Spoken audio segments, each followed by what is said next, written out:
checkbook, so I can see how the clerk might have thought it was a checkbook, but it's not a checkbook, it's a day planner. Then we'd also move, let's see, S42 and S45 into evidence, Get those things? subject to cross-examination. Did you get the numbers? All right, the clerk got the numbers. They're received. We are done with your direct, correct? I am, Your Honor. All right. Okay, who's doing the cross? Go ahead, Mr. Perry. Thank you, Your Honor. Mr. Ratsberg, when did you say you were retired? I'm having a little trouble hearing you, Mr. Perry. I retired in 2012. And what was the last report that you ever did in this case? I don't recall. Certainly nothing since December 2012. Correct. Okay. You testified in this case in 2008. Correct. Would you have done anything after 2008 on this case? Yes, I did. Okay. What was the last interview of a witness in this case that you conducted?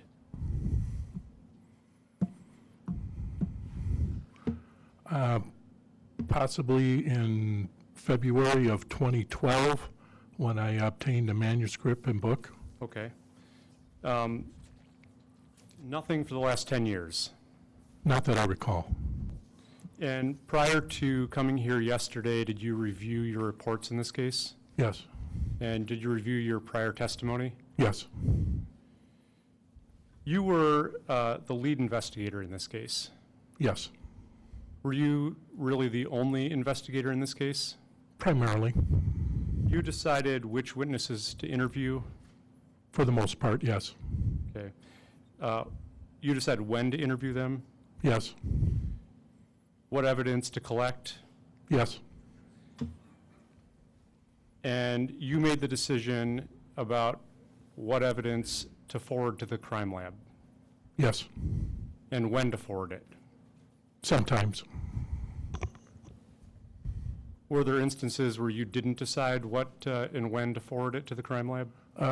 Occasionally on some of the evidence, I had to make an appointment at the crime lab, so I may have wanted to take it up there earlier than I wanted to, but I had to make an appointment to get in there and explain the case. I see. So it wasn't entirely your decision. You had to wait for other people. Correct. And if you made the wrong decision on what evidence to collect, there's a risk that it would be just gone forever. Correct. Like the search of the house, right? Yes. You were there on December 3rd Yes. and on December 4th searching. Yes. And really anything that you didn't collect at that point, that was maybe it, right? Correct. And you, of course, recognize that if witnesses aren't spoken to promptly, memories can be affected Yes. by the passage of time, Yes. by speaking with other people, Yes. by reading media reports. Yes. And this was a case where there were a lot of media reports. At the time of trial, there was.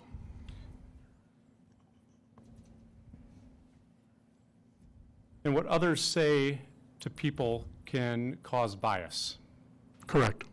and bias can affect memories. Yes. You were also responsible for making sure that evidence wasn't contaminated in the case. Yes. Okay, and you did that by the process that you were collecting it, Yes. storing it, Yes. and then submitting it, right? Correct. And you made all those decisions on December 3rd, 1998. In reference to what we recovered on December 3rd, that is correct. About how to search and what to take from the Jensen family home. Yes.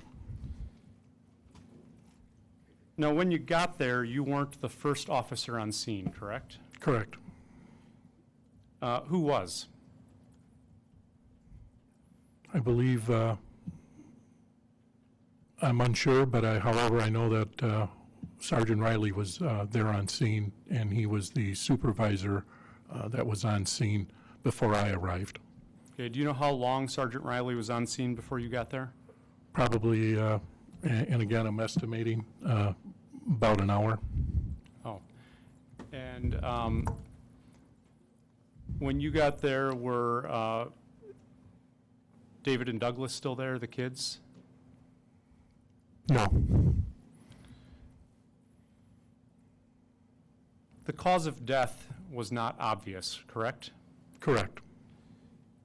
And you testified yesterday that you received information that Julie Jensen was depressed, On December 3rd? right? Yes, And that she had recently started taking an antidepressant, yes. had recently started taking Ambien. Objection, Your Honor, this is all hearsay. He's not indicating the source of the information. Well, I think he talked about this information on his direct. It was just yesterday afternoon. Let's continue. Go ahead. Is that right? Yes, And you learned some of this from the EMTs that were on the scene before you. I did not talk to any EMTs at the scene. Oh, did you get this information from Sergeant Riley? No, Well, who did you get this information from? Mr. Jensen. Okay. That's the basis for my objection, Your Honor, it's hearsay. Well, this one is sustained then. I'd request that the witness's previous statements or concerning this information be stricken and the jury be instructed to disregard it.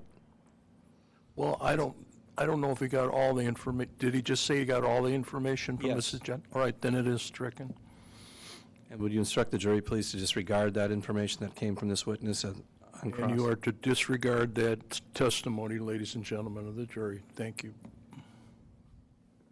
You explained to Mark Jensen that you wanted to get his consent to search the home. You testified to that yesterday, correct? Correct. You wanted to look through personal items Yes, and to take items that you wanted to investigate further. correct. And you received full cooperation and that consent that you asked for. Yes, You looked for all medications. yes, You looked for any toxins. yes, You looked for any evidence of struggle. yes, You even checked the windows. correct. You looked for fluids. Yes, You looked for, did you look for fluids on the bed, yes, carpet, yes, and you checked bathrooms? yes, And you agree it was important to not make any assumptions about evidence at the scene, correct? correct. Because you didn't know exactly what you were looking for. Yes, You had to find anything that might be later relevant. correct. On direct, you testified that you took samples from all of the drains? Not all of the drains. Okay, which drains did you not take samples from? I have them labeled in my report, and on the bottles, I believe it's the bathroom and then the middle bathroom. What other drains were there in the house? There was one of them, I'd have to review the video again I depicted in there, but there was one that was completely glued. And in fact, I pondered whether or not to saw Mr. Jensen's drains from underneath his sink, and I thought possibly that would be excessive, because then he wouldn't be able to operate the drain that I would destroy in getting it. So there was one drain that I decided not to take the fluid from because it would have done damage. Okay, so I think that you testified that at least from the middle bathroom and master bathroom, you the samples were taken of the drain. Correct. Okay, so that would mean not the kitchen. I think you are correct, yes. Okay. How many bathrooms did the house have? 2. We saw the video yesterday of the walk through the house. Correct.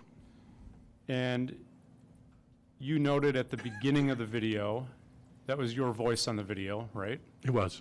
Okay. That Julie Jensen's body had been moved by the firefighters before you got there.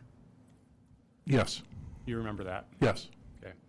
And I noticed as you walked through the house and handled certain things, you were doing that with your bare hands.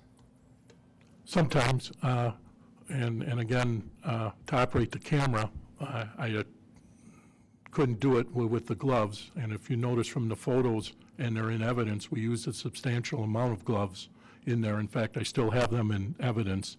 And so there were times that the gloves just didn't, in wearing them, I couldn't perform the duty that I wanted to. But most of the time, I did wear rubber gloves, and that's a matter of my usual technique. So it was just like for convenience sakes at different times that you would just not have gloves on? I wouldn't say it was convenience sake. It was a matter for me to operate my evidence collection.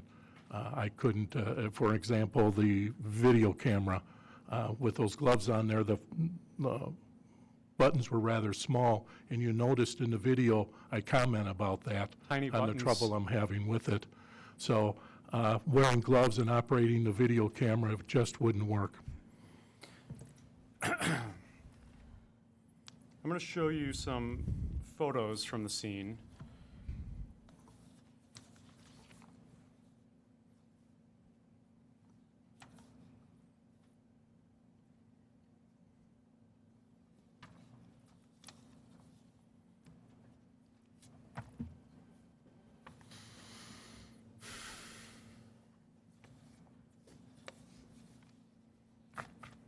These are marked as exhibits.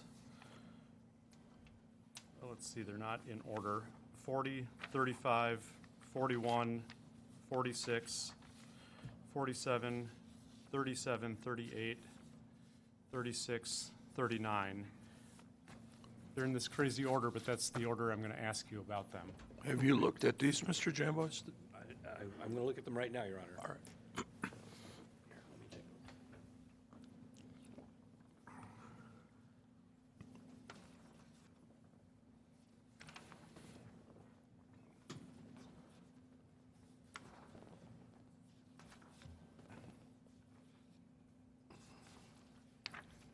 Thank you. Yes, I have. The state has no objection, Your Honor. I've seen all those photos. Thank you. If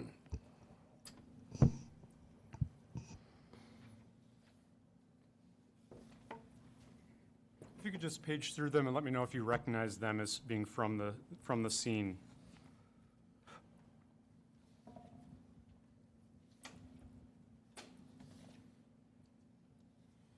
Yes, these are from photos that I taken at the Jensen home on December 3rd, 1998. You took these, or did was there another officer taking pictures? It was a joint effort. I believe Sergeant Hunter took these photos, and of course I was there with him as he took it. You've seen those before? I have, yes. Okay. I want to start by asking you about Exhibit 40, and we can put that on the screen. What's that a picture of? That's a picture of the nightstand that was next to Julie's bed. Julie would have been off to the left there, and it's the reason I took those photos or had them taken was there's a glass with a watery substance in it, and there's a pink bowl with crackers, and then there's a ceramic blue bowl with a spoon with macaroni and cheese in it. Okay. And the blue cup that's got liquid in it. Correct. And did you take that liquid? Yes. Did you take the cup? I don't recall. Was that submitted to the crime lab? The substance that was in the blue cup was submitted to the crime lab, yes. But the cup itself was not? I don't believe so. And you took the two bowls? Yes. And it's the blue bowl that has mac and cheese in it? Correct. And it's mac and cheese, you just visually identified it as that? Yes. And the other one had, what'd you say, crackers? Crackers, yes. Now, those weren't submitted to the crime lab, were they? Yes, they were. The bowls were? Yes. Was the mac and cheese and the crackers submitted? You are correct. The mac and cheese was submitted and the crackers. I did confer with the crime lab when I went up there and submitted that. And I spoke with the analysts there because I had some questions about some other items. One in particular was the glass that's on the counter. You don't have that photographed here. But I was concerned whether they needed that for testing of any substance, and primarily what I was looking for was antifreeze. And the analyst advised me that he could not test to see if there was some substance on there of poison, in particular antifreeze or ethylene glycol on there. So they elected only to take the food itself. In this case, it would be the macaroni and cheese and the crackers, and of course the substance that was in the blue cup. You remember testifying earlier in this case that, that those items weren't tested because they were all eaten by mice? Yes, that is accurate. What happened before they were eaten by mice was it was submitted to the crime lab, and the crime lab determined that there was no poisoning or ethylene glycol or antifreeze in it. And then while it was stored at the Pleasant Prairie Police Department, we had a mouse problem. And the mice came in and ate all of the macaroni and cheese and crackers in the bowls. But however, it was tested before the mice ate them. If you could turn to Exhibit 35. And what's that a picture of?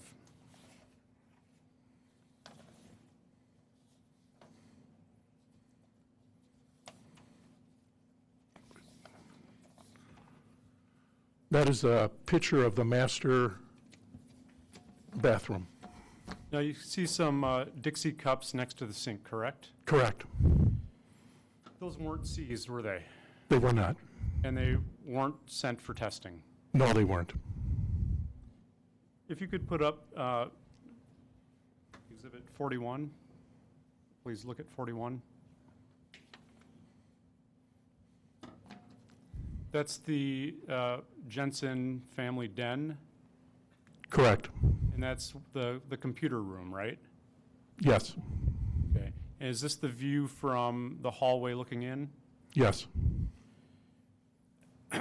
And that was the positioning of the computer and the computer monitor as it was on December 3rd, right? Yes. Had you ever been to the house before December 3rd inside to see No. the computer den? I'm sorry. No. You'd not.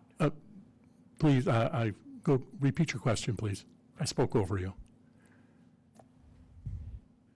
Prior to December 3rd, had you seen that computer room? No. And the positioning of the door, that door is just partially closed in this picture, right? Yes. And if it was closed even just a little bit more, you wouldn't be able to see the computer screen. That would be correct. Now, from that room, you took the Jensen family computer, right? Correct. You didn't take the monitor, you just took the CPU. Correct. And you recovered a cigar box with zip disks. Yes. That was in this room. Yes. And on the desk, you found a web printout on paroxetine, correct? I recall recovering that, but I'm not absolutely sure that it was on the desk, but I do recall recovering that. I'm going to show you what's been marked as Exhibit 50.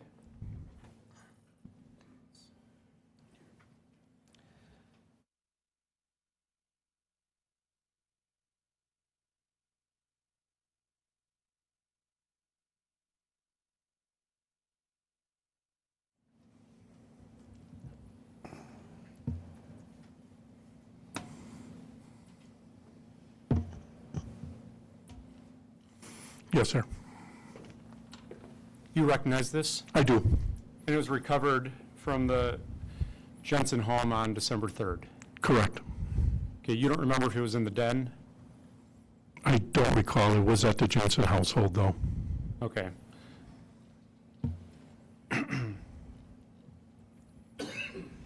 Did you look through this on December 3rd? Not likely. Have you looked through it ever? Yes. It identifies what paroxetine is, right? It identifies on page 1 that it's, the brand name is Paxil, correct? Correct. And the printout is how many pages long? 25. And on the bottom right corner, it looks like this was printed out on December 2nd, 1998, correct? That is correct. And there are notations in this packet, aren't there?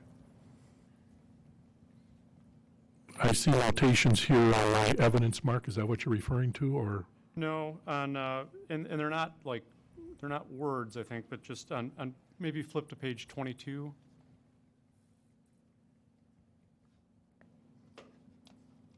Do you see some things starred?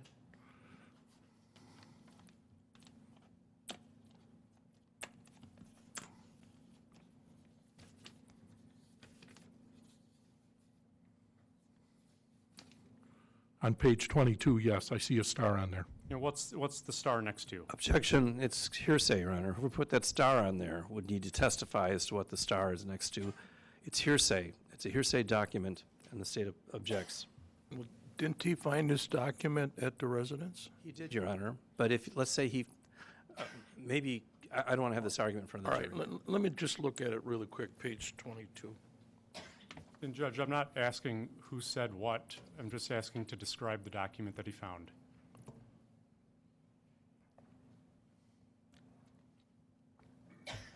And your question again, for the record? I asked him, there's an asterisk, and I asked him, what's that next to? I think you can ask that question.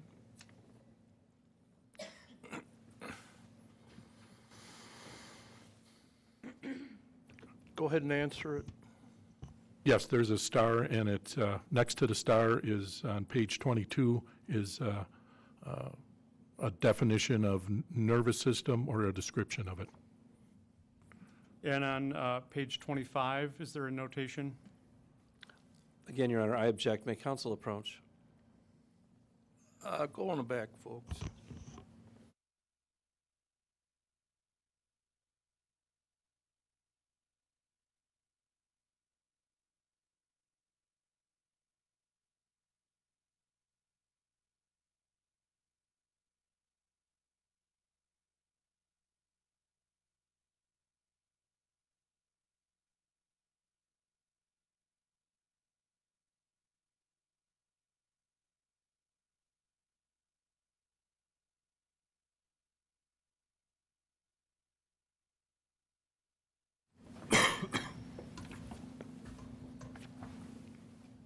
For the record, this is Exhibit 50, right? Yes. And this was found in the Jensen residence on December 3rd, 1998, correct? That's been his testimony, yes. Yeah. And where was this found, do you know? Judge, I don't recall, but I do recall that it was from the Jensen home. And did you find it? Yes, sir. Okay. I'm not going to let them ask questions of who put the mark on, but if the document was found, I think it's testimony we can allow. I don't have a problem, Your Honor, with them asking questions about this document about paroxetine. I have an objection to them asking questions about any markings or notations that were on there, and the reason I object is the only reasonable inference is that the person that put an asterisk there and then underlined certain portions of it, the person that did that is almost certainly Mark Jensen. And his purpose in doing that at the time, I would surmise, the state's theory is that he would have done that in order to direct Julie's attention to that, to explain her untoward reaction. Well, we don't know who did it, and that's not going to come in front of the jury. Well, Your Honor, that's just it. So these notations are, they're hearsay. And we don't know who did it, and since we don't know who did it, it should not be coming in, and we should not be asking the jury to speculate about what the significance of that asterisk is. or That's what not the- his question. He just asked where the mark was, what it was next to. Yes, and then he And was that's going. it. Yes, and Your Honor, then the next question would be, so what was underlined there? And then have the witness read what's underlined. All these asterisks and underlying, those are hearsay statements, We're and not they're going to not. allow that. We're just going to let him say what was marked. I mean, it's, I also don't know who typed up at its source on whatever website who typed up this informational packet on paroxetine, but this is really no different than what's going to be coming in terms of testimony about all the computer stuff. It's just truly a description of the evidence found. And I do intend on asking what was underlined. I'm not asking who underlined it or who said what about it or who described it to Detective Ratsberg. I'm just asking him to describe this packet of evidence that he seized from the Jensen home on December 3rd. And there could be inferences, but I'm not asking or eliciting hearsay. I think it's, I'm going to allow it. It was found in the home by the lead detective. We're not going to get into who made the mark or try to explain who made the asterisk, but it was found. It's part of the record. I see. Well, Your Honor, the state objects to it. And I understand. As hearsay, but the court has ruled, and Yeah. we will adhere to the So court's we'll ruling. bring back the jury. Thank you. And I'm sure you're going to ask questions about other items that were found in the house. So, Well, just on that point, Your Honor, any statement, the state can introduce any statement the defendant made because it's seen by a party. Well, and the defense cannot introduce. I will remember when you make a question about some other item that was found in the house.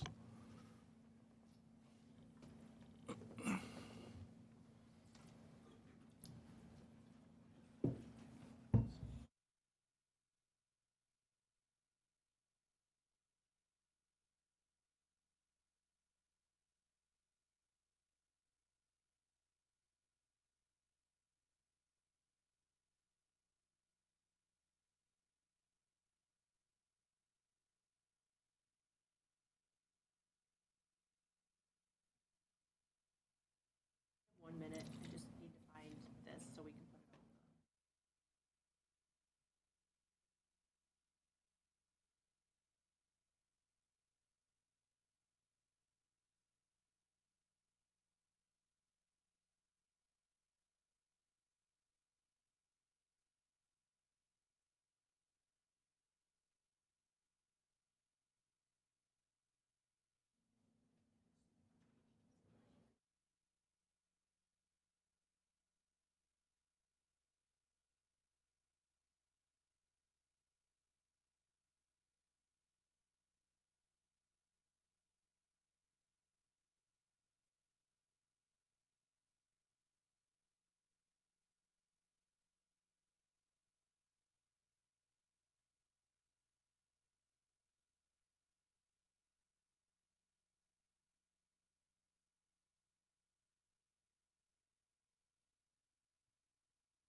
All right, bring him in.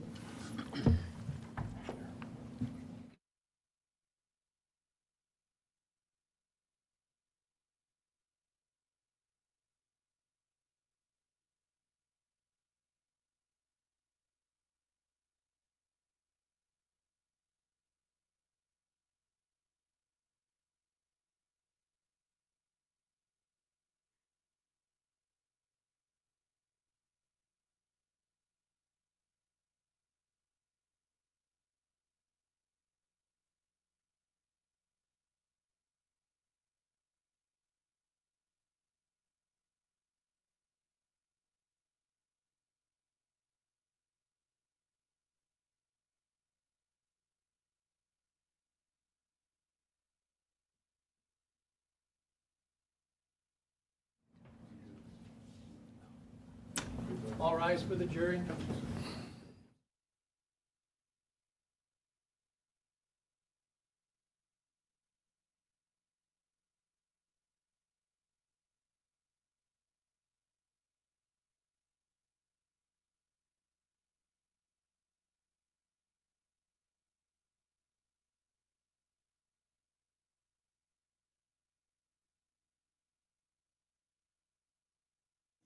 All right, we're back on the record on Mark Jensen, 2002 CF 314. The jury's back in the courtroom. Go ahead, Mr. Perry. Thank you. Mr. Etzberg, I was asking you about this Paxil printout, correct? Correct, yes, you are. And that's what you see on the screen is what you see in front of you, correct? Correct, That's page 1. yes. Now, I asked you earlier to go to page, well, actually, if you could scroll down the bottom right corner. On the bottom right corner, that's where it shows 12/2/98, right? That is correct, yes. And does this look like it was just printed out from a computer to you? Yes, I asked you a few minutes before the break if you could look at page 22, right? correct.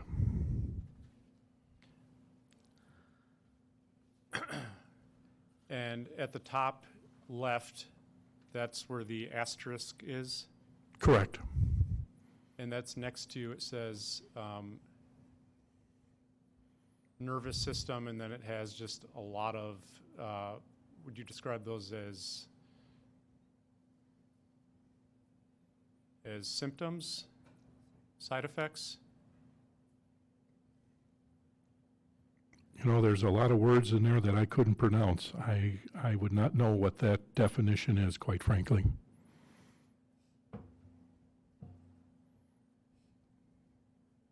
Well, for instance, it says amnesia, CNS stimulation, concentration impaired, depression, emotional lability, vertigo, and then it says infrequent, right? So that was under frequent. Does that appear to you to be describing, and maybe you don't know, but does it appear to be describing side effects? I don't know. Okay. If you could look at page 25.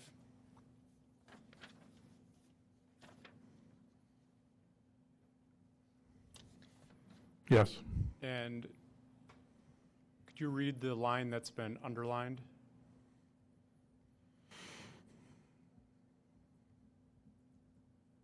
yes, I can read it. Out loud, please. Oh, very good. Any drug which affects the central nervous system can be drowsiness or lethargy. And then further underlined. Avoid drinking alcohol.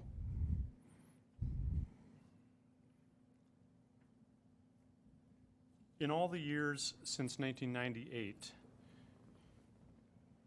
did you ever have this printout or the zip disks that were recovered? Did you ever have those checked for fingerprints? No.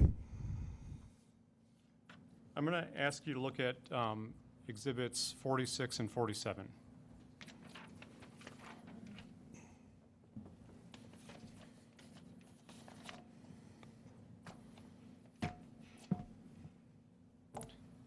These are pictures taken in the Jensen kitchen, right?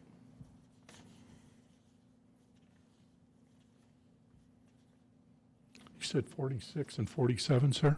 Yes.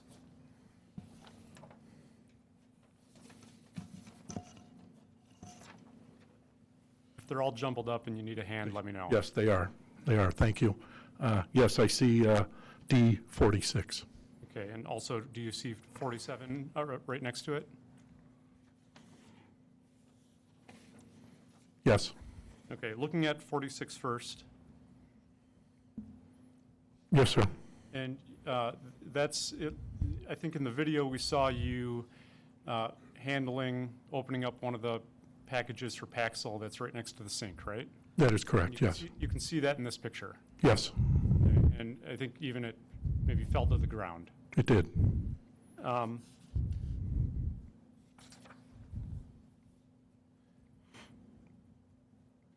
There were some dirty dishes on the countertop.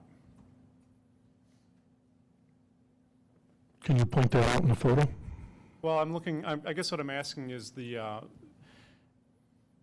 cups right behind the Paxil boxes on the countertop. Do you see those glasses? Yes, the glasses, yes.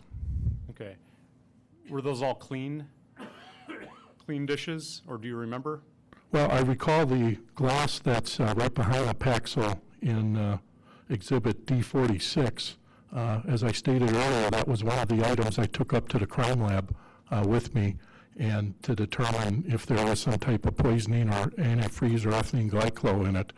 And so that particular glass I did collect, and I did have it reviewed by the crime lab person.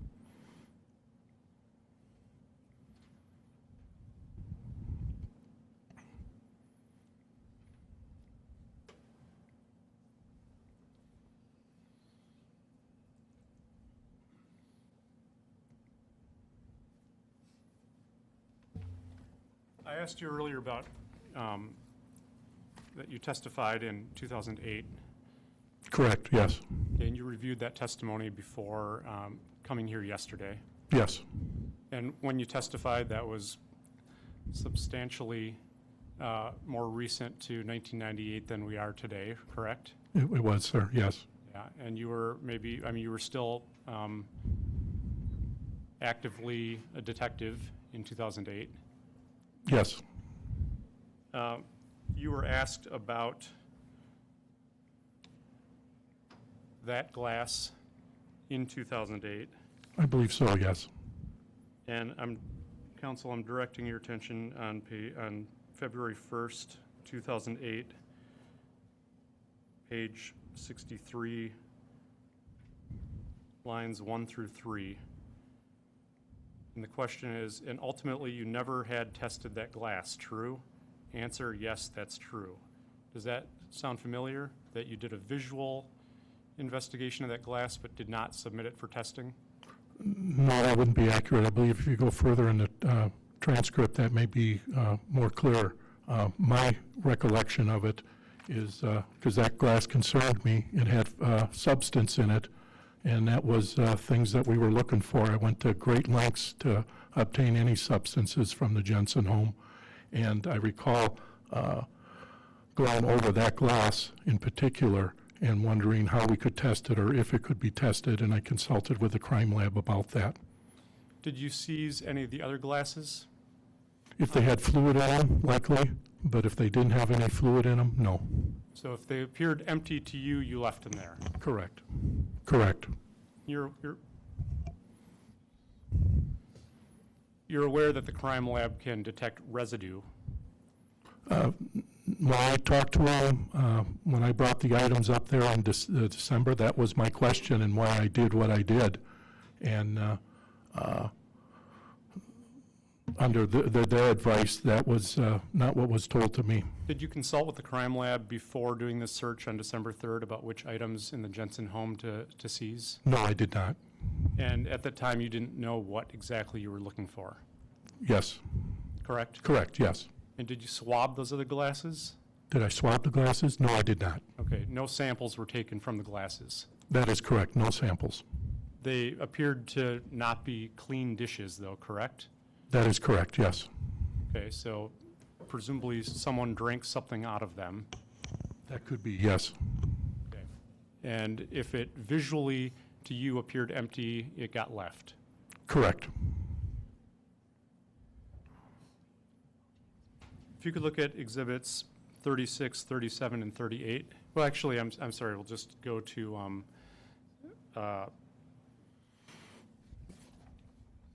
to 47. Really, same countertop, different angle, correct?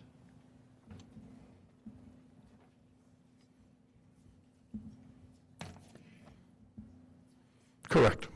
Okay, and the glass that you said had the substance in it is right behind the Paxil boxes? Yes, that is correct. All right, and then there's 1, 2, 3, 4 other cups that are visible there, right? Yes. Okay, and those are the ones that you just left as they were. Yes. Okay, if you could now go to exhibits 36. That's the fridge.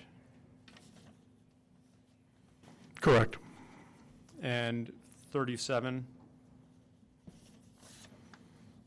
Both of the refrigerator.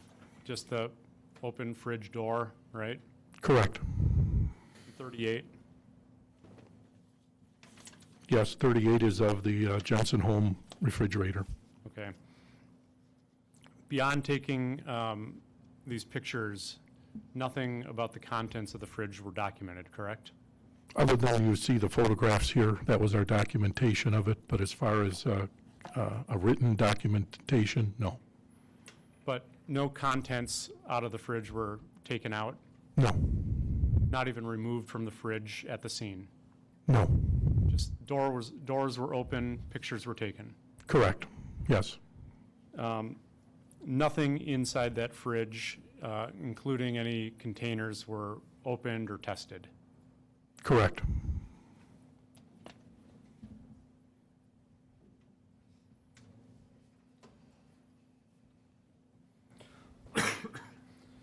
Exhibit 39, That appears to be a picture from the Jensen home. okay, and that's garbage can, right? Yes, And I think yesterday you testified that you examined all the garbage in the home. we collected all the garbage with the exception of in the garage. We collected the bags, and we likely collected this garbage also as evidence. Okay, and it was collected, were Kleenexes, paper towels and such, were that inside this garbage bag? Garbage can? It's garbage. I can't tell if it's Kleenex, but there's some crumpled up paper type objects in here. Well, in fact, your photo is much, much clearer than mine is, that you have up there. But I would assume that is accurate. And were those, if there were Kleenexes, paper towels, were those tested? They were not, no. It was just, it was collected and that's where it ended? No, when I went out to the crime lab, as I commented earlier, when I took out the glasses, because I wanted to have everything that was, that I collected in there analyzed, and I asked the analyst at the crime lab that I have the garbage, and I asked him if that was relevant, could he test for it, and he told me he's got to have some fluid to test. If he has no fluid, he can't make a test for ethylene glycol or anything of that matter. So I did consult with the crime lab on this evidence. However, they told me that unless I had a substance like I did in the bedroom where the water was and from the drains, they'd have nothing to test. Okay. You don't know if there were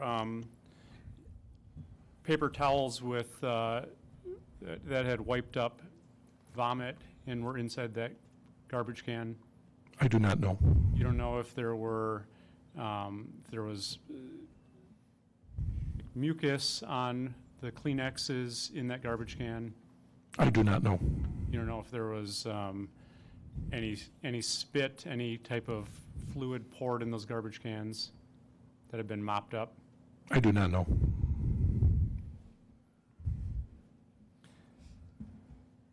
I don't have any pictures, I'm not sure there are from the garage, but we saw it in the walkthrough yesterday, right? Correct. Okay. Did you take pictures of all the items in the garage? You mean 35 millimeter camera photos? Well, I guess any pictures aside from the video camera pictures that you took, the moving pictures? I don't think we did.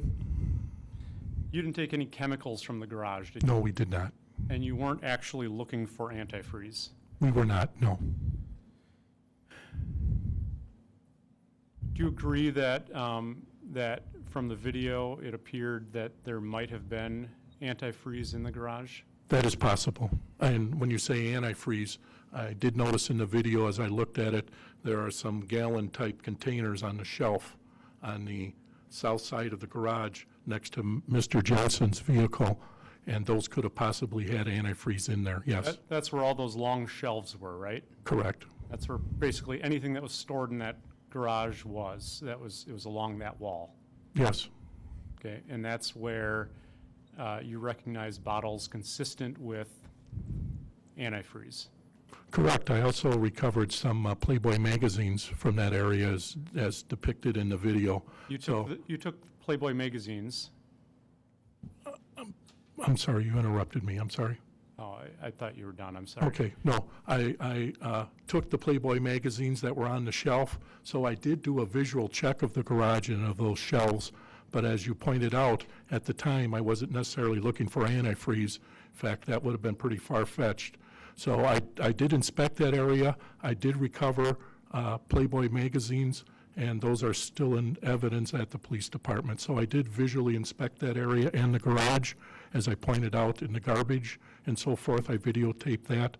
However, I did not recognize that there was antifreeze on those shelves. Kind of like the refrigerator, aside from just an image of it, there's no inventory of it. That is correct, yes. Okay. And you took the Playboy magazines, but you didn't take the bottles of chemicals. That is correct, yes. And nothing from the garage was fingerprinted. No,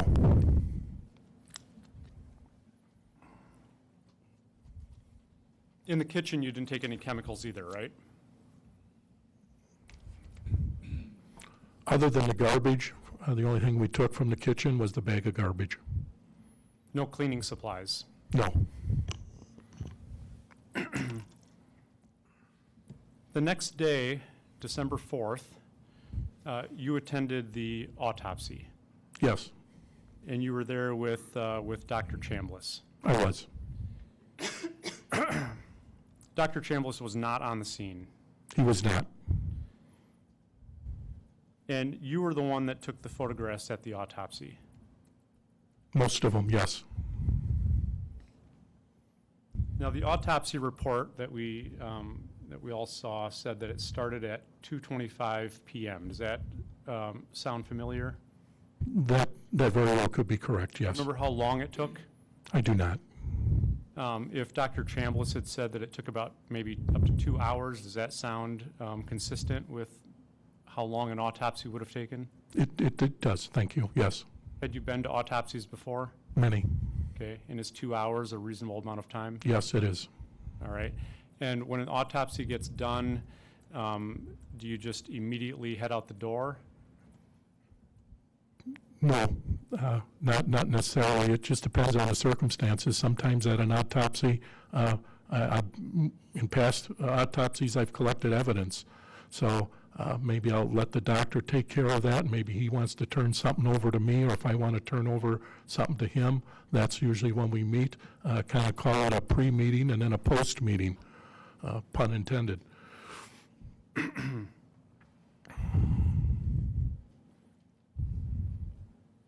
I haven't seen, I want to know, were there any pictures that you took at the autopsy before incisions were made? Well, I didn't take any. I took photos at the autopsy. However, I didn't retain the film. When the autopsy was going on December 4th, 1998, Dr. Chambliss had a camera, and at some point he got dirty, if you will, and I operated the camera for him and took the photos, and then he retained the roll of film that I took the photos with. So I did take the photos with Dr. Chambliss's camera. However, I didn't retain the film. Have you reviewed the pictures? I've seen one. Okay. So it's your memory that Dr. Chambliss took some pictures and you took some? For the most part, I took photos, but Dr. Chambliss may have taken a couple also.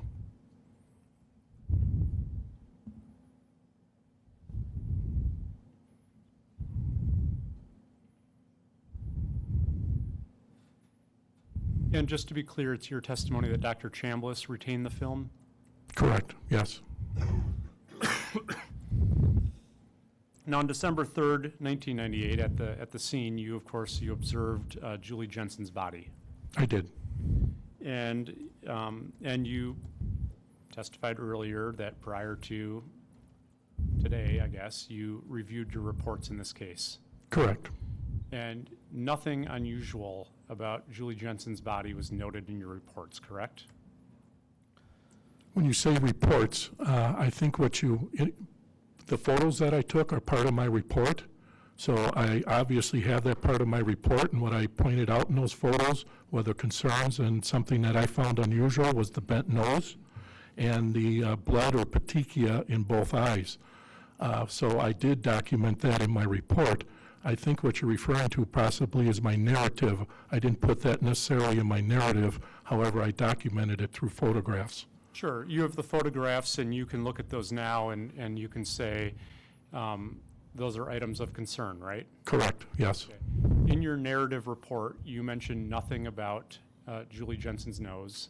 I believe that is correct, yes. And in your narrative report, you were describing items of interest at the scene, correct? Correct. Do you remember taking any photos at the autopsy of Julie Jensen's nose as it appeared on December 4th? I don't recall specifically. Now, the autopsy, if we ballpark it as lasting a couple of hours, Yes, that takes us to 4:30-ish, right? correct, On December 4th, 1998. correct, yes. Okay, would it be reasonable that within half an hour of it being done, you were out of there? Yes, Okay, so 5 o'clock, you would have left, do you remember where the autopsy was? it was at the old St. Catherine's, located on Sheridan Road near 7th Avenue in the city of Kenosha. How far away is that from the Pleasant Prairie address where the Jensen family lived? It's probably, if you take Sheridan Road right down there, it's probably a 15-minute drive from St. Catherine's to the village of Pleasant Prairie. Now, on December 3rd, after Mr. Jensen gave you consent to search his home, Yes, he then didn't stay there, right? he did not. Okay, and I think you mentioned that his father came and got some clothes for him. No, in the video, I actually misspoke. I called it Dan Jensen. That was actually, in the video, I say Dan Jensen when in fact it is Mark Jensen that came over. I had contact with him, Okay. and in the video, I say Dan Jensen, and that wasn't corrected until now. However, I meant Mark Jensen came over. Dan Jensen wouldn't know where those personal items were, and Mark obviously did, and he collected them to stay overnight at his father's home, who lived down the road on Lakeshore Drive also. And so I misspoke on the video. That is actually Mark Jensen coming in to recover those items for his overnight stay at his parents' house. Oh, thanks for clarifying that. Thank you. So it was Mr. Jensen, Mark Jensen, that came and got his clothes, came and got his shaving kit, right? Correct, yes. And when he left, he had basically turned the house over to, with the consent, had turned the house over to you and investigators, correct? That is correct, yes. All right. And at that point, fair to say he wasn't really allowed, no one else was allowed to just come and go as they pleased. That is correct, yes. Okay. And it was kind of with that consent, that cooperation was understanding that the full scene had been, like, is relinquished the right word? I'm sorry, what was your last part of that question? I didn't hear you. That the whole house had been basically relinquished to you. Yes, the house was in our charge. It was a crime scene and potential crime scene, but part of a death investigation, and the entire property was in my custody in the police department to obtain evidence. Okay, now you left, or at least the video, I thought ended around 10 p.m. on the 3rd. That is correct, yes. Okay, and did anyone stay there overnight? The police officers, I had the entire home. It was a secure site, so there was a log started with who came and went, and the officer, I had an officer guarding the house until I released it later on December 4th. Was it just one officer that was there at all times? There were different officers, but only one officer. Okay. Now, after the autopsy, and if you left at 5 o'clock and maybe it takes 15 minutes, did you go directly to the Jensen home? I did, Okay. And you went there because you were going to do another search, right? yes. And you were, in particular, you were looking for fluids in the house, correct? Correct, Like bodily fluids. correct. Okay, and you were checking the bed in particular? Yes, while I was at the autopsy, I was there with Dr. Chambliss. He conducted the autopsy, and I explained to Dr. Chambliss that we didn't find any fluids in the carpet or in the bed, and then he wanted me to go there and double check to make sure there weren't any fluids on the sheets, on the pillowcases, or on the blanket. And obviously Julie Jensen had her clothing with her, so if there were any fluids, he already had that. Okay. So what I did is I went back December 4th to re-examine the bedroom, and I didn't find any other additional body fluids. Okay, and additional, you never found any bodily fluids? That is correct, yes. So like on December 3rd or December 4th, you didn't find any fluids on the pillowcase? That is correct, yes. Okay, and with where her face was, the pillowcase seemed just normal dry? Correct, yes. Okay, we saw you testing by picking up with your hands the towels in the bathroom, and you say this towel's damp or it's not damp. Did you do that with the pillowcase? I did. In fact, if you don't have the photos here, but you notice a couple close-up photos of some marks on the pillowcase. I suspected at first glance, I thought it was blood. And you notice a wide angle, and then you notice that I come in and you notice my finger pointing that out. When I first saw it, I thought it was a body fluid and possibly blood. So that's how thoroughly I examined the bed at that point. And it turned out it was just some markings or part of the fabric and all that. Part of the pattern on the sheets, right?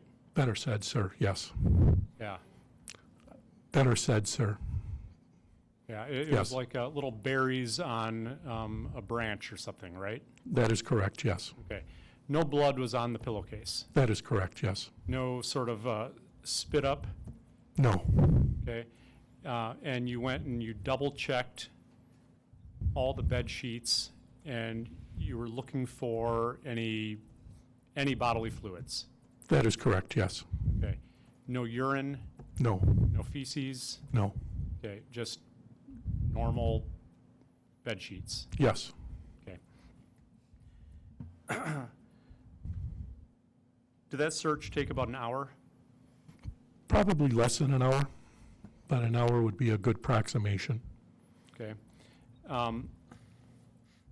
So that takes us to maybe 6:15 if you were being real efficient. Yes. Were there other officers at the scene while you were doing the search? They were outside. The officers guarding the place was. They stayed outside, and I entered the house by myself. Okay. Now, also on December 4th, you went and talked with the next-door neighbors. I did. Okay, was that after you'd done the search?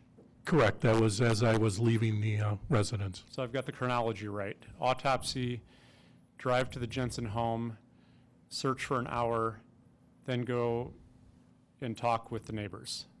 Yes. And how long did you talk with the neighbors? Oh, it was probably I don't know, 10-minute, 15-minute conversation at most. Okay. And again, I'm really estimating it. It was back in '98 also. So yes, This is just from memory? yes. Um, Well, no, there's some notation in my narrative report on my discussion with Mr. Voigt. And in the narrative report, it's kind of a lengthy description of that discussion, isn't it? That is. Okay, and you think 15 minutes is a fair approximation for that lengthy of a narrative? It could be more, it could be less. That's an approximate. All right. It was all after this that you turned the house back over to Mark Jensen Correct. that evening? Yes, And did you call him on the phone? I did. Okay. And do you remember how quickly he came over? I wasn't there when I came over. I returned to the police department. I called Mr. Jensen. Mr. Jensen was kind enough to give us a key also. So I wanted to make sure he got his key back and that he could re-enter and use the residence in the evening of December 4th, 1998. Did you meet him at his house? I did not. Was another officer there? Correct. Okay. So officers were there when the house was turned back over to Mr. Jensen? Correct. Okay. And, And I told them to make sure they give the key back to Mr. Jensen when he arrived. okay, so any sort of handoff back of the property would not have been done by just him showing up and the house being empty? Correct. Okay. There would have been like tape being taken down and then squad cars leaving, all of that? Well, back in '98, that tape that you commonly see now wasn't that popular, and we didn't use that out there. We didn't want to, anyway, you mentioned tape, and we didn't use that. But I made arrangements for Mr. Jensen to return home and made sure the officer was there to hand the key off back to him. Okay, I want to talk a little bit about the computer from the den. Yes, You took this, the CPU on December 3rd, right away, right? yes. Okay, you put it in the trunk of your car? I actually put it in the back seat. Back then, well, I know it was a very expensive thing back in '98, but yes, I put it in the back seat of my vehicle. Okay, and from your vehicle, it went to your office? Correct. All right. And it stayed in your custody until December 17th, 1998, right? That is correct. Okay, and you testified yesterday about, with the chain of custody, of then taking it to Brad Holler in Madison. That is correct, yes. And you would have turned it over to him? Yes, Now, you drove it there on December 17th. that is correct, yes. And I want to ask you about the examination that was done on December 17th. Yes, Brad Haller, it's my understanding, did not have time to examine it when you got there. well, what occurred was I made arrangements ahead. I'll ask for follow-up, but I guess right now I'd just like to kind of do the yes or no. Is that at least accurate in terms of what I asked? I don't understand how you want me to answer. Well, just if possible, yes or no. Did he have time when you got there to examine the computer? No, he didn't. Okay. And you had just driven from Kenosha or from Pleasant Prairie, right? That is correct. I called him up ahead of time to make arrangements, and I drove to Madison with the computer. You had scheduled an appointment with him? I did. And he said he didn't have time to do it? He did say that he did not have time to do it after I made those arrangements, and then I drove to Madison. That is correct. Okay. And you insisted that you wanted to do a look at the computer? Yes, I explained to Mr. Haller that I wanted to look at the computer. That's why I called ahead and made the arrangements, because I noted, looking over the evidence from the Jensen home, that they obviously had quite a bit of written documentation, and we went over some of that yesterday. And I wanted to look inside the computer and see if there was anything in the documents section of the computer. So it was a death investigation. It was December 17th now. I had no cause of death. And, you know, there were some circumstances around this case, and there were some people very hurt and very concerned. And I wanted to try to obtain a cause of death ASAP, and I didn't have one, and I was hoping the computer would aid in that. And I was looking for, as I mentioned earlier, the information that I had from Mr. Jensen, Mrs. Jensen. I looked over the evidence. There was a lot of documents. I wanted to see what was on the computer and if there was anything like in a Word document as we know of today. I'm not sure Word was available in '98, but I wanted to see if there was some written communication on that computer. And I explained to Mr. Haller, look, I called ahead of time. I drove here 2 hours. This is over half my day just coming here and back. And the arrangement is to look on there and do a cursory look to see if there's any documents on that computer that relate to the death of Julie Jensen. Fair to say you were irritated? Yes, yes. December 17th, do you remember what the weather was? I think it was a nice day. It was sunny. There was definitely not a snowstorm, but Well, that's good at least. yes. Okay. But, I recall it being sunny, and the reason I recall that is at that time their office was down in the square in Madison, and it was, I had to park some distance away. As you know, parking is very challenging there, and I can recall walking with a nice, bright, sunny day. 24 years later, you still sound irritated about driving there and him saying he didn't have time to look at it. Well, I wouldn't use the word irritated, concerned, because this was a priority case for us at the police department, given the history here, and I wasn't able to rule out natural death, accidental death, homicide, suicide. I wasn't able to rule anything that out, and yeah, maybe you are rather correct that I was irritated at the time, but I wasn't getting any progress, and I wanted things to move along quicker. So I was a little irritated. I stepped back, and I agree with you. You didn't want to leave without looking at this computer. That is correct, yes. Okay. And you insisted that he turn it on. I did. All right. Now, you pressured him to turn it on. I did. I was very insistent. I said, hey, look, I just went through my reasons, and I explained those reasons to Mr. Haller, and I need to look at this computer. This is a death investigation. And so he acquiesced, he agreed? He did. I had no clue on how to fire it up, hook it up. He had all those resources there. I also remember being that it was a Windows 98, which was, this was 98, so this was new whiz-bang computer software for its time. I had no clue what Windows 98 was. And he assisted and hooked it up, and he guided around with me and looking at the computer, and my particular concern was what written documents were on that computer. Now, there's a reason you didn't fire it up from December 3rd to December 17th in your office, right? Yes. Okay. And that's because of the whole thing we talked about with preserving evidence. Correct. Yes. Right? Yes. That with computers, you don't turn it on and just start poking around, right? That is, yes, I know better now, yes. Yeah.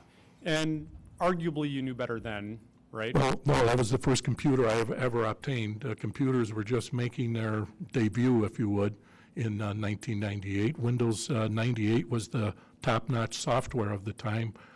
No, my computer skills were 0 and minus. So, no, I wouldn't have. You hadn't had any training on how to preserve computer evidence at a scene?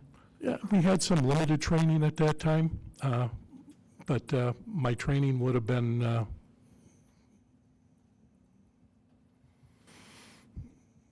I had very little training, and frankly, did not know. And if you had learned that, I guess it hadn't stuck, right? No, I obtained a computer, I unplugged it and all that. In fact, I can recall when we seized the computer, we kind of had a conference around it to make sure knowing what we do. I do recall back then dial-up was the technology. I can recall a phone cord or something going into it, and we didn't know if we were going to disconnect the Jensen phone system or something like that. So our knowledge on, or my knowledge at least, on gathering that computer was very limited. But I did obtain it and bring it to the crime lab, as you mentioned, on December 17th, 1998. Okay, and the reason why it's a bad idea to just fire it up, right, is because it alters the information or can alter information on that computer, right? Objection, there's no foundation for this witness to answer that question. Sustained. Do you know from your training why it's a bad idea to fire up a computer like the way you did? Well, I object to that question. It assumes the existence of fact, not an evidence, to wit that it is a bad idea. Well, he did say he knows better now. Well, I think he already testified he had very limited knowledge. He's not an expert in the area, so the objection's going to be sustained. Do you know if I mean, we're going to have other people testify later. You can ask your question then. Do you know if the computer had been write blocked When? prior to insisting that Brad Haller and you turn on the computer? Oh, no, I don't believe the computer was write blocked. That would be a question for Mr. Haller. And can you spell write blocked? No, Is it, you can't? no, I mean, I could guess at right and then block, but I don't know that that's the, no, I can't. And do you know what write blocking is? I do now. And what is it? That's when you take a computer now into the crime lab, at least this was before 2012, the crime lab does something what they call write block. And what that does is secure the data on the computer, and they can still retrieve it as if nobody turned it on, as example I did. So, and they'll be able to determine that. Okay. Regardless, you just had him turn it on, Yes, and you poked around in it for how long? 10 minutes, and again, I'm approximating.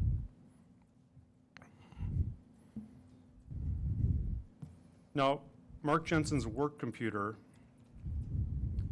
you made no effort to obtain his work computer in December of 1998. No, I did not. When you say his work computer at Stifel, Nicholas, and Racine? Yes. No, I did not.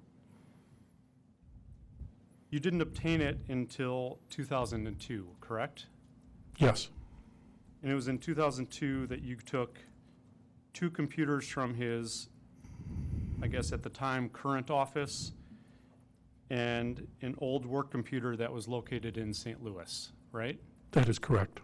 Okay, so 3 years had gone by prior to trying to get those computers, right? Correct, yes.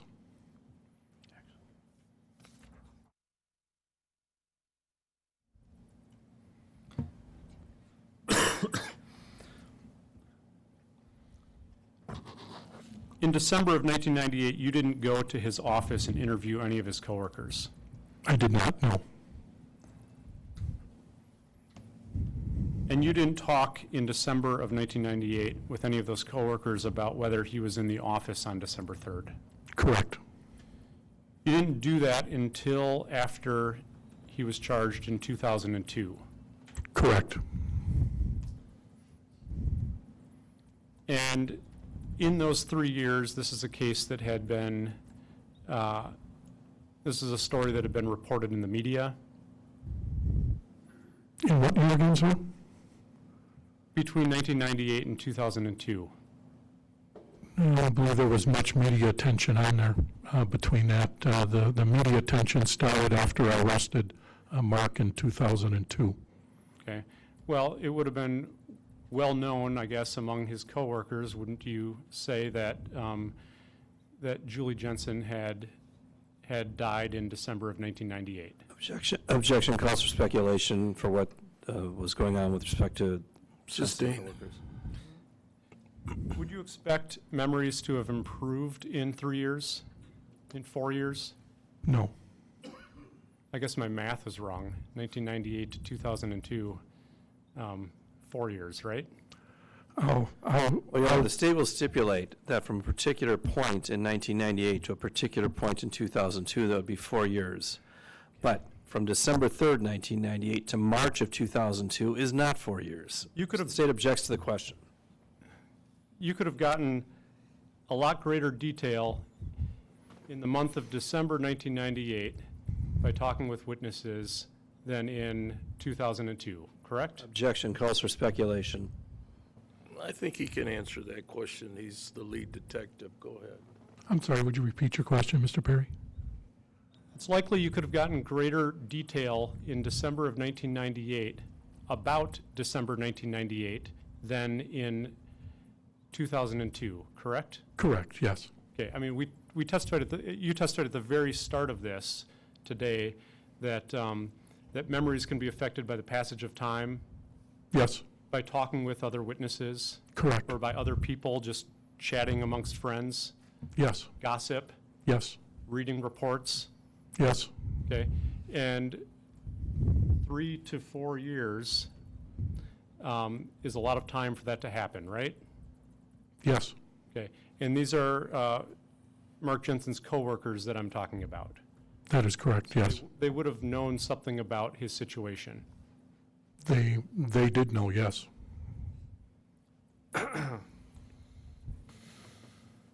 You interviewed the Voights on December 4th.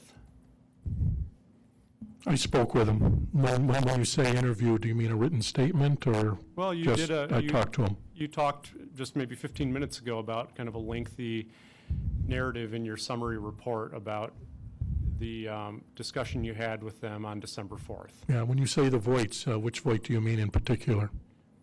Either of them. Okay, I only spoke to Mr. Voight on December 4th, 1998. And you spoke with Carrie Ashley in December of 1998. I spoke with Carrie Ashley. I don't recall an exact date on speaking with her. Okay. Did you speak with any other of the Jensen neighbors in December of 1998? No, no.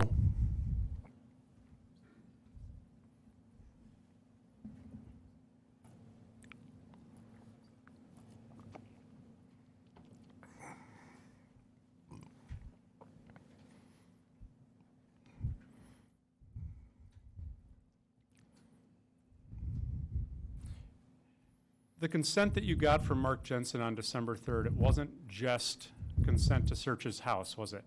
No, it wasn't. It was pretty broad. Well, I got a consent, pretty broad, meaning, yeah, it was pretty broad. I could search everything in there. I also obtained a form for him for any medical records of himself and Julie Jensen. So, yeah, it was pretty broad. Yeah, it was basically, things were an open book to you. Well, you know, I think that's probably overstated. I mean, I intended to search the property at 9020 Lakeshore Drive, and that's what I did. I explained that to Mr. Jensen previously, that when you say broad, that didn't mean I could go search the neighbors or out in the street or anything like that. Well, those But I weren't- got consent to search the entire property that he maintained, and I also obtained a consent to obtain any medical records of Julie Jensen and Mark Jensen. Mark Jensen's medical records, he gave you consent for.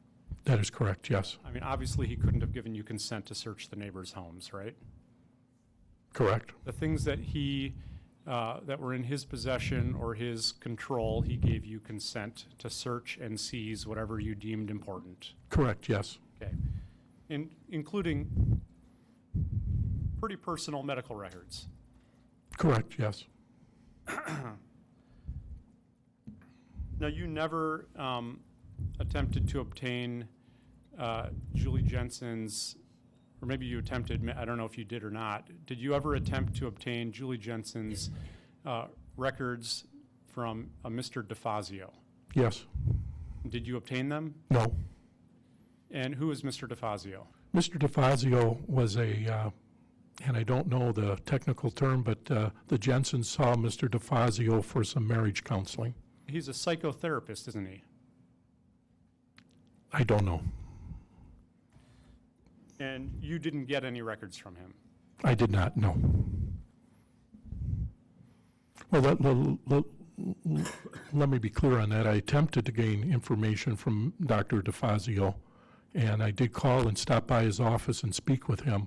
His office was also located over near St. Catherine's, and I spoke with Mr. DeFazio, and he could not recall the Jensens in treating them for the marriage counseling. He didn't know who I was talking about. He couldn't remember, and he was under the impression that his records, it was so long ago, that those records would have been purged. So I did communicate with Dr. DeFazio, attempting to obtain those records. However, I was unsuccessful. Okay. In all the years since 1998, have you ever looked at or obtained Mr. DeFazio's records for treating Julie Jensen? I have not obtained them, but I know the district attorney's office, I believe, obtained them. I have not seen any, but I'm aware of that the district attorney had got better results than I did. There was a 911 call on December 3rd, right? That is correct, yes. Yeah, and it was, Mark Jensen had called 911 to report Julie's condition, Correct, yes. to request assistance to the house. Yes, he called for the rescue squad. Now, all 911 calls, even in 1998, were recorded, right? I don't know. You just don't remember? Well, yeah, I don't recall. That's back in 98, and they were likely recorded, yes. Okay. Regardless, it wasn't saved in this case, was it? That I don't know. Have you ever listened to the 911 call in this case? I have not. So you've never heard exactly what was first said from Mark Jensen on when he found Julie Jensen? Objection, Your Honor, this is all hearsay. I really asked what he has never heard. He said he never heard it. So let's move on.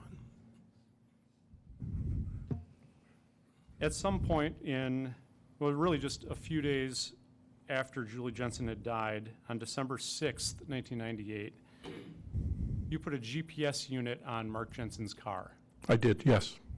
on his truck. You know, I wasn't there. I invited Mark Jensen, or he was stopping out at the police department. I had frequent contact with Mr. Jensen, and as Mr. Jensen would come to the police department, through DCI, Department of Criminal Investigation, I teamed up with some of their agents, and I put a GPS tracker on his vehicle. I don't know what type of vehicle he was operating at the time. The DCI agents took care of putting a tracking device on Mr. Jensen's vehicle, and then later on, they would remove it. Okay. How long was there a GPS tracker on Mr. Jensen's vehicle? For some time, I don't recall the exact length. And nothing was ever found of value to you? Correct, yes.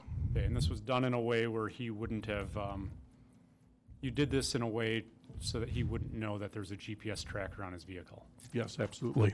Yes.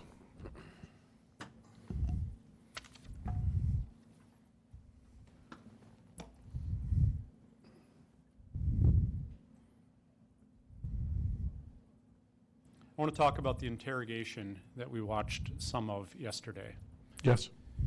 That was on April 21st of 1999, right? Correct, yes. Now, you just got done explaining that you had been meeting with Mark Jensen on a regular basis. Weekly, I would say, either by phone call or by in person. And in person, was that at the police station? Yes, it always was, because I wanted to make sure we could recover the tracker or put the tracker on his vehicle. And how did that work? Did you ask him on these weekly phone calls or something to stop in? Well, generally, Mr. Jensen would contact me primarily, and we would make the arrangements, and he'd stop in or by the police department. He wasn't required to make weekly contact with you? No, he was concerned. Okay. And he checked in with you regularly? He did, yes. Okay. And did you just invite him in? Yes. Okay. And then he'd take you up on that? Yes. And how long would those meetings last? Not very long, probably, yeah, not very long. Can you ballpark it for me? Less than 15 minutes, Okay. And would these be like on his way to work? sometimes. Okay. So it wouldn't be unusual for him to show up in a suit and tie? Yes, yes. Yes, it would not be unusual? No, he generally was on his way to work or possibly on the way back, but yes, that would be accurate. Okay. Would he normally stop by? Would he have any of his kids in tow? I don't recall. I know on April 21st, when he came to the police department, he had his one son with him. That wasn't the first time you had met his son? Or was it? I don't recall meeting his son previously, but I might have. But I didn't have a conversation with his son of any substance until April 21st, 1998. All right. And you had purposefully tried to establish an apparent friendship with Mark Jensen. Oh, well, I was certainly cordial. professional with Mr. Jensen. We had a very good relationship. We talked about the stock market, about his case, many things. So, yeah, I guess you would be accurate. We developed a friendship, yes. You wanted him to be reaching out to you on a regular basis. That was convenient as part of my investigation, yes. Now, on April 21st, you knew that this was going to be a different kind of meeting, Yes, I did. but you didn't communicate that to Mark Jensen, did you? No, I did not. Okay. As far as he knew, this was like any of the other dozens of meetings he had had with you? That's accurate. And so he might have been on his way to work? I don't know. I mean, you saw him in the video, and I don't know if you remember specifically, but he was in a suit and tie. He was. And I think your testimony is that this started at 9 a.m. Correct. And he had David with him, right? Yes. Okay. Fair to say he would have had no reason from you to believe that he would be there until 4 p.m. that day. Yes. That's fair? That is, yes. Okay. I didn't think it would go that long, so I'm sure Mr. Jensen didn't. Okay. And at no point did you say, hey, this is going to take all day?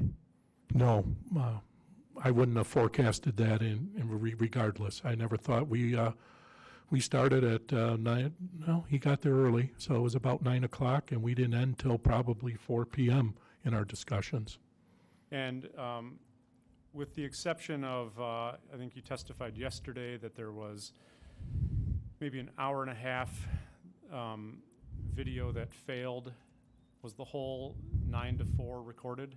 Yes, what I did was that the interview rooms at that time at Pleasant Prairie, we had a one-way mirror on the one. And again, keep in mind, this is 1998, and we had an old clunker VCR that you would put on your shoulder.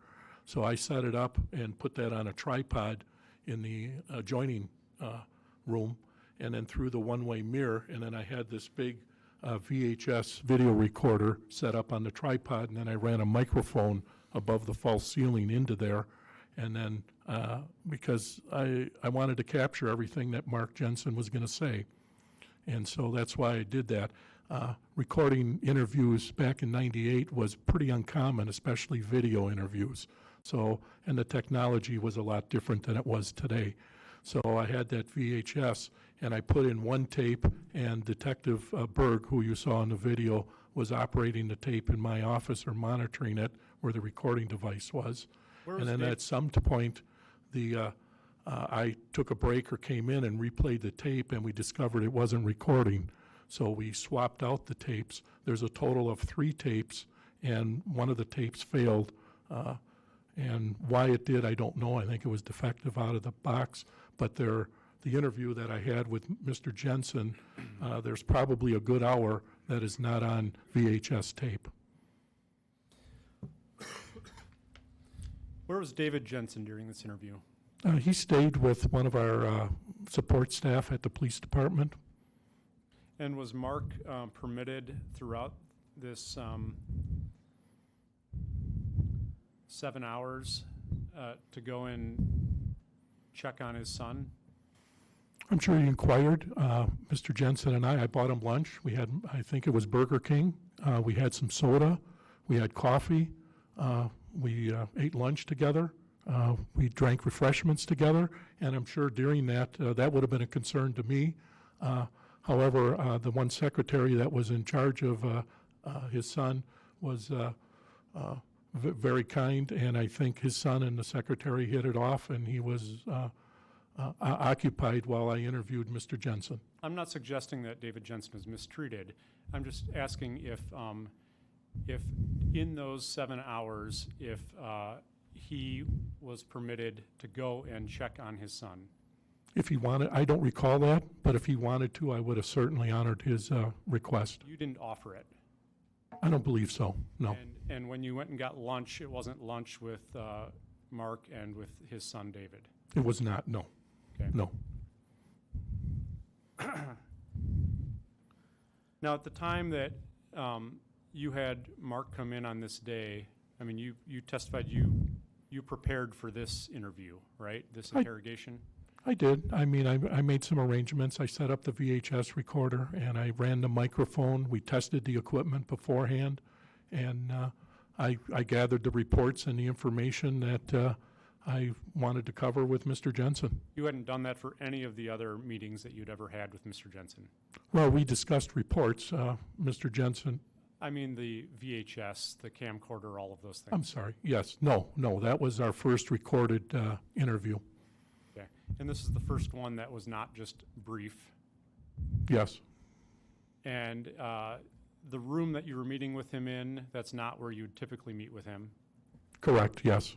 Would you typically meet with him just in your office or in the lobby? I'm sorry, would you repeat Typically- that? Would you typically meet with him in your office? I would typically, when we met at the police department, there was a little conference room off the lobby. I would meet him in there. On April 21st, you were under the, at that time, misimpression that antifreeze had been ruled out, right? Yes, that is correct. Okay. You believed that, the way I said that, I don't want to have it be confusing. You believed that antifreeze had been ruled out on April 21st. Correct, yes. Okay. And your plan was to confront Mark Jensen and to try to get him to confess to playing a part in Julie Jensen's death. Could you repeat that one more time, Sure. sir? Your plan on April 21st was to confront Mark Jensen and to try to get him to confess to playing a part in Julie Jensen's death. Yes, that is correct, yes. And you testified about this yesterday, that you lied to him multiple times in the interview. I did, yes. And you lied about the crime lab determining that he had left photos. Well, I think my statement was I lied to him about the writing on the photos that were left around the Jensen home, and that I had a crime lab report about his handwriting being on them. I mean, you lied about the crime lab even analyzing the photos. That is correct, yes. The crime lab never analyzed the photos. I think eventually they did, however, not while I spoke with Mr. Jensen. Well, only one photo was ever retained, right? That is correct, yes. Okay. And the rest were just lost to the ages, right? No, that the other photos, and they were primarily recovered by Mr. or Officer Cosman, and there was no real complaint on this. We were down there, as we pointed out, from 1992 until 2008, and we recovered some of those photographs. Our evidence room isn't all that big. 2008 or 1998? I'm sorry, sir. You said until 2008? No. Is there an objection? Well, the response, it was non-responsive, Your Honor. I guess I object on that point. Okay. This is your witness, he's talking. Yes, Your Honor. Go ahead, finish. Yeah, and since we didn't have a complaining witness at the time, and we collected them, and we cleared Terry Perica, and there was no charges being pressed, I wasn't in charge of the evidence and how it was disposed of, but eventually that evidence is to keep room in the evidence collection. So there was nothing purposeful about, well, I guess there was a purpose to destroying them, but it was considered obsolete evidence. They're gone. They are, absolutely, yes. They're gone and they were never tested. Correct. You did a few other things during this interrogation, right, in terms of tactics with Mr. Jensen. Yes, You talked about how you lied to him. correct, yes. You did something where you engaged in something called persistent questioning. Yes, You spoke over Mr. Jensen at times. at times. Yeah, you would interrupt him. Correct, yes. Yeah, and the plan with these things that you were doing was to put pressure on him in that interview. Fair? Yes, I was intending to put pressure on him for him to tell me the truth. And the truth is you were determining it. It could be viewed that way. You were trying to make it easy for Mr. Jensen to tell you what you wanted to hear. Well, I wanted the truth. I didn't want to impose on him, and there was, to say that it's something that I wanted to hear. I wanted to hear the truth, and I wanted him to tell me the truth, and I knew he was lying to me during the interview.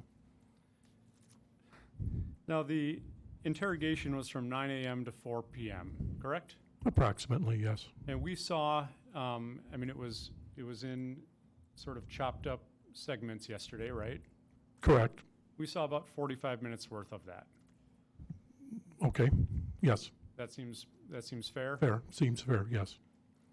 It took a lot longer yesterday than 45 minutes Probably, because of the stopping and reading what we had just watched, right?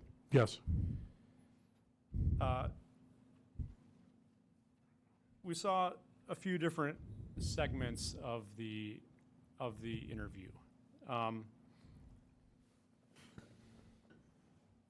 Let me just grab the transcript of it. Are we good yet? We need a break yet? You want to take a break? No? Yes? No? We're good. We're good. All right, we'll continue. It looks like you have someone in the back row who would like to take a break. I think you have a mixed, A mixed bag. you have mixed vote. I'll rule on the side of caution. Take your break.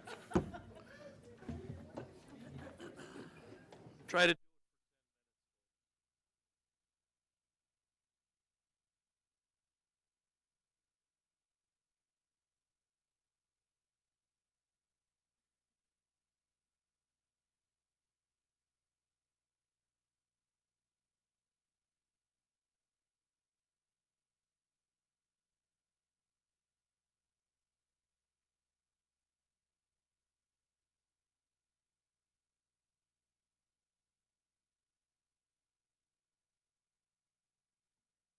All right, we're in recess.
around the block a few times.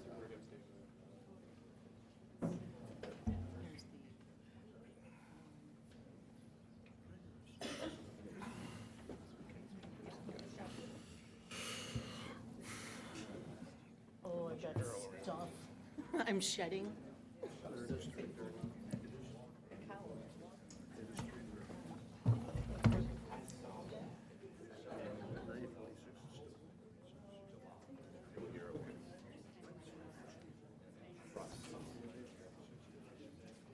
Still, it was 7. Prize for the jury? It's now, it was 7:32.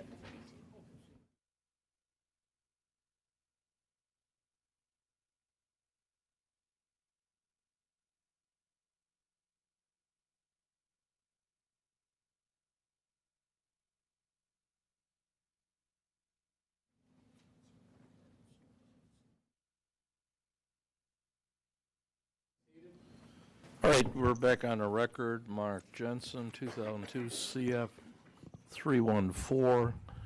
Appearances are the same. The jury's back in the courtroom. We are going to continue with the cross-examination. The witness is still under oath.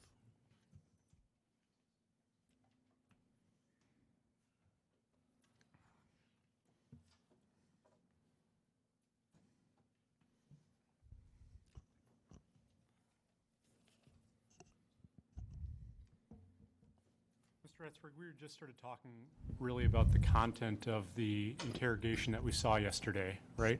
Correct, yes. You can hear me okay, right? I can, thank you. Trying to figure out a place to put all this stuff.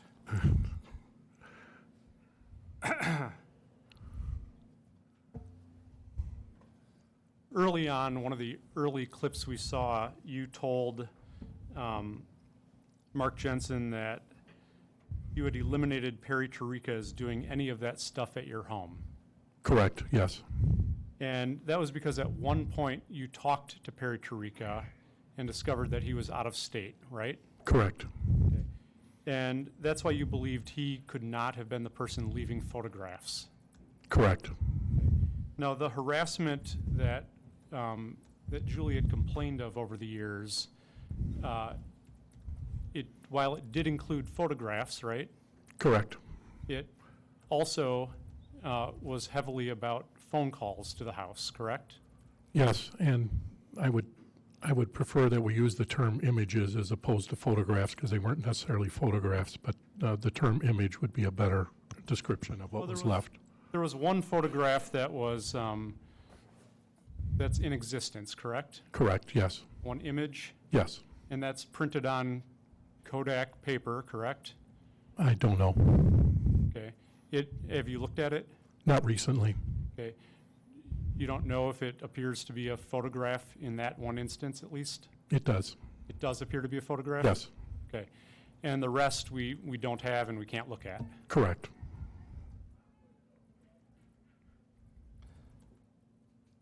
I want to show you, you were shown this yesterday, and it's Exhibit S27. Let me just grab it.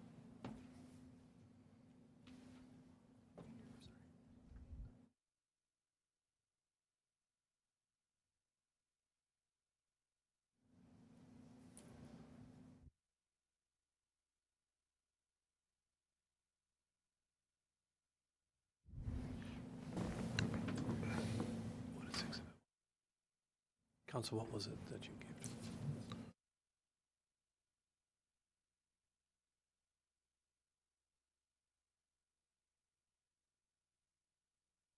What number is that for the record? S27? Thank you.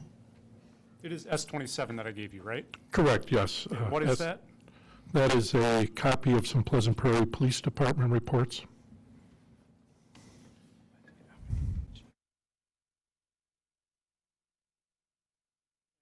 You testified about this yesterday, right?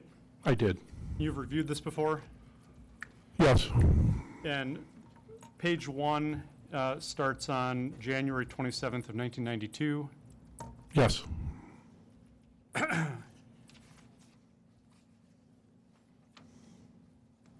And the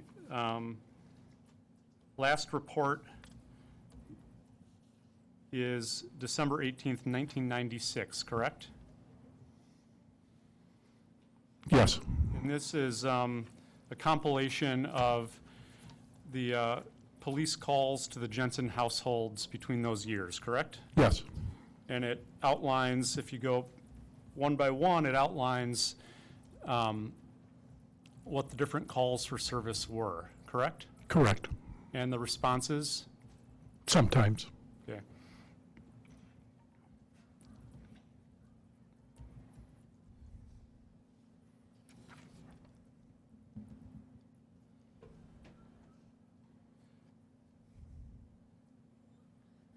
In the interrogation yesterday that we saw in 1999, you talked about this ongoing issue with the photographs, correct? Or the images, as you'd like to call them? Yes, Okay. And I just want to review a handful of these, okay? I mean, they're not that many really, right? yes, And if you could just page along with me, but the first one, I guess if you look at, well, page 1 and 2 is January 27th, 1992, right? correct, yes, Okay, and that just says suspicious activity, yes, no other details, right? yes, January 29th, 1992, suspicious problem, no other details. yes, Fair? yes, January 30th, 1992, gone for the weekend. yes, February 20th, 92, vacation times reported. yes, And June 16th of 92, there was a call because a car was parked across the street for too long. yes, May 8th of 93, a belief that someone had entered the residence and moved items. yes, November 4th, 93, there was a complaint about receiving annoying phone calls, hang-ups, and harassments. yes, You see that one? yes, Okay, and that's the first time that something is reported, and it was reported about phone calls. yes, Nothing about photographs reported in that complaint. yes, November 4th, 1993, receiving annoying phone calls, hang-ups. No, I just read that one, didn't I? Sorry. October 21st, 1994, Julie Jensen complaining that there were black males in the neighborhood selling magazines. yes, October 22nd, 94, a repeat of the same complaint. yes, On Christmas of 94, their Christmas tree lights were damaged, and they complained about that. Or she complained about that. She's the caller, right? yes, January 19th of 1995, it just says, from what I can tell, there's nothing, right? correct. It's an extra patrol complaint. January 21st of 95, there's a trespass to land, and there was a person that was cited, correct?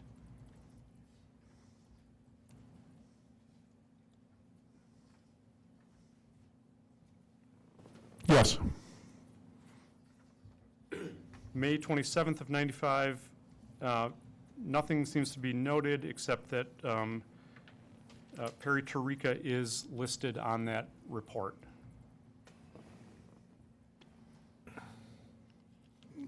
are you talking about 90, the dated 5/27/95? Yes. Yes, yes, And then finally on, and this isn't the last report in the whole packet, but I guess for the first time, and it's August 25th of 1995, there's a report about photographs being found.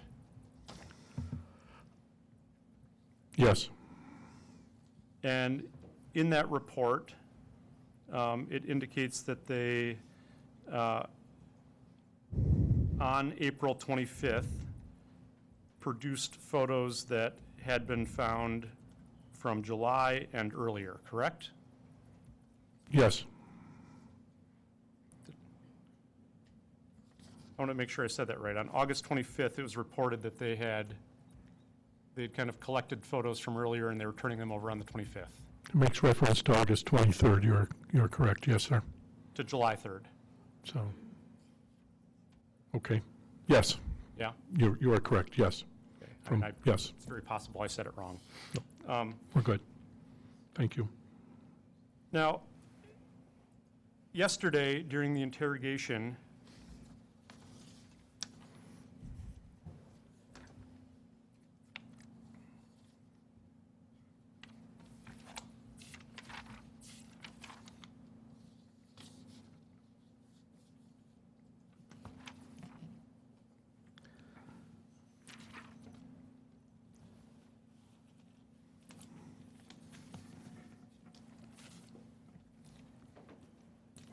you were asking Mark Jensen about finding photographs, correct? Yes, Excuse me. And he told you some of that stuff, and this is on page 52 of the transcript. Thank you. He told you some of the stuff I would accumulate, and then I'd say I found it in the shed. I'd say I found it in the shed. He went on to say, and it would be a way of giving it to her without saying I've been hanging on to this stuff basically. Yeah, I'm sorry.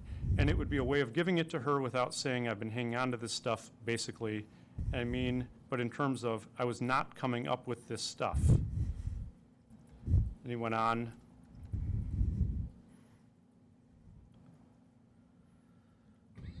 I mean, this falls into the same trap as the phone calls. I know that Julie told me at one point that everyone thought that I was making the phone calls, and yet we'd be sitting on the couch in the living room together. Question, a hum, and the phone would ring. Answer, and the phone would ring. I mean, it couldn't possibly. I'm sitting there with her, so she knew it wasn't me. There's a time when the pictures, I know. Question, so you misled her, which in turn misled the police? Answer, the police, yes. I mean, it was not a malicious standpoint, it was. And you characterized this yesterday as him acknowledging that he was the one leaving photographs, right? yes, And what he actually told you is that they had accumulated and then he would show her, correct? yes, And that's consistent with the report from August 25th of 1995 that you just read, right? I didn't read it completely, but yes, I believe it's consistent. That these photographs would accumulate and then they'd be turned over.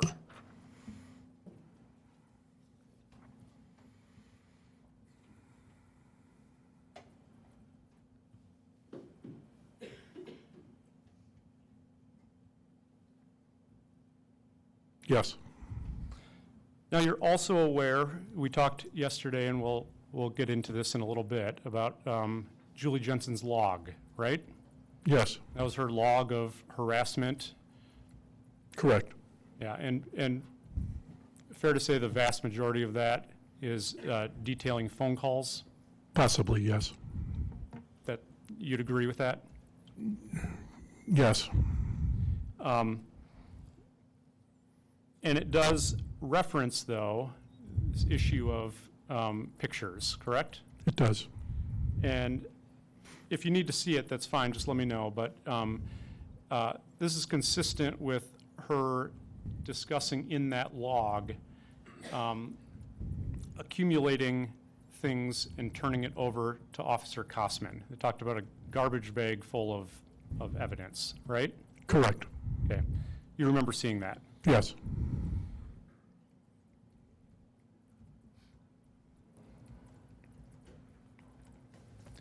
You testified yesterday that after Mark had explained that photos were received at the office, I want to make sure I said that right, that after Mark had said that photos had been received in the mail at the office, that you talked to support staff in his office who opened the mail, and you determined that they had never experienced that, correct?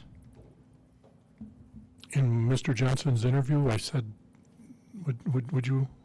Yesterday testifying. Yes. Yes, I did. I thought you were referring to the video. I'm sorry, I was mistaken. But yes, you are correct. That's fair. I mean, I guess, jumped from something that happened in 1999 to something that happened in 2023. Yes, I thought you were referring to the video again. But yes, that was part of my investigation. I did speak with the staff at Mark Jensen's office, And which office did you speak to? the Racine office. Of Stifel? Yes.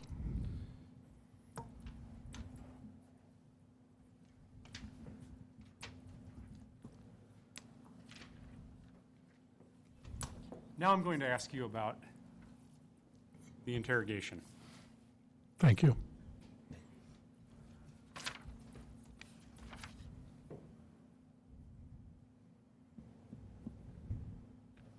Counsel, I'm looking at page 51. Lines 25 to 52. I mean, this was all read yesterday.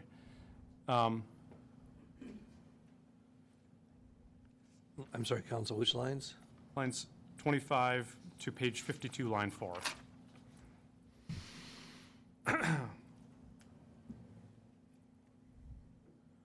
This is Mark Jensen speaking at the beginning. He says, no, they were, the ones that were mailed to the office were early on in the first year or two. Question, Answer, that is when I was at, and it says unintelligible, in Milwaukee.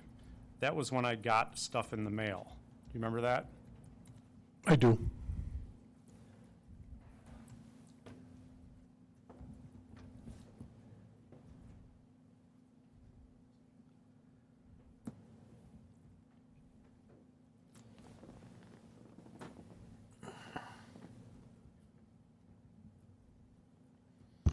Did you speak to anyone at either the Prudential office or Baird office in Milwaukee? No.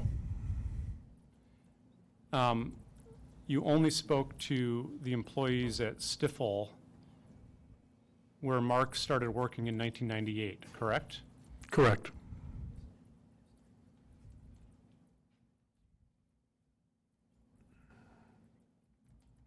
You mentioned earlier that the, well, there's the one photo that was kept, and the other pictures have been destroyed. Were those ever fingerprinted? No.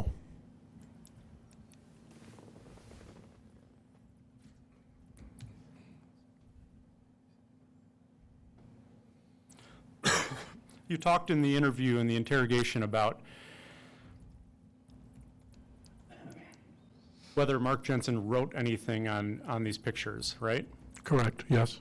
You never asked him to identify anything he specifically wrote. Correct. He never said he created any of the photos. I don't believe so. He told you that his wife was upset by the photos, Yes. and that he was reluctant to tell her he had received one, and then ultimately he would tell her or show her. Yes.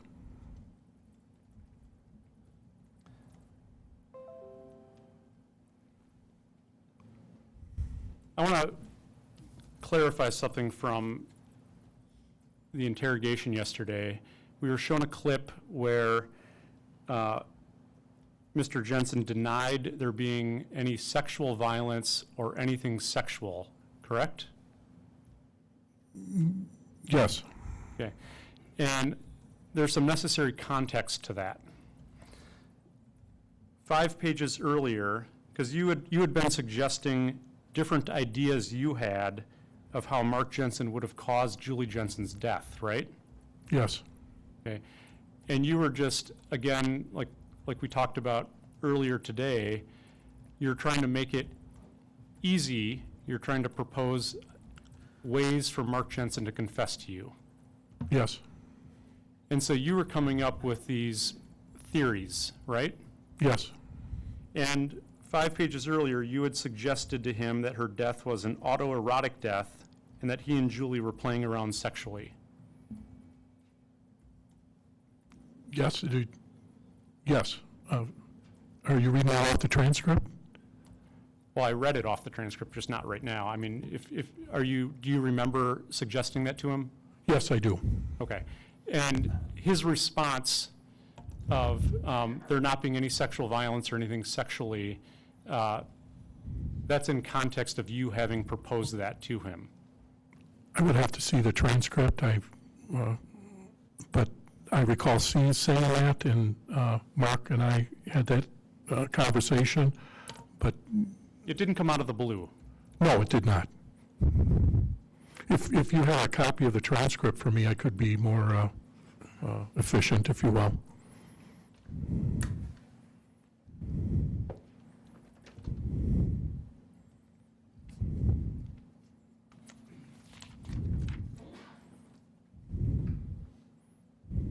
I'm not sure what this has been. You've marked this, the portion. I'm just going to show him.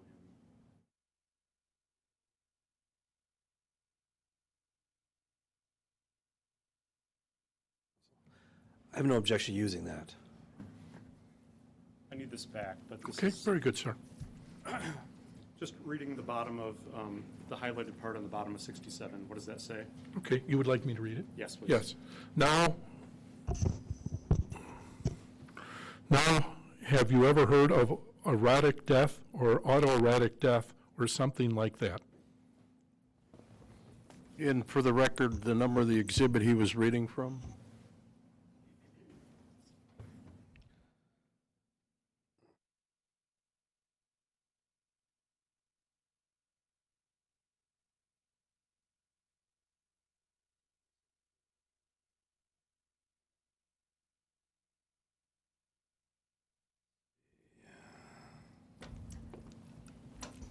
Well, for the record, he was reading from. Exhibit 26.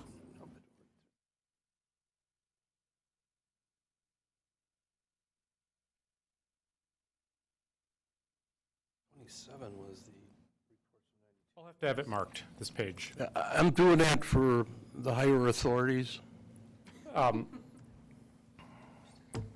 we do have to make a good record, so that's all I'm trying to do. Somebody has to tell me what exhibit he was reading from.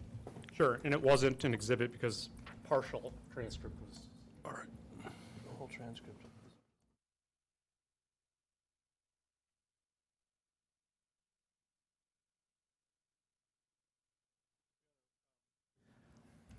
I think we should print an entire copy of the interview and mark it as an exhibit. And Whatever you wish to do. And but I'll do that over the lunch hour, and we'll have. And then just remind us, and we'll put it into the record. The state has no objection to this method of examination, however, Your Honor. This is exhibit 52 that you just read from, right? Yes, it is. And that's page 67 of the transcript of your interrogation. Yes.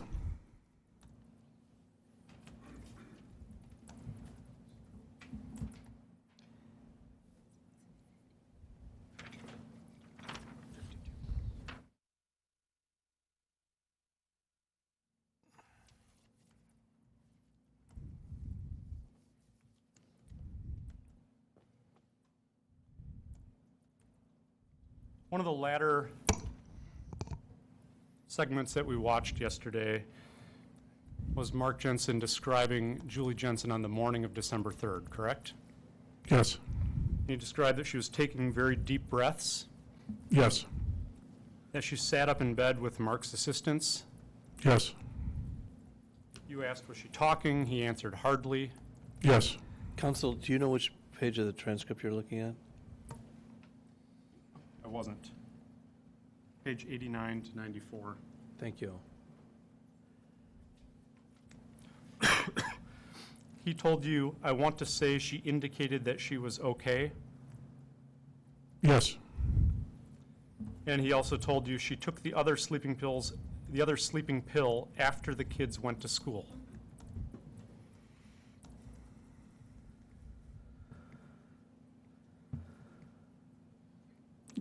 Yes.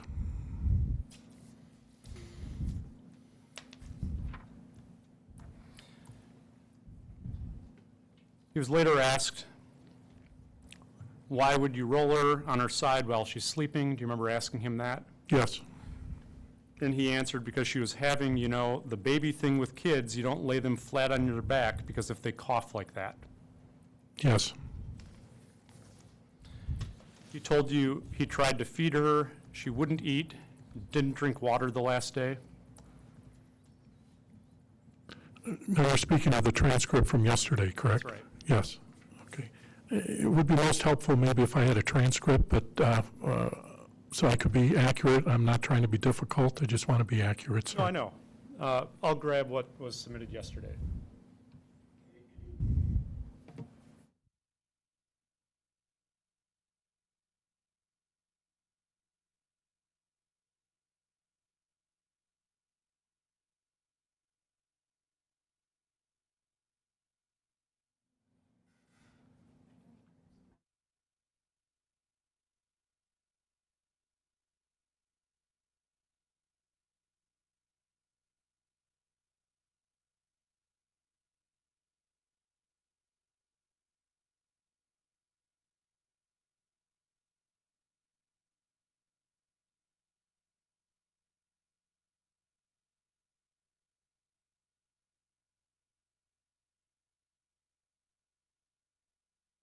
Do this to refresh, see if that'll refresh your memory. Very good, sir.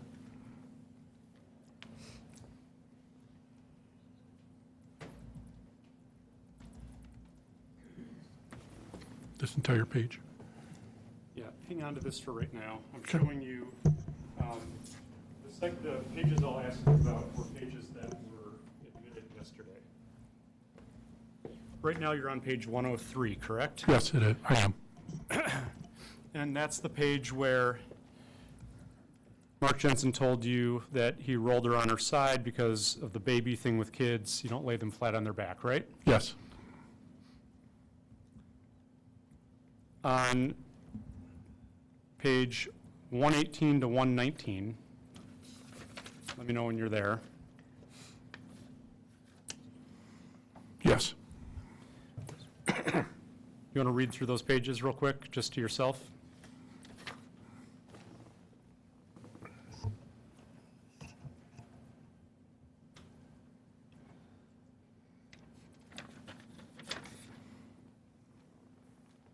yes,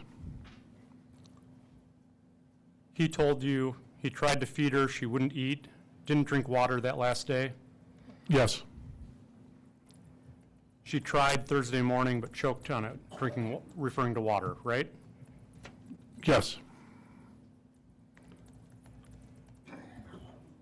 Do you want to take a look at 137 to 142?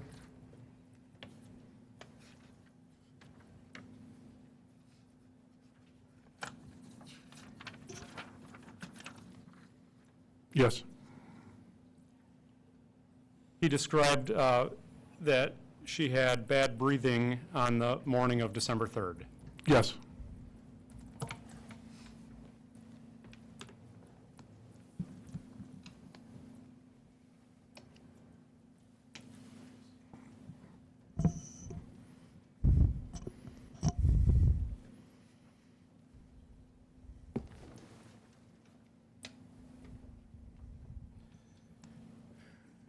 We heard a small portion of the book that was read by you yesterday, right? yes,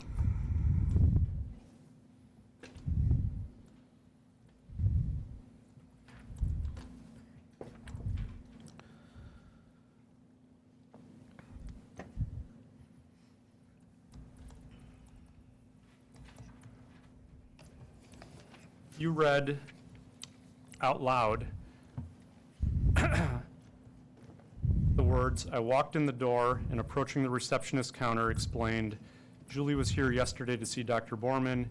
He gave her some samples last night. She woke me up acting drunk and blaming it on this." I said, showing her the printout. That's consistent with what he told you in the interrogation on April 21st, 1999, correct? Yes.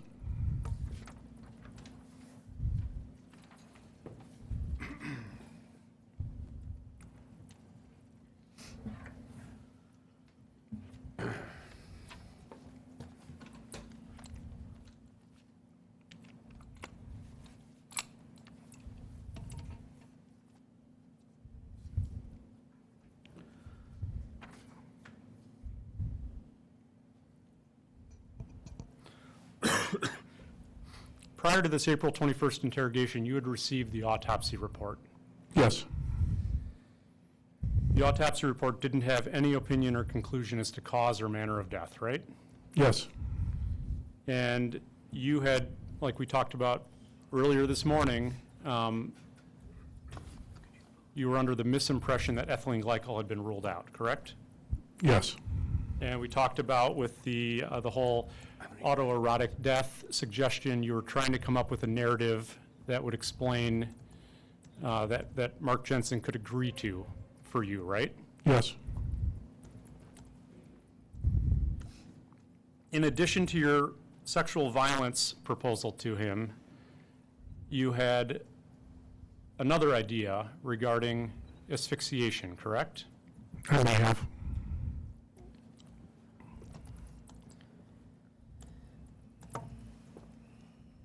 I'm going to give you the transcript back so you can follow along so you can remember exactly, okay? Thank you.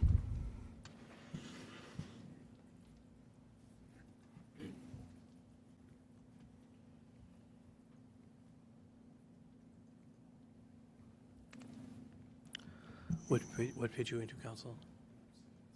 Okay. If you could go to page 75 to 76. 75 starting at line 24.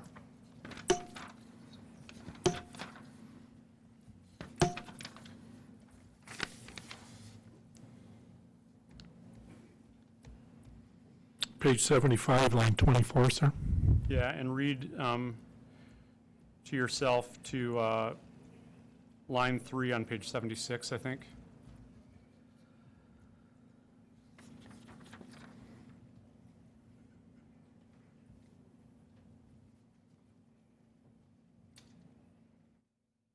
Okay.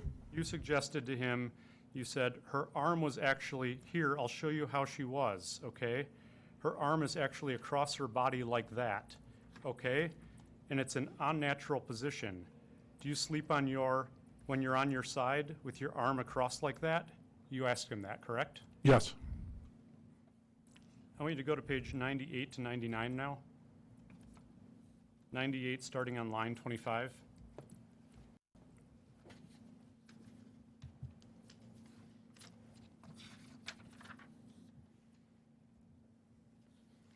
Page 98, line 5, Line 25. 25. Thank you. And read to yourself to 99, line 16.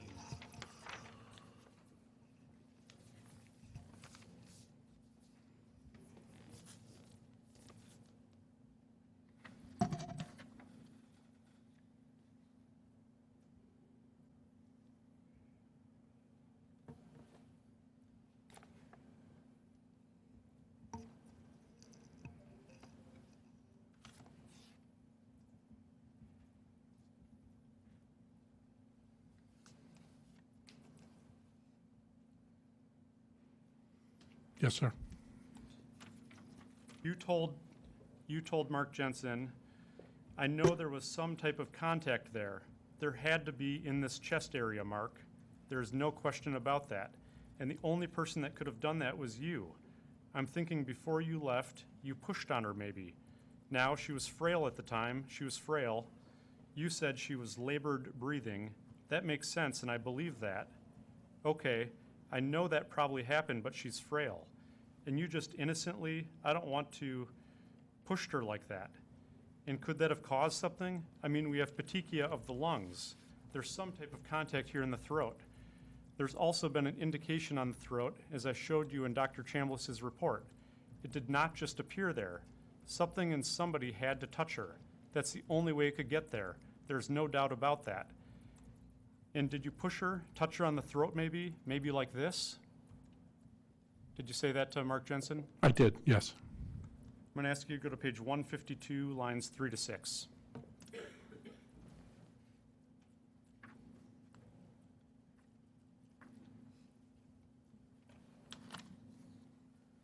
Lines 3 to 6, sir? Yes. Okay.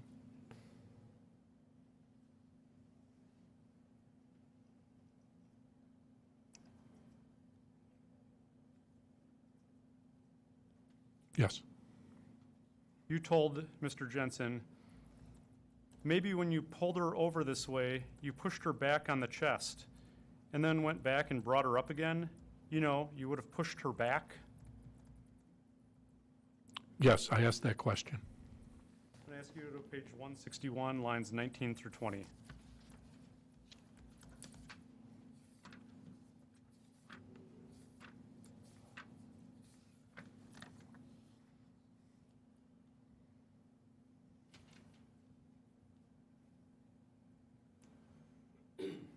Yes, sir.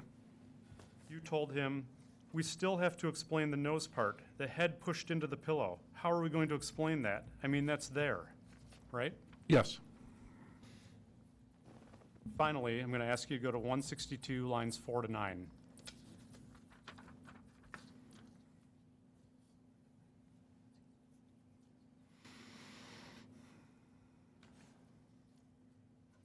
yes, sir. Said something had to push it down. There's 3 things that happened here. Head being pushed, the nose, some type of contact here at the throat, and some type of contact here in the chest. Okay? We know that happened, okay? You were the only one there. You had to do something, Mark. Did you say that to Mark Jensen? I did.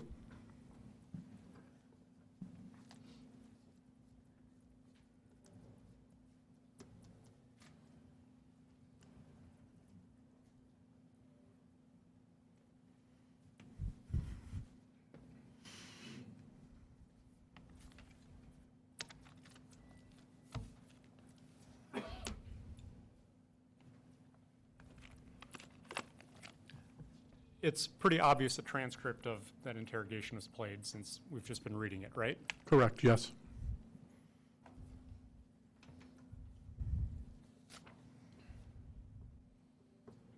I want to talk a little bit about Julie Jensen's log, the harassment log. Yes,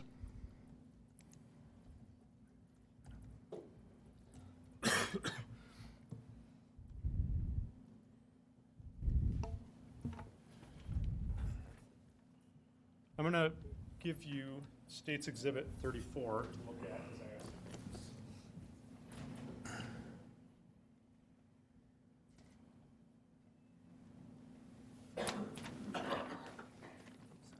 It's right there.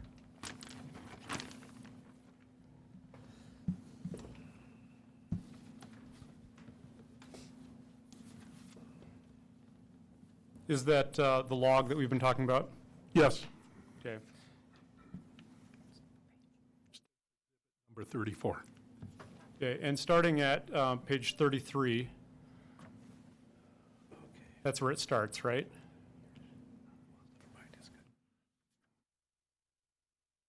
Actually have it starting at page 31 in this log, sir. Okay, well, if you could go to page 33, I'm there. all right, and that's what you see on the screen? Yes, Okay, and it details hang-ups and incidents at the house, right? that is correct, yes. And if you could find page 38.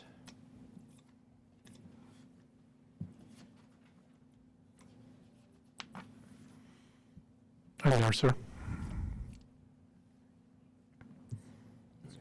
Yes.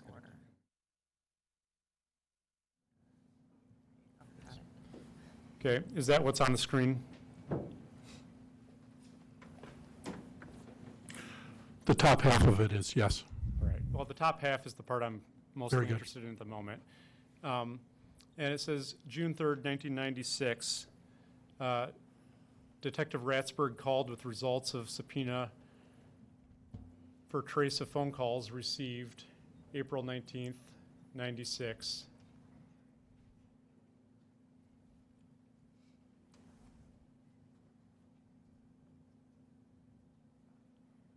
April 19th, 1996, Friday, 10:01 PM, calling Mark an asshole.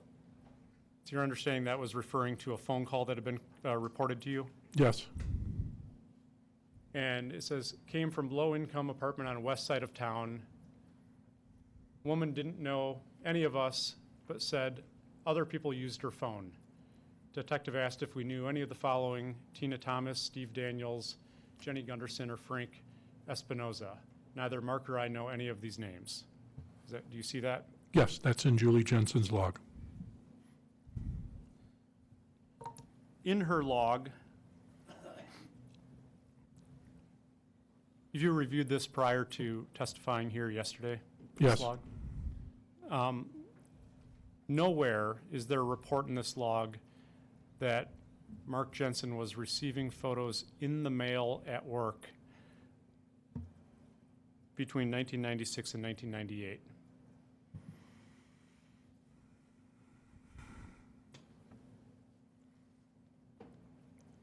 I don't know.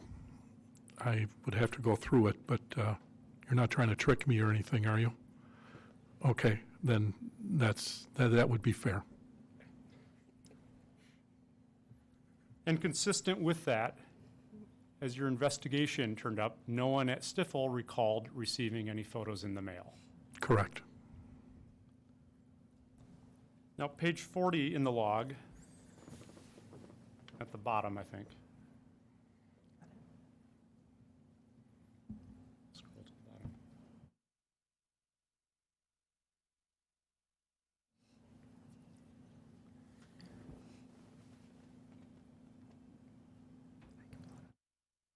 The kind of bottom line says, I think that's December 26, 1996, right?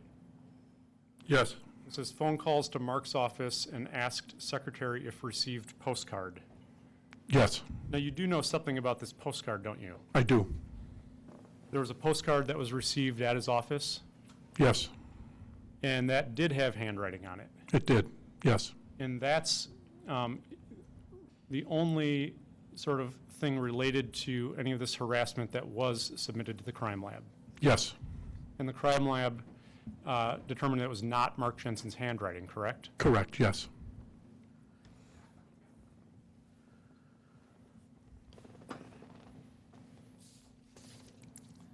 Tucked in the beginning of, I guess, in the inside cover of that log are some letters from Ameritech, aren't there?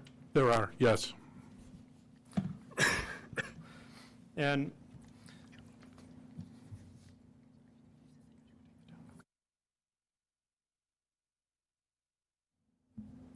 And there's a letter dated September 27th, 1995. Do you see that?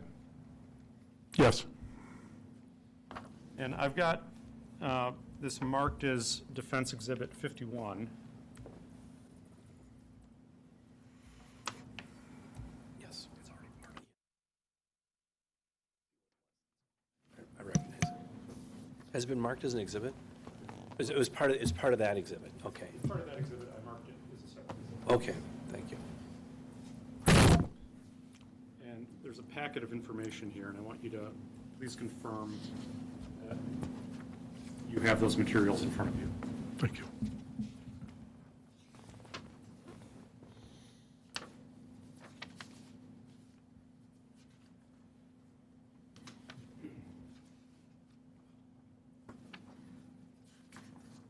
I'm really only going to ask you the first 2 pages. Very good, sir. I've reviewed them.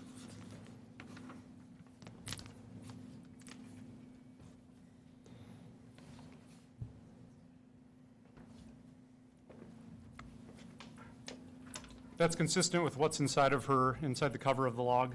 Yes, And that letter from Ameritech, it has, it's notifying Mark and Julie Jensen that we recently placed tracing equipment on your telephone line. correct, yes. Okay. And then in the bottom right corner is handwritten, 11/14/95. Do you see that?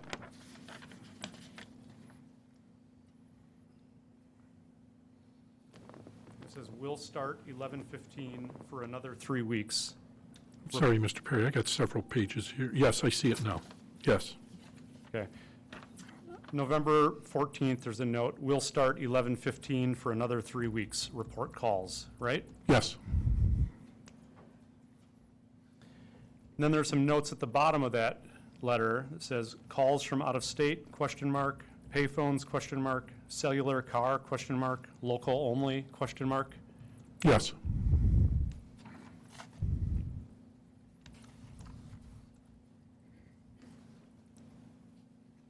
And I'm sorry, I'm going to ask you to pull up The log again? yeah, and if you could, page 36 of the log. yes,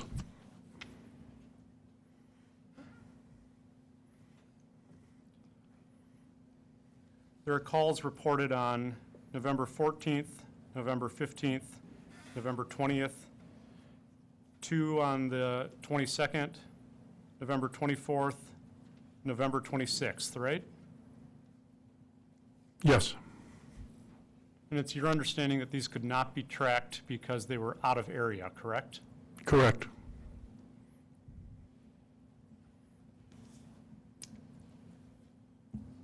Out of area to you meant out of state, correct, not something within the same area code. yes, Yes, not something without, in the same area code. yes, Yeah.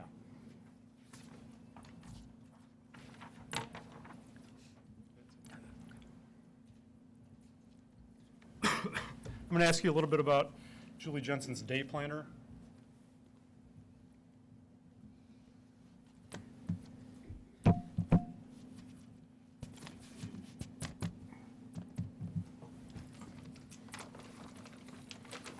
This is marked as State's Exhibit 33. yes,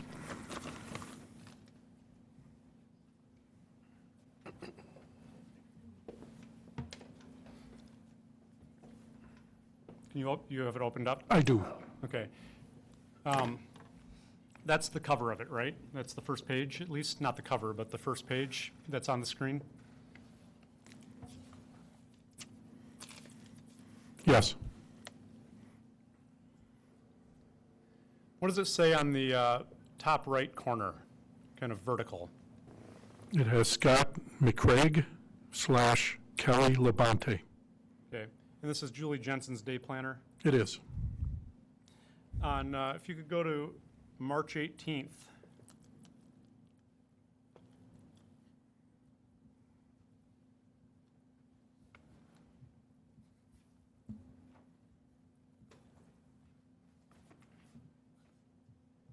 of 1998, sir? Yes, I mean, I think this whole thing is 1998, right? Yes, I'm there at March 18th. Okay. You see an entry for TurboTax? I do, yes, Is that consistent with your investigation that you learned that Julie Jensen did finances on the Jensen home computer? yes,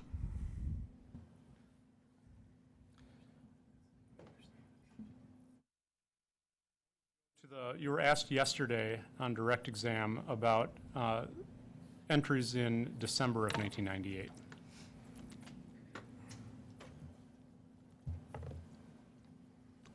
yes, On December 7th, yes,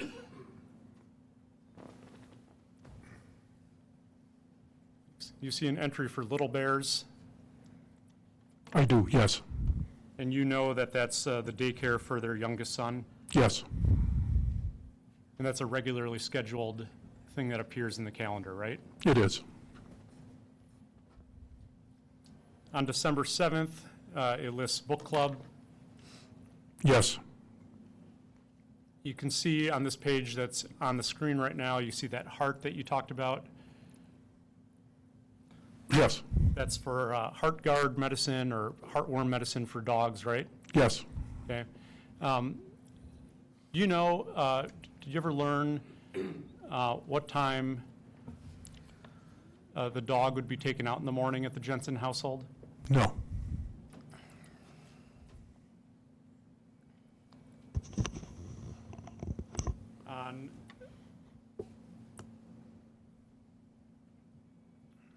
You see the Stifel Christmas party noted on that page? Yes, December 11th, 1998, Stifel Christmas Party. You have no idea if she planned on attending that. I have no idea. The following week of December 14th, you see Little Bears, piano, kids castle, French club. Those are the entries basically, right? Correct, yes. These are all entries for events scheduled for her kids. Yes. The week of December 21st,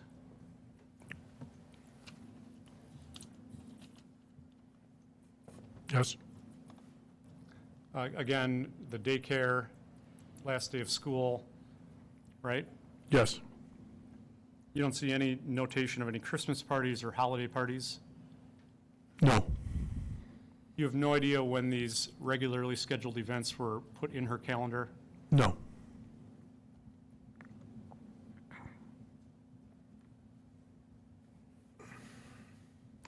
If you could go, I guess, back in time to September 28th.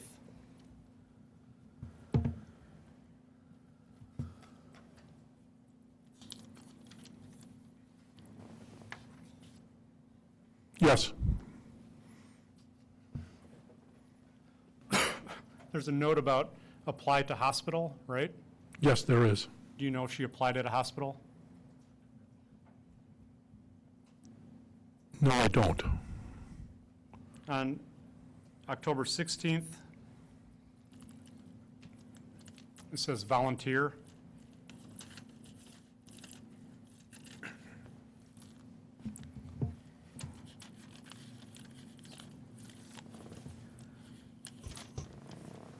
Do you know if she volunteered or where that was at? I don't know.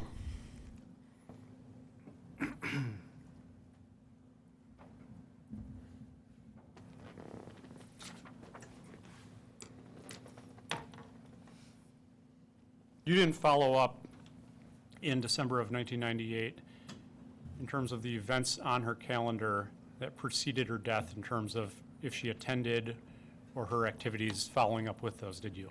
No, I didn't.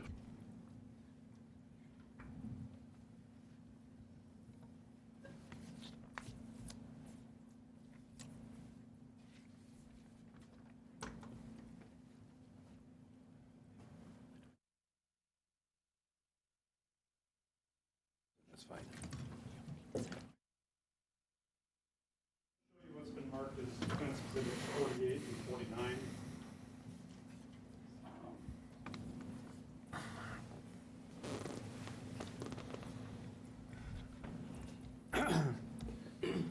Yes. Of course, I handed those to you and I don't have marked. Which one's 48? University of Wisconsin Parkside. It's a two-page document marked as D48. And the other one's 49? Yes, sir. And that's a certified, that's a copy of a certified copy of a transcript for Gateway Technical College? Yes, that is listed as Defense Exhibit D49 from Gateway Technical College. Starting with D49 from Gateway Technical College, that's a transcript for Julie Jensen, correct? It is. And it indicates that in 1996, she took a course called Human Body Structure and Function Yes. and received an A in it, correct? Yes. And the transcript from UW Parkside on D48. You have that in front of you? I do, yes. It includes courses Bioscience and Intro into Human Development. Yes. In the spring of 1978, she took Nutrition and General Chemistry, Yes. took Principles of Human Physiology. Yes. She took a class called Death and Dying. Yes.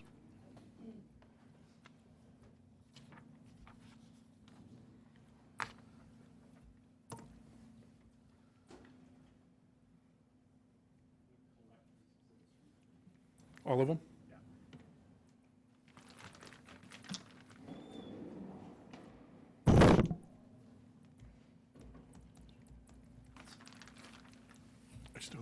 here if you want this right away. I can take that.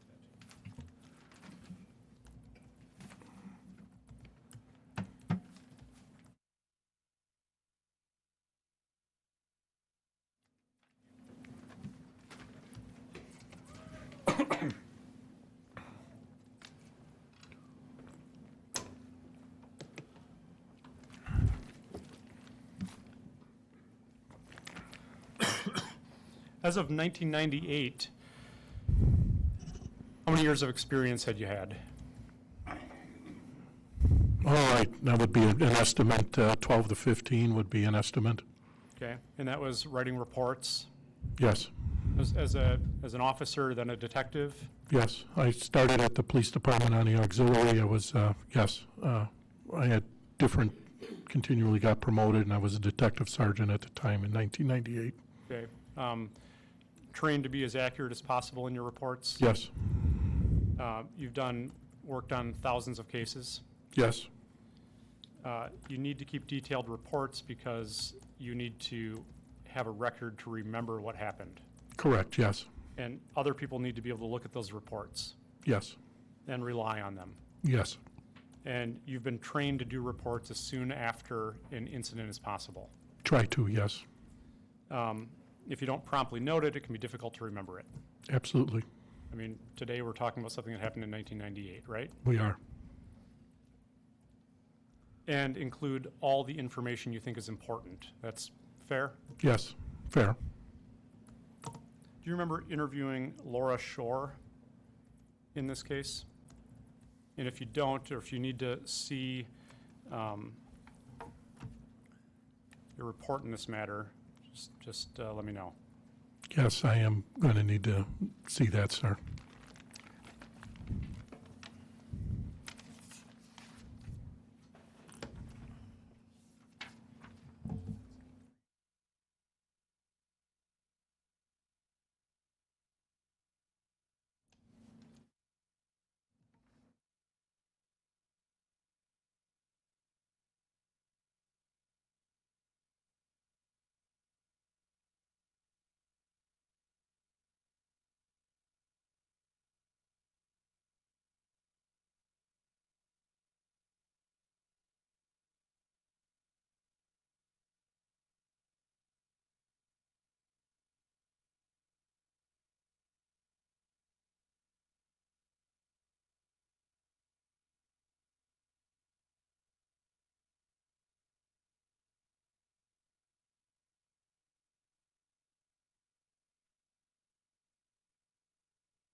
I handed you what's stamped at the bottom, 973. Is that from your police summary? Your narrative report, I mean? Yes, it is. Okay. You could just read it to yourself and let me know if that refreshes your recollection.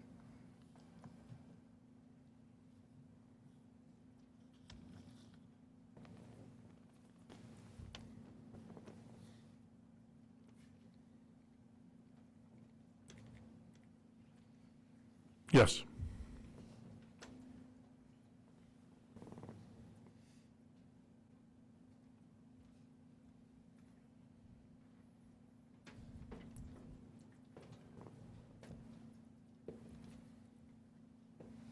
When you interviewed Laura Shore, all those things about documenting the important stuff was at play when you typed this up, right? Yes. Okay, you wouldn't have put something in here that wasn't told to you, correct? Yes.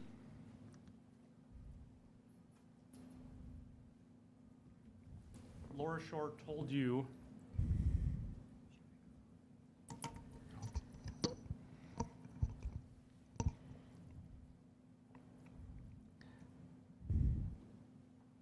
that she spoke with Julie Jensen, and she related that Julie had a job lined up at Bradford and was to start on December 7th, 1998.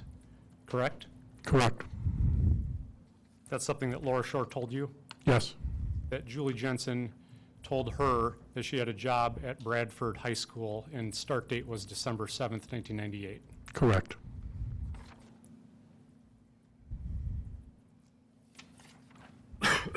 You testified yesterday about talking with Dave Nearing.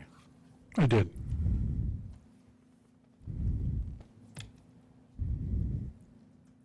In that although you don't have any report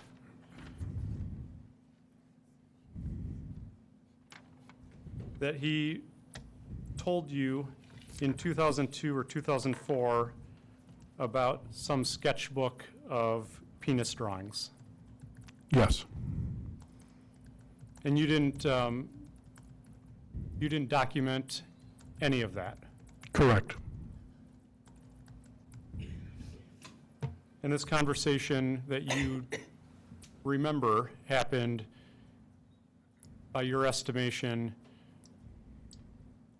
18 to 20 years ago. Yes,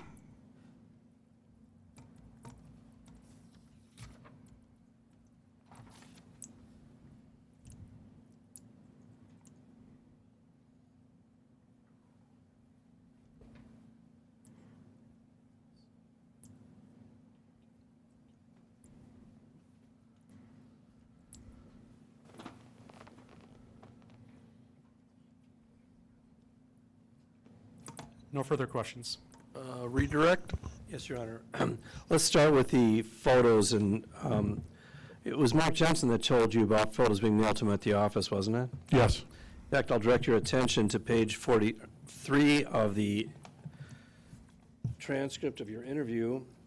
And as I've indicated, Your Honor, the state's going to be producing a copy to be marked as an exhibit.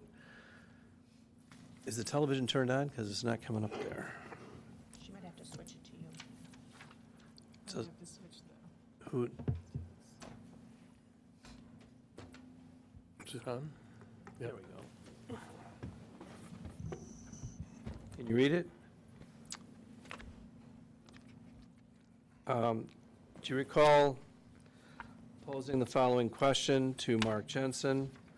Question, and I just want you to cooperate with me so we can get down to the bottom. Now, you left the photos around there, right? Am I right on that? Can you give me that? Did you leave some of them there? Answer, there were times when I didn't. I'd get stuff in the mail. I wouldn't give it to her initially because it would cause a great deal of upset, and that wasn't helping us. Is that the question you posed to him and the answer he gave? yes, And then he went on to say, answer, there were times I just threw them away when I got them, but I mean in terms of having the photos. Question, did you leave them around the house? Answer, no. No, I did not. I mean, absolutely not. I mean, but there were times when I would just throw them away, when I would stick them someplace like in the garage for a while, and then bring them out. So she knew what was going on. Question, so that I'm clear here, I don't understand. Answer, in terms of question, you'd get a photograph in the mail with her in it, showing her with a man's penis. Answer, yeah, and that was the stuff. It was very early on. I got that in the mail. I mean at the office. Question, okay, answer, in the mail. So as Mark Jensen was telling you early on that he was receiving these communications in the mail at the office, correct? yes,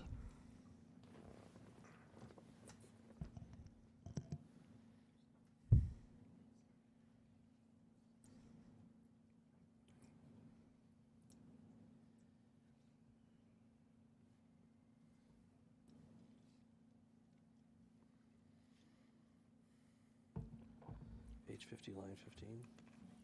And line 19.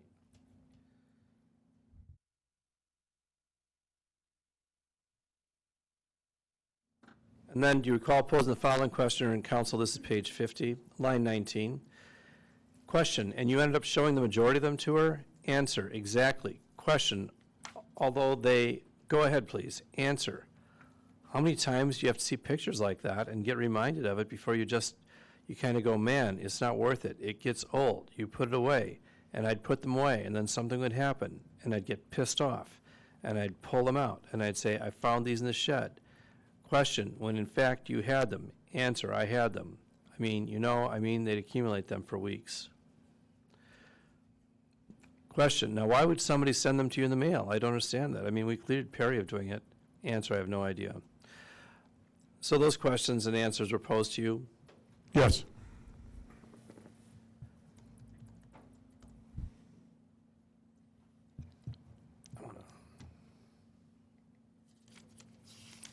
Now, with respect to the conversation about Mark Jensen going to see Dr. Borman, let me go to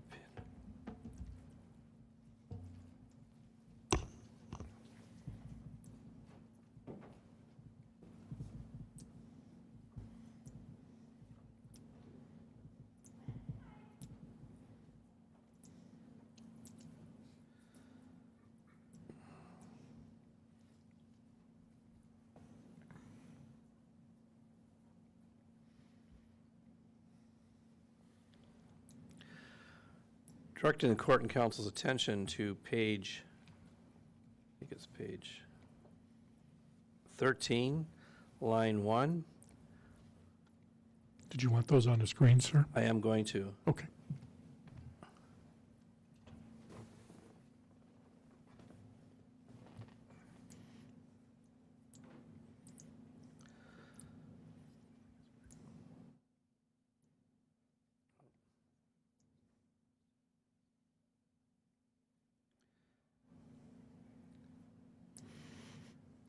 Question, this is what, in fact, I marked some of the things in here because you seem to indicate to me that you thought that she could have died from some type of overdose or an allergic reaction to the Paxil and Abrium, which you meant to say Ambien. I think it was that she was prescribed. Answer, okay. Question, right? And then you supplied me with answer, well, that's what was here. Question, this here, which makes you know her unsteadiness and all of that. Answer, because you mentioned, question, because you mentioned, and yeah, I don't want to get the dates mixed up, but this was on the 2nd that you were concerned you went to see over to Dr. Borman's, right? Correct. Question, okay, and what happened? Okay, she was not feeling well. You called Dr. Borman to begin with. She did. Answer, right. Question, okay, what happened after that? Answer, she saw him Tuesday. Question, which would have been what when you say Tuesday? The 1st. Question, the 1st, okay. Answer, the night of the 1st, early morning of the 2nd, it was when we got this off the internet. 2nd, or yeah, it would have been Tuesday night. Wednesday morning, I went and saw Borman. I didn't call him. I just went over to the office. Do you recall that, posing those questions and getting those answers? Yes. Now,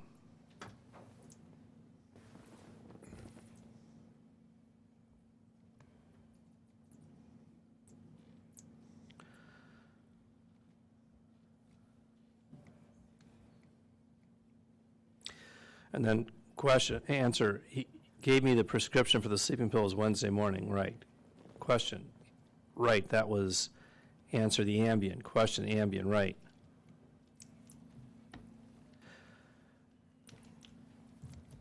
Now, when he was describing this, the purpose of showing her the printout about the Paxil was to explain why she was feeling intoxicated in the early morning hours of December 2nd, correct? Yes. Speculation.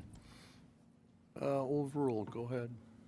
Well, he explained to you why he pulled up the paroxetine, the paper about paroxetine and Paxil, didn't he? Yes, he did. And it was because she was acting like she was drunk in the middle of the night on December 2nd, correct? Yes, that is correct. Now, and those signs, you've learned in the course of this investigation that behaving as though feeling as though you're intoxicated, that's a sign of ethylene glycol, the first stage of ethylene glycol poisoning, correct? It is the first stage, yes. And so if somebody had knowingly ingested ethylene glycol on the evening of the 1st, that person would understand why they're feeling intoxicated. Objection, speculation. What's, well, I don't think allowed it's the first, speculation, Your Honor. If the person is researched, I'll allow it, I allowed the first one. This is the lead detective, go ahead. so if somebody has ingested, knowingly and intentionally ingested ethylene glycol in the evening of the December 1st, and then they're feeling intoxicated in the early morning hours of December 2nd, they wouldn't have any questions about why they were feeling that way. They'd know that that's the first stage of ethylene glycol poisoning, correct? That is correct, yes. But Mark Jensen indicated to you that Julie was feeling intoxicated and she was rubbing her knees and was wondering why that was, and that's why he pulled up the description of paroxetine or Paxil, isn't that true? Yes, it is true. Now, so Julie didn't know why she was feeling intoxicated. Yes. So, isn't it convenient to have her ingest something that he can pull up stuff on the internet that makes it sound like, well, this is a possible side effect of Paxil? Objection argumentative. It was convenient for Mark Jensen to do that, wasn't it? Why don't you just rephrase it, Mr. Jambar? Well, where is the exhibit on paroxetine? Is that, I think they're, let's try to keep the exhibits on the table up here.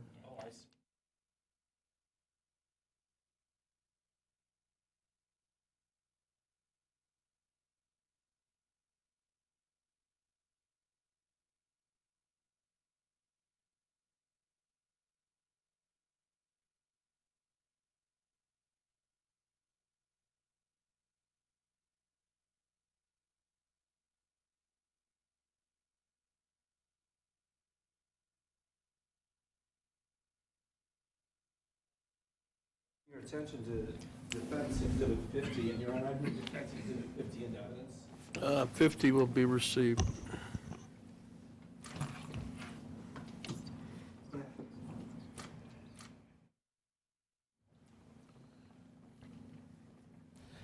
So there were certain portions of that exhibit that had been, there was an asterisk placed next to it, and then another one where it was asterisk placed next to it, and it was underlined, correct? Yes, that is correct. Can you find the part that was asterisked and underlined?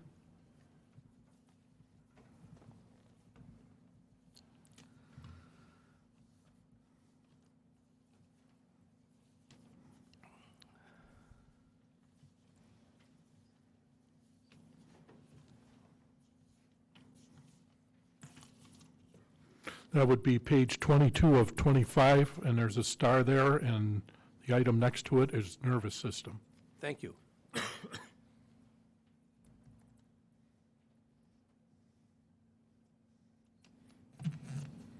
That one's not underlined, so show me the part that's underlined. Show me the part that's underlined. Page 25. Up, right there. Yes, That's page 25, correct? yes. And I'll go back to my microphone so that the jury can hear me. No, I need the document. Okay, so the asterisk was on page 22. Asterisk, and then it reads nervous system, frequent, amnesia, CNS stimulation, concentration impaired, depression, emotional liability, vertigo. And then after that, infrequent, abnormal thinking, akinesia, alcohol abuse, ataxia, convulsion, depersonalization, hallucination, hyperkinesia, a whole bunch of stuff. And then rare, it refers to a number of rare circumstances. But then we go to page 25, which is not only asterisk, then there are certain portions of it which has an asterisk next to it. And underlined were the words, any drug which affects the central nervous system can cause drowsiness or lethargy. Avoid drinking alcohol. Those were the parts that were underlined, correct? Yes.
So listed on page 22, one of the things that's listed as a frequent problem is vertigo, correct?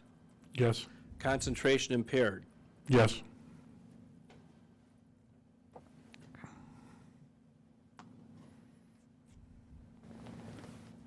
Some of the symptoms that Julie was manifesting in the early morning hours of December 2nd, 1998.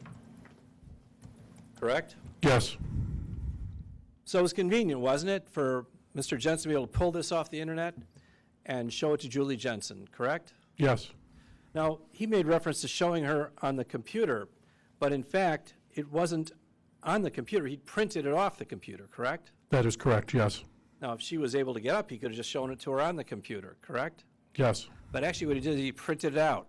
yes, And that suggests to you that he printed it off the computer and then he took it into the bedroom to show it to her. had to have, yes, Now,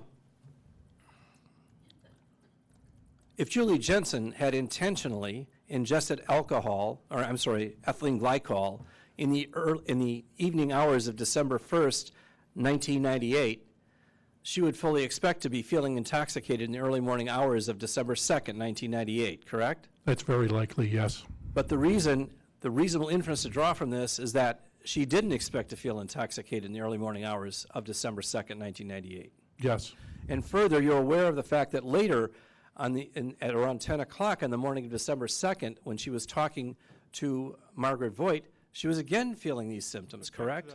I object to the just endless leading right now. Why don't you rephrase it, Mr. Chairman? Do you recall that later, around 10 o'clock in the morning, Julie Jensen spoke to somebody over the telephone? yes. Who did she speak to? The Voights, the neighbors to the south. Well, she spoke to Margaret Voigt in particular, correct? She did, yes, And Margaret Voigt had observed, had she not made certain observations about the way Julie sounded? yes. And what did she indicate about the way Julie sounded? She sounded drunk or may possibly disorientated. And furthermore, Julie had said at that point, whoa, this medication, she didn't expect to have that impact on her, correct? Yes, So even at 10 o'clock in the morning, Julie Jensen was still confused about why she was feeling this way. yes,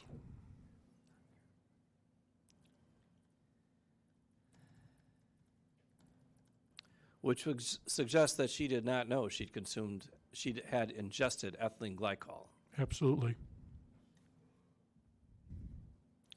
But there was somebody that knew that she'd ingested ethylene glycol. I'm sure there was. And pulling off the side effects on paroxetine would be a convenient way to mislead Julie, wouldn't it? It would be. Nothing further. Recross. Yeah, just a few questions. Sure. Characterize this correctly. You just testified on redirect that if a person had taken ethylene glycol, they would have known why they were feeling intoxicated, right? Yes, And that there would have been no reason for wondering why she felt intoxicated. correct. All of that assumes she was being honest with Mark Jensen about her intoxication and having taken ethylene glycol. Yes, You said even at 10 a.m. with her call to Mrs. Voigt, that Julie was confused about why she felt this way, right? correct. Again, that assumes that she would have called and been honest about having taken ethylene glycol. Can you repeat that one more time, the last part? That assumes honesty, right? It assumes that Julie Jensen was being forthright with her neighbor about having taken ethylene glycol. Objection, that question is argumentative, Your Honor. I'll allow it. Go ahead, answer it. Assuming that she was being honest, yes. Is that possible? Yes, Now, have you studied ethylene glycol poisoning? a little bit. Yeah. Are you familiar with all of the symptoms of phase 1? No, Were you able to look at that list of symptoms of paroxetine, of Paxil, And is it your testimony that those are the exact same symptoms as ethylene glycol poisoning? They're not. The one that I'm familiar with the first stage is the drunkenness, because ethylene glycol actually has alcohol in it. So That's that's how the- I know that. Why don't you let him finish his answer? Yeah, I'm sorry, I thought he had. That's the only similarity that you saw, correct? Yes. Now, you just came to a conclusion that because it was printed off, that meant he had to have taken it to her in the bedroom, right? I'm trying to recall if he told me that or not, and I just don't remember without reviewing it. Can you take notes on something without printing it off? Yes. Say that one more time. Can you take notes on a document without having printed it off? No. I mean, you can now, but Yes. in 1998 you couldn't, right? Yes. Not that I'm aware of. Let me put it that way. That's all. Thank you. We're done with this witness, thank you. Do we have all the exhibits? Yeah, and I need to move a number into evidence. Yeah, I don't want any on the attorney's desks, as we will not be able to find them. Let's start moving in what you want to move in. And please use the microphone so we all can hear. Do we have any exhibits there? Put them over here.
Into evidence exhibits 35, 36, 37, 38, 39, 40, 41, 46, 47, 48, 49, 50, 51, and 52.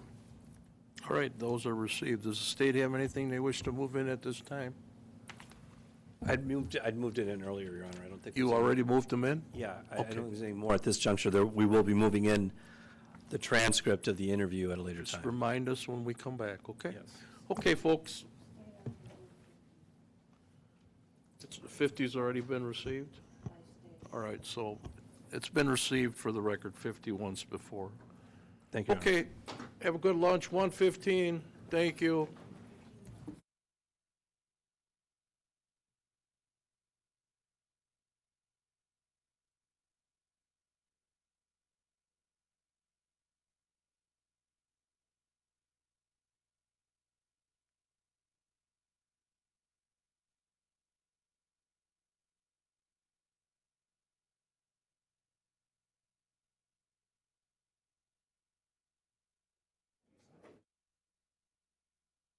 Okay, we're holding the jury. I got it. We're good. Want to go by? I gotta make sure they're.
Let me take a look at that.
Please stand for the jury.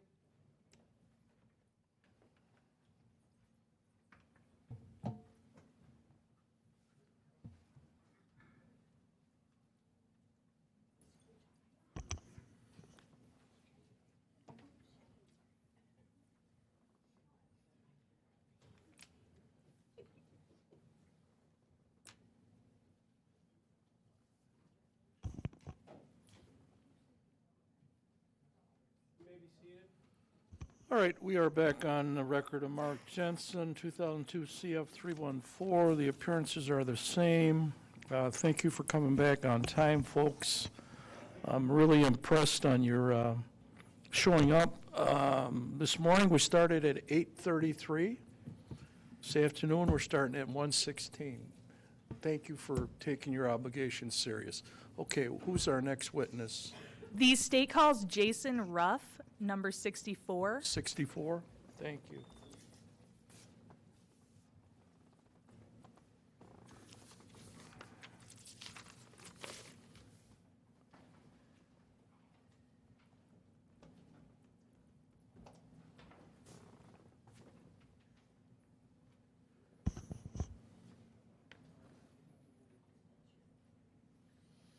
All the way up front, sir, and I'll swear you in when you come up here. If you could remain standing and raise your right hand. You solemnly swear the testimony of this matter to be the truth, whole truth, nothing but the truth, so help you God? I do. Thank you. If you can get as close as you can to that microphone. Spell your first and last name for the reporter. Yes, my name is Jason Ruff. That is JASONRUFF as in Frank. Thank you. Go ahead, Ms. McNeil. How are you employed? I work for the Wisconsin Department of Justice, Division of Criminal Investigation as a digital forensic examiner. Okay, can you just tell us briefly what a digital forensic examiner does? Yeah, so a digital forensic examiner conducts forensic examinations of digital evidence. So anything from cell phones, computers, really anything that houses ones and zeros within it is what I'm examining. And you said that's the Wisconsin Department of Justice? Yes. I'm going to hand you what's been marked as State's Exhibit 54. Thank you.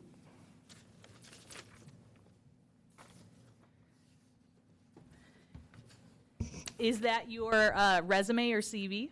This is, yes. All right, so I'm going to put that on the screen as well.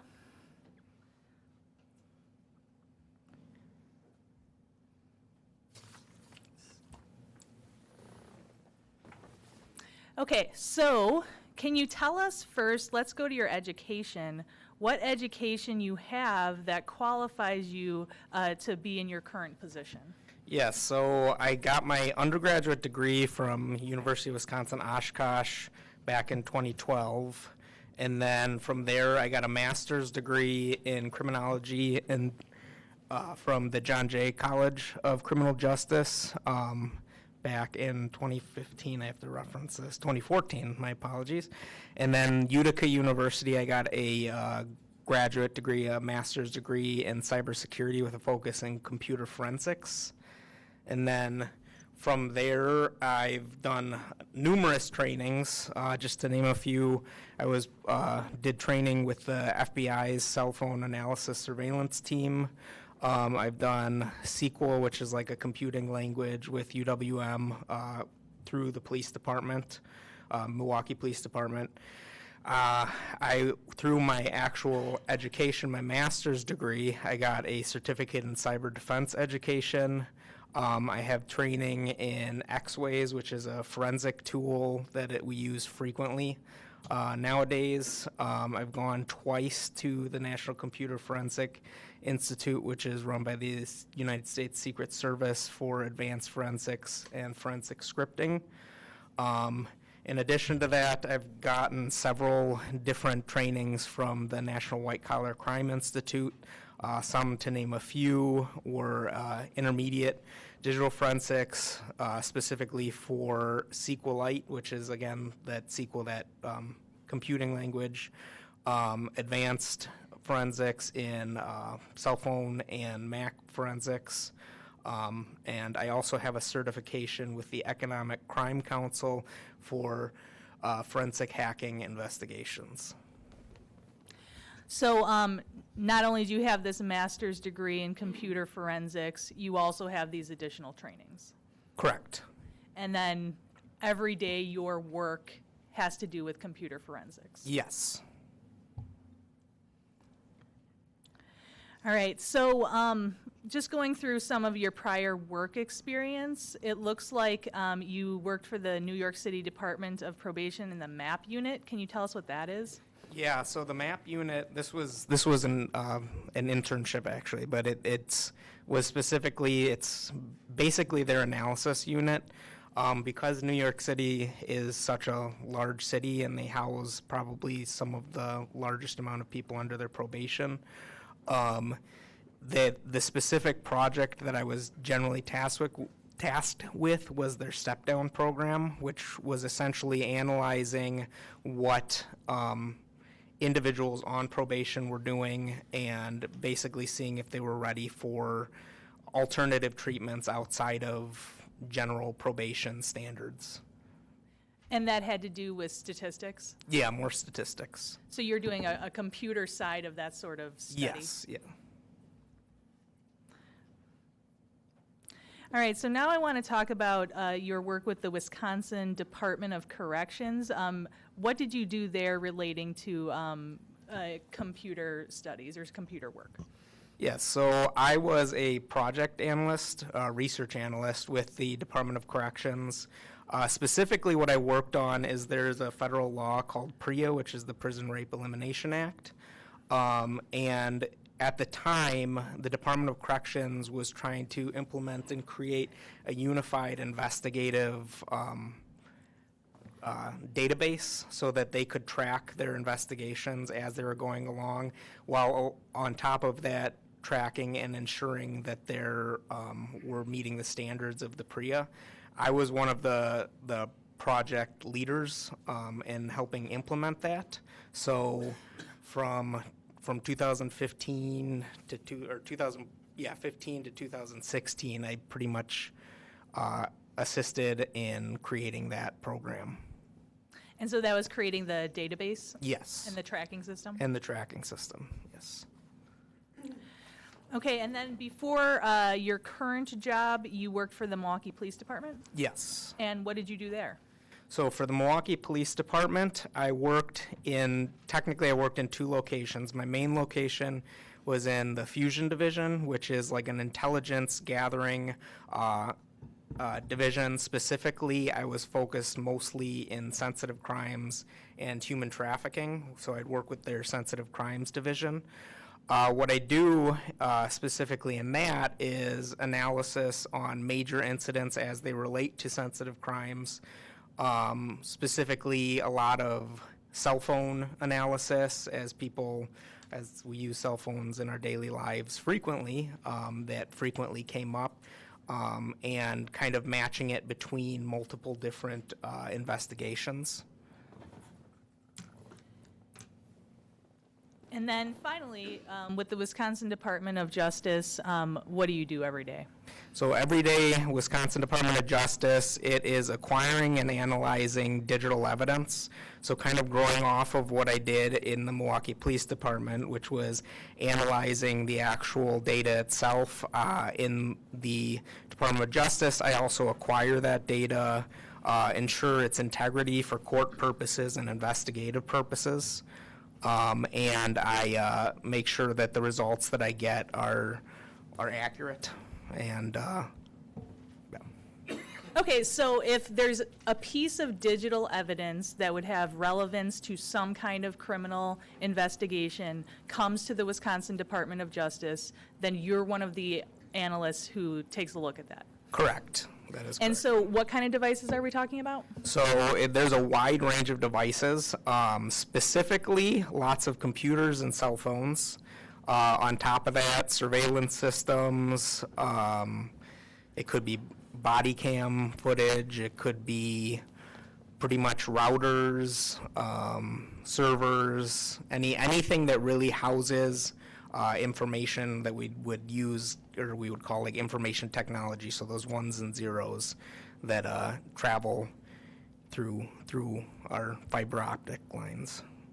Okay, and you've been doing that since March of 2020? Correct.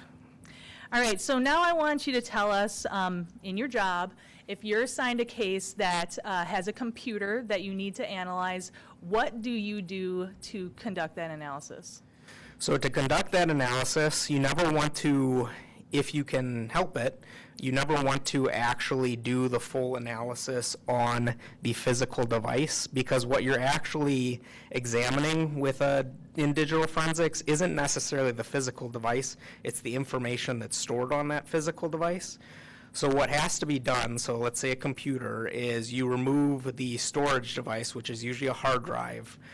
With that hard drive, you then plug it into what's known as a write blocker that can either be software or hardware. Now, the reason why you want to use a write blocker is you prevent overwriting of data, accidental clicks on things that you don't want to mess up that evidence. And then from that write blocker, you plug it into your forensic workstation and you do what's called imaging. So that is the actual acquisition of those ones and zeros. And so once you gather that image, which is a bit-for-bit copy of the actual hard drive itself, you can return the hard drive itself back to the computer, use that image, and you usually want to make copies of those images. Just it's always good to have redundancy in forensics, and that is what you're actually examining off of. Okay, and so what is this image called? Is it a forensic image? Yeah, forensic image. Okay, so a forensic image of the device. And is that true of any electronic device? Like, we talked about a computer, but is that what you would do with a cell phone? So cell phones are slightly different because cell phones rely a lot more on cloud storage, and they rely a lot more on like active network connections. To an extent, you can do that with a cell phone. Cell phones, because the data itself is generally proprietarily held by different applications that you may have, different operating systems that are on the cell phones. The way that you acquire that data, you generally don't use a write blocker with a cell phone. That's pretty much the biggest difference between a cell phone and a computer. And is this even true for external devices? Like if you had like something as simple as a thumb drive to analyze, would you make a forensic image of that? Yes, you'd make a forensic image of that. You'd use a write blocker, go through the same procedures as you would with a computer. Now, is this procedure that you've just described that you do in your daily work, is this like the standard across forensic analysts? Yeah, I would say this is pretty much the standard, and it's been the standard. So it's not unique to you or unique to Wisconsin? Absolutely not. And so as long as there have been write blockers and the ability to make these copies, that's what has been done? Correct. Now, for this particular case that we're here to talk about, you were not the first analyst on the case, correct? That is correct. Because that would have been 1998. Yep. And what were you doing in 1998? I was probably in middle school or elementary school. I have to go back and. Okay, so we didn't give this to an elementary school child. Okay. Yeah. Yes. However, you were assigned to review this case. And so did you access the forensic image of what was designated item A, the Jensen home computer? I did. And who is the person who made that forensic image? Brad Haller, examiner Brad Haller.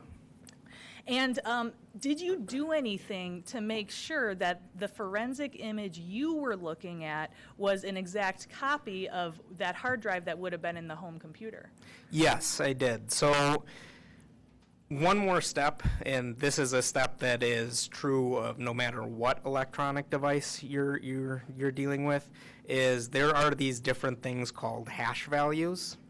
And what hash values are is, to a person who's not necessarily well-versed in computers, it's going to look like a long string of numbers and letters.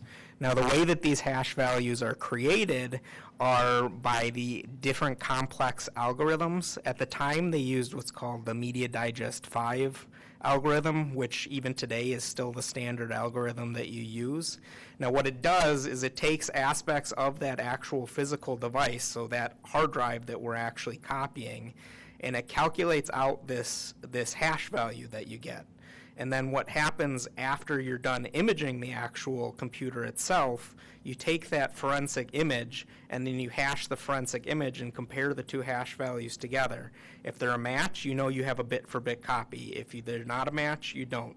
So for this case, I took the original images and their original hash values that they had as they were compared to the physical copies that were done back in the late 90s, early 2000s. And then I rehashed the images themselves and found that the image was an exact bit-for-bit copy. Okay, so that's just to verify that you are in fact looking at an exact copy of this hard drive from the Jensen home computer. Correct. Now, before we get into some more details, this is a computer that you were looking at from 1998, correct? Correct. And so I imagine technology has changed since that time? It's changed vastly, yes. So how is a 1998 computer different from a computer that you might receive today? So in comparison, a computer from 1998 is far smaller in terms of storage, how much you can store in the actual computer. I want to say nowadays the average computer has between 256 gigabytes and 500 gigabytes of storage. This computer was around 10 gigabytes of storage, 10 to 12 gigabytes of storage.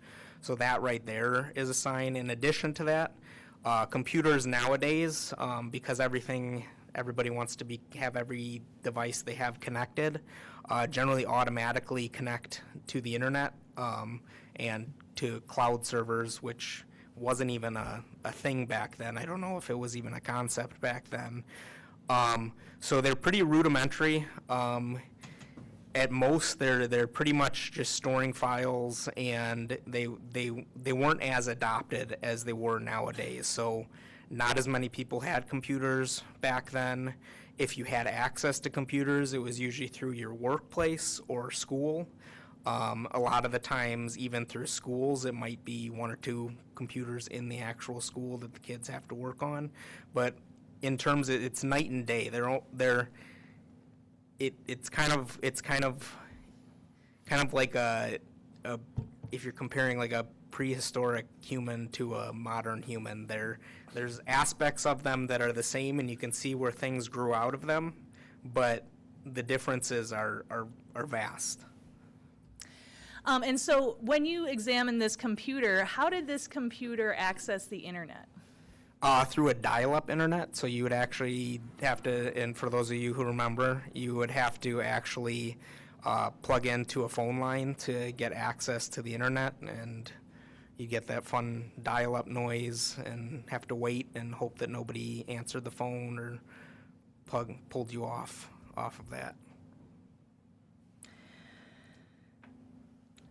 Okay, so for this computer that we're going to be talking about, we've learned that this computer was booted on December 17th of 1998. And so when you're examining this case and you have that knowledge, what are you looking for when you're doing your examination? So with that knowledge, well, first of all, that's a huge no in terms of digital forensics. You want to leave a computer in the state it's on. So what I'm looking for with the knowledge that that device is on is I'm seeing where there may be timestamps that may have changed. So like the most recent timestamps would have been from December 17th. I'm looking to see where those timestamps are in the actual system itself so that I know what was actually being done in the computer on December 17th. In addition to that, I'm kind of seeing just really anything that was done on that date, just to see what I can rely on and what I can't rely on. So are you saying that when you see something occurred on this computer on December 17th of 1998, then you know it can't be attributed to any suspect? Correct. It can only be attributed to whoever was manipulating it on that day.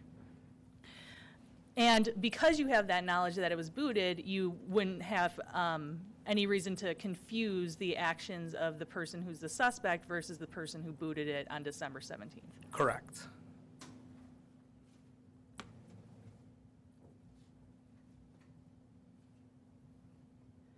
And so when you're talking about there being, as a result of turning on this computer on December 17th, when you talk about there being date changes, are you talking about dates changing to December 17th or anything else? Yes. So in computers, to make it as simple as possible, there's basically 3 different areas on a computer. There is your user area, which makes up the vast majority of the actual computer, so that's the thing that everybody interacts with. There's the system area, which is usually kind of like the hidden files, the files you're not dealing with, or the files that you might go deep into your computer and look at and say, I have no idea what this is. And then there's the unallocated space, which is that empty space, deleted files, all that fun stuff. The updates that happen on that system file because computers themselves, and this is true to today, I mean a little bit more complex nowadays, computers are essentially giant filing systems. So they're keeping track of things such as when a computer is actually turned on, when a computer is turned off, what programs are being accessed. So those would be the dates that are actually changed on that December 17th date. And then you would see, instead of whatever date there was before, you would see December 17th, 1998. That is correct. And so whatever value having the prior date would have been, it just doesn't exist anymore. That is correct. And when a computer is rebooted, is it possible that some things are overwritten? So yeah, unfortunately, because of how certain devices work, and even nowadays, we only have limited amount of storage on computers. The way that they're programmed is that generally the older items within their certain file paths generally are overwritten as things are manipulated and changed in that sense. So, for example, in this situation, the last logon dates and things like that would have been overwritten and amended to that 2017, December 17th time frame. In addition to that, things and automatic processes that might have been set up when you turn the computer on, they might have been initiated, which could have caused some potential issues there. So then, in cases that you analyze, other cases, you sometimes get devices that the police have not been able to seize until days or weeks after the crime. Is that correct? That's very frequently. Okay, and so once the police are able to seize a device, they wait and send it to you and have it copied and write blocked like you've told us, right? Correct. But obviously, from the time of the crime till the time the device is seized, there's no control over what's happening with that device. Absolutely, yes. It could be turned off, turned on. The suspect may try to delete things. Is that accurate? Yeah, that's an accurate statement. And so sometimes do you try to look and examine if you can find deleted things on a computer? We look to see deleted things that have been partially overwritten all the time in digital forensics. It's one of the main things we do when we first get into and acquire. And that's something that was done in this case as well. That's correct. And then also, I want to make clear whether some things did not change as a result of the computer being booted on December 17th, 1998, okay? So during your testimony, we're going to talk about a lot of dates and times. When you are testifying to a date or a time today, when you're shown that date and time, there's no reason for you to believe that that would have changed as a result of the computer being turned on December 17th, 1998. That is correct. So, for instance, if we're talking about searches that happen on the computer on December 2nd or December 3rd of 1998, and we see a date and we see a time, there's no reason to believe that the December 17th event changed that date or time. That is correct, yeah. And in fact, if the date or time was changed as a result of turning on the computer on December 17th, 1998, then the date you would have seen is December 17th, 1998. That is correct.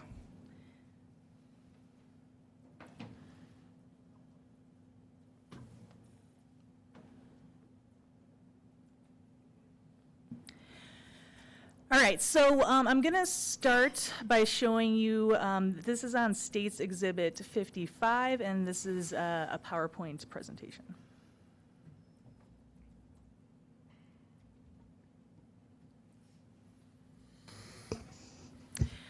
Now, when you're testifying about this Jensen home computer, I first want you to tell us whether there was anything in the internet history for this Jensen home computer that would have been visible to someone who was a user of the computer after or as of December 3rd, 1998. No. And so first off, let's break this down and tell us, what is internet history? So internet history, I'm going to try to break it down for what most of us see as internet history is what we're looking at when we literally go to our internet history tab and see what we've been looking at. In addition to that, you have other things such as, so let me step back just a little bit. So when we're talking about going on the internet or surfing the internet, it's somewhat of a misstatement. What we're actually doing is downloading the internet. We're downloading those sites that we're having. So there are traces that are left on our computer. Those traces, specifically among many, many different files, are known as HTML files. So that is basically the code that makes up each of those websites. Those can be saved, and generally those are saved in your temporary internet history. So the reason for a temporary internet history is so that the computer, it takes a little bit less of the stress off of the computer for loading the actual websites themselves. So that is one type of internet history. Another type of internet history could be cookies, which I'm sure we've all heard of cookies. If not, essentially it's just a term, an industry term that's used for different types of artifacts that are used to essentially initiate and help the actual websites themselves take some of the stress off of them. They can house anything from past passwords that you might have saved on those websites, sizes of your actual browser so that it renders correctly and you're not getting weirdly sized lettering, anything from that. And then you have your actual, what we see as internet history, which is the physical websites that you went to. All right, so I'm guessing that most people, when we're thinking about internet history, we're thinking about we go on our web browser and there's some button you click at the top that says history, and then all these websites you've been to recently show up. So are you familiar with that? Yes, yes. And was that the same on a web browser or on the web browser on this 1998 computer?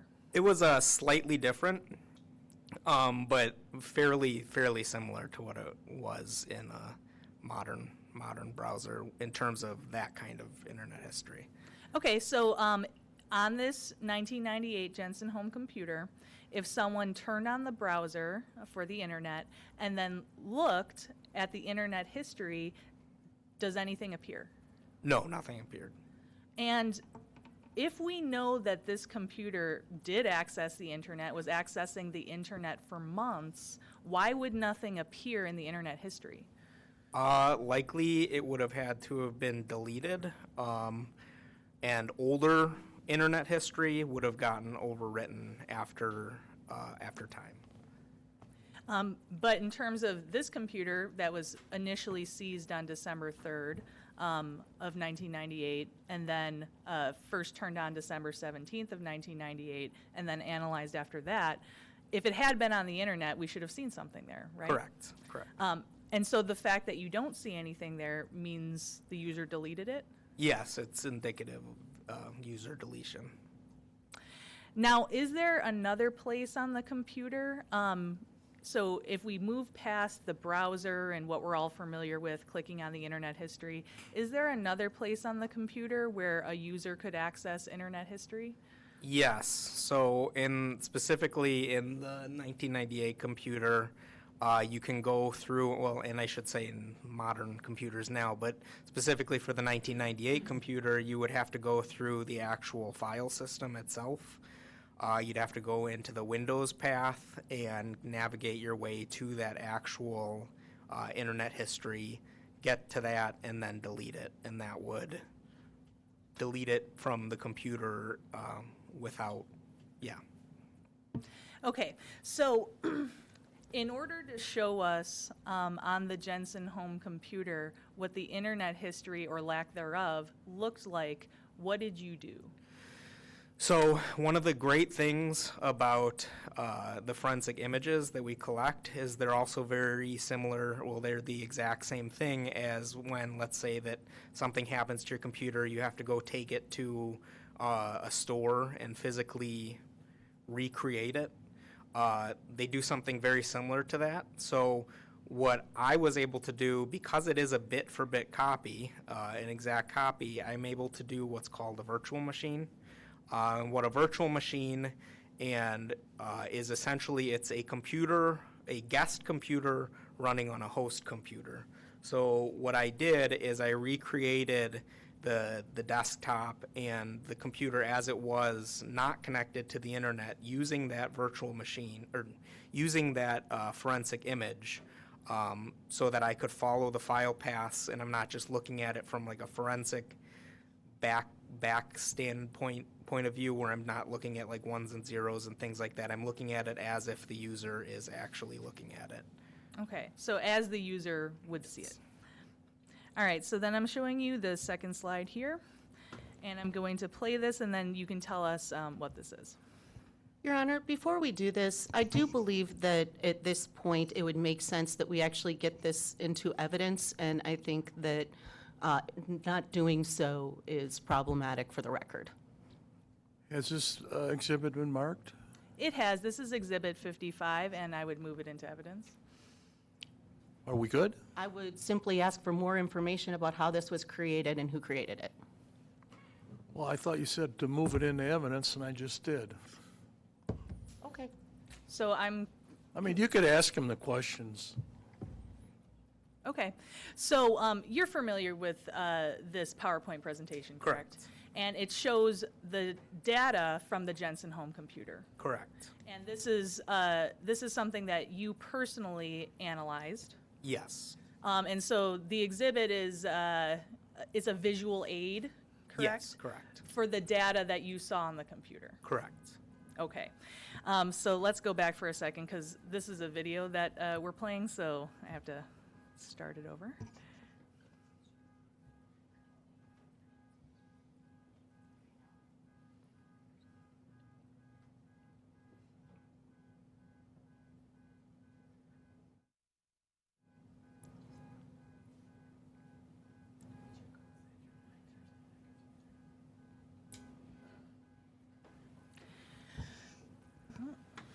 Okay, so what we're looking at on the screen here is that. Hang on, can we just close that window for a second? Hopefully that's not my car. Or mine. Thank you. Go ahead. Okay, so what we're looking at here on the screen is this actually the Jensen home computer? Correct. This is the virtual machine that was created with the forensic image. Okay, so this is not some other Windows 98 computer or an example of what a Windows 1998 computer would look like. Correct. This is what the Jensen home computer had on it Yes. in terms of Internet Explorer. Correct. Okay, and then what you showed us in this video, well, actually, just tell us, what did this video show us? So what this video specifically showed is if you're on the computer, if you went into the actual web browser, how to delete the internet history. Okay, and so then what were you doing here? So I was going to the Internet, here, let me look this way, it's easier. I was going into the Internet Explorer browser. I went over to the History tab, and where it shows today, that would be where the internet history is, and then you would click delete. Okay, and in fact, when you did go into this Internet Explorer, you did not see, in this particular area of the computer, any prior internet history, No. which indicated that it had been deleted. So because this is the virtual machine and it's not connected to the internet, this specific image wouldn't necessarily show that aspect of it. It would show it in the file path. So I can't say that about this specific video, but based off of other examinations when I went into my actual, when I looked into the actual index files and things like that, the actual system information, that's where I saw that there are discrepancies between what's there and what's in deleted or not space. Okay, and so in terms of this particular video that you showed us, this would be one way of deleting the internet history on this computer, correct? Correct. Okay. And now,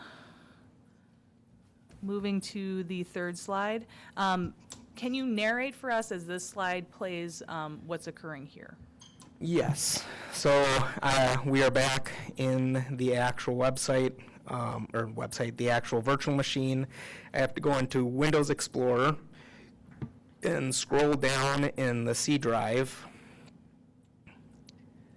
And then I am going over to the Windows tab, which is within that file system, and scrolling down to that History tab, and then seeing the Today internet history, and then that would be how you delete that.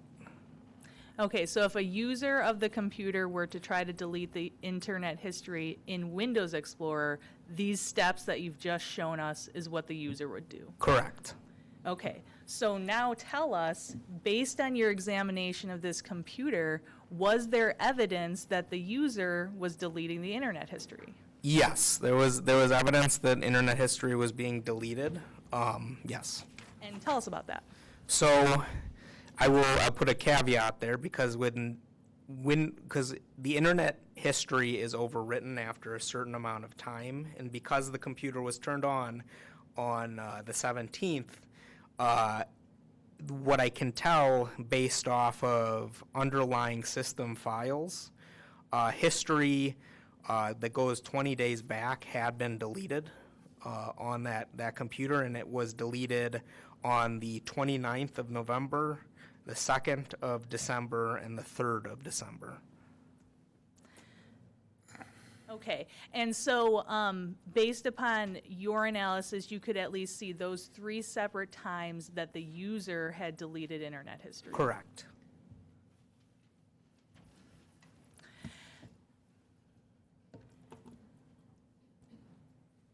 Now, in your analysis of this computer, were you in fact able to recover internet history?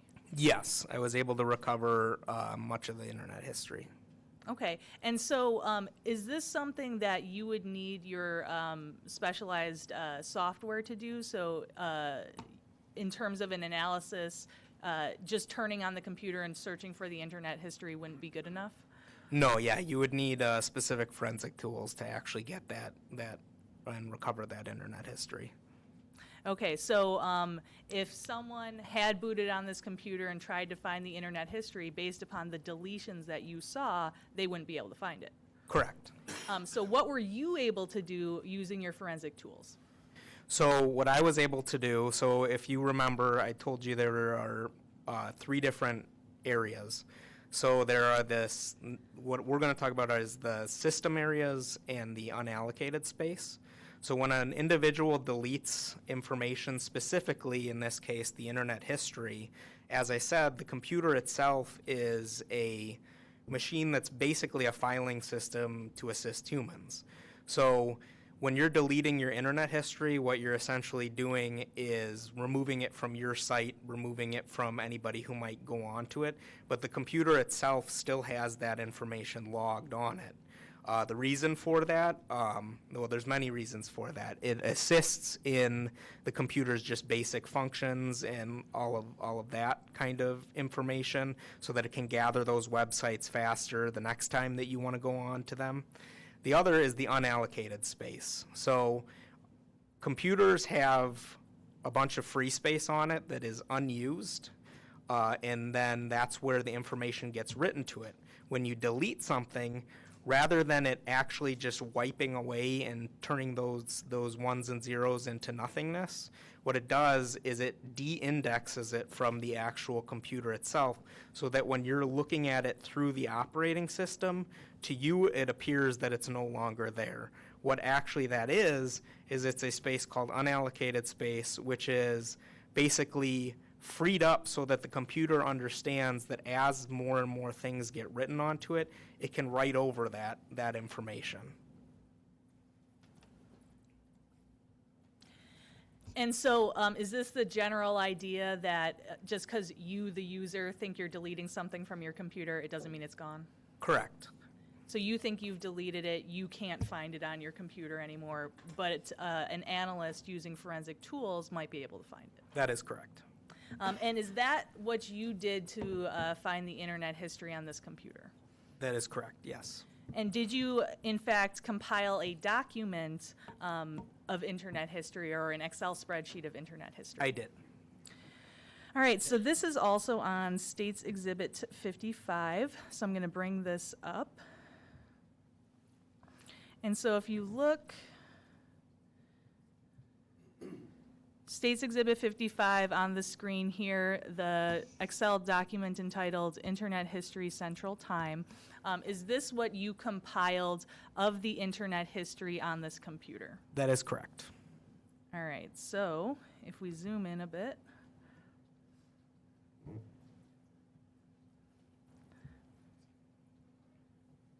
Oh, I don't know what I just did there. Okay, so we see at the top here, we see stuff from December 17th of 1998. Would that be the computer being booted on that day? Yes. Okay, so you know when you're analyzing this computer that that's not attributable to any suspect. Correct. Okay, and then the internet history after that starts on 12/3 of 1998 at 9:42 a.m., is that correct? That is correct. And so what we're looking at here is this all of the internet history that you were able to compile from this hard drive? This is as complete as I was able to compile from the computer, correct.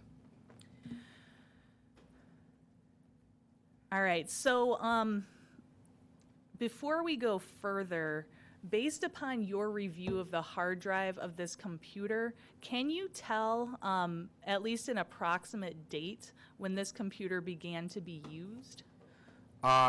Based off of the information that was on the computer around July 6th of 1998. Okay, so that's when it appeared to you that this computer started to be used. Correct. Now, you talked about going on the internet and how that actually involves some degree of downloading things from the internet. Can you explain what is actually downloaded when someone's going on the internet? So, and you can't really see it in this, but, well, yeah, you can. So when you are going to a website, especially back in the day of dial-up, if any of you who had dial-up remember the way things would render, the pictures would sort of kind of do like a scrolling motion. That's them actually downloading to your device, and it's slowly being rendered on your actual computer. So if you see something, for example, this is just an example, but the GIF, the GIF files or GIF files, those would be pictures on a specific website that was on there. So that is kind of the information that's being downloaded. Specifically, it's doing that so that, again, the system, when it goes back to it, it can re-render those files a lot quicker the next time you go on. So for this computer, based on this concept that you've just described for us, is it possible for us to actually see, at least partially, some of these 1998 websites that were visited? Yes, that is correct. And so now this internet history, this complete internet history that you compiled, are we able to see all of the websites on this internet history? No, you are only able to see what is either recoverable in that unallocated space or what is already in the temporary internet history. And so if there's an HTML file associated with the internet history, are we able to then see it? Yes. Okay, but if the particular internet history on this list that you've compiled does not have that associated file, then you can't see the website. That is correct. Okay, so on the presentation that we're talking about, when we see a website on that presentation, it's because you were able to recover from the computer the HTML file for that website. Yes. But not every website was that possible for. No. Yeah. Okay, so before we get to that, though, let's go to.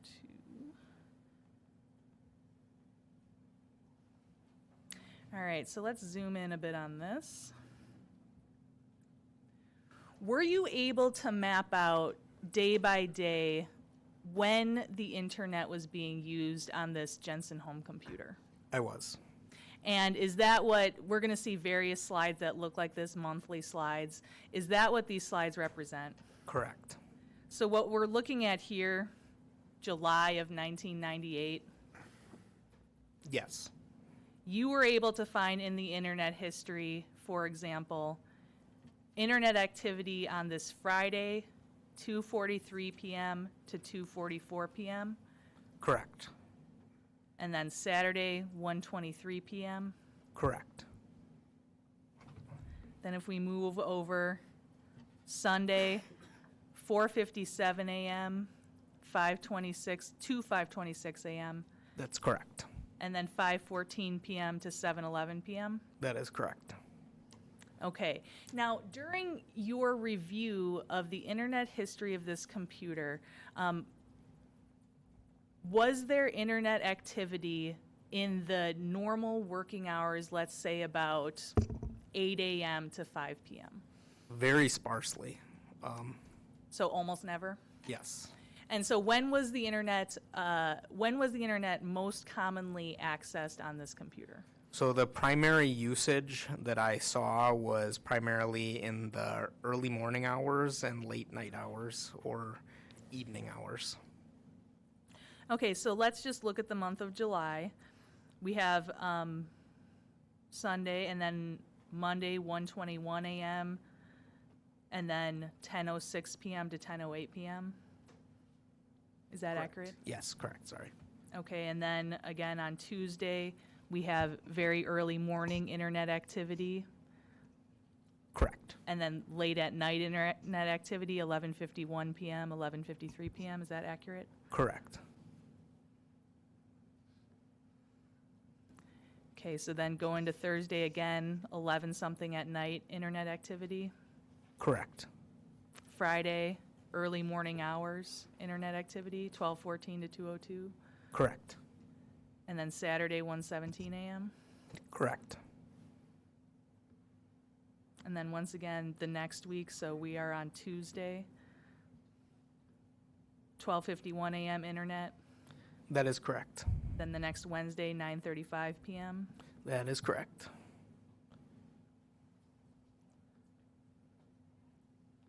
And then going to the end of the month, early morning hours, that's Sunday.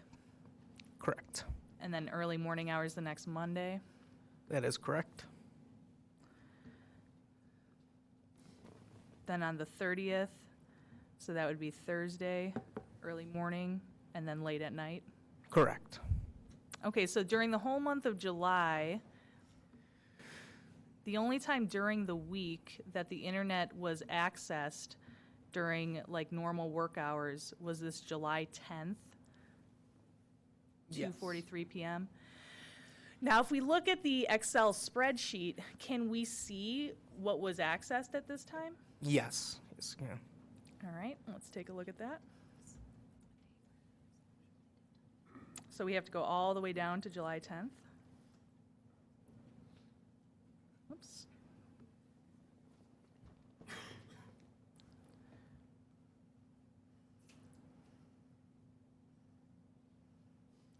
All right, so we see July 10th, 2:43 p.m., and then I'm just going to scroll up until we get past that. Oh, there you go.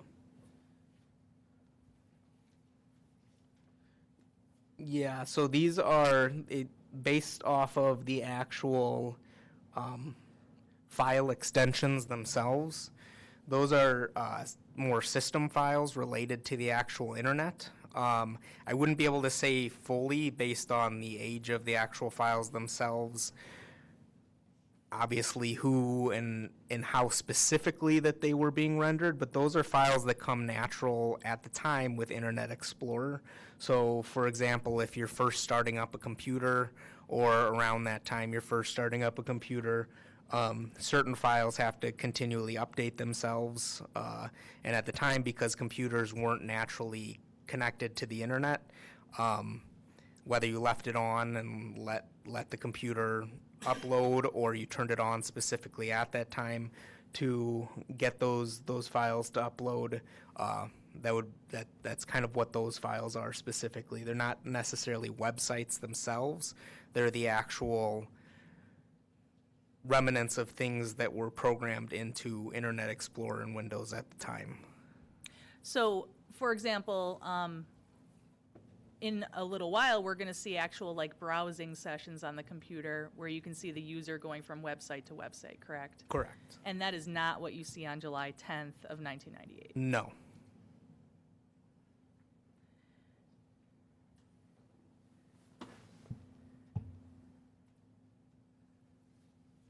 All right, so that was the only time during regular work hours in July, correct?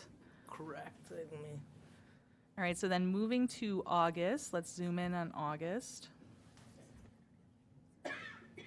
All right, so once again, Monday, August 3rd, we see early morning hours internet activity. Correct.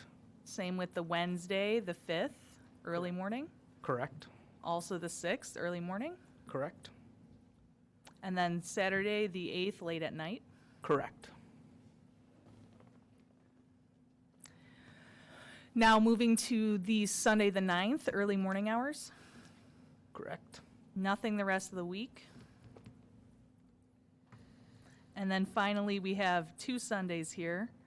So we have Sunday, the 23rd, 1:09 p.m. And then Sunday, the 30th, 3:37 a.m. and 10:28 p.m. Correct. All right, so during normal work day hours in August, you did not see any internet activity. That is correct. Okay, now let's go to September.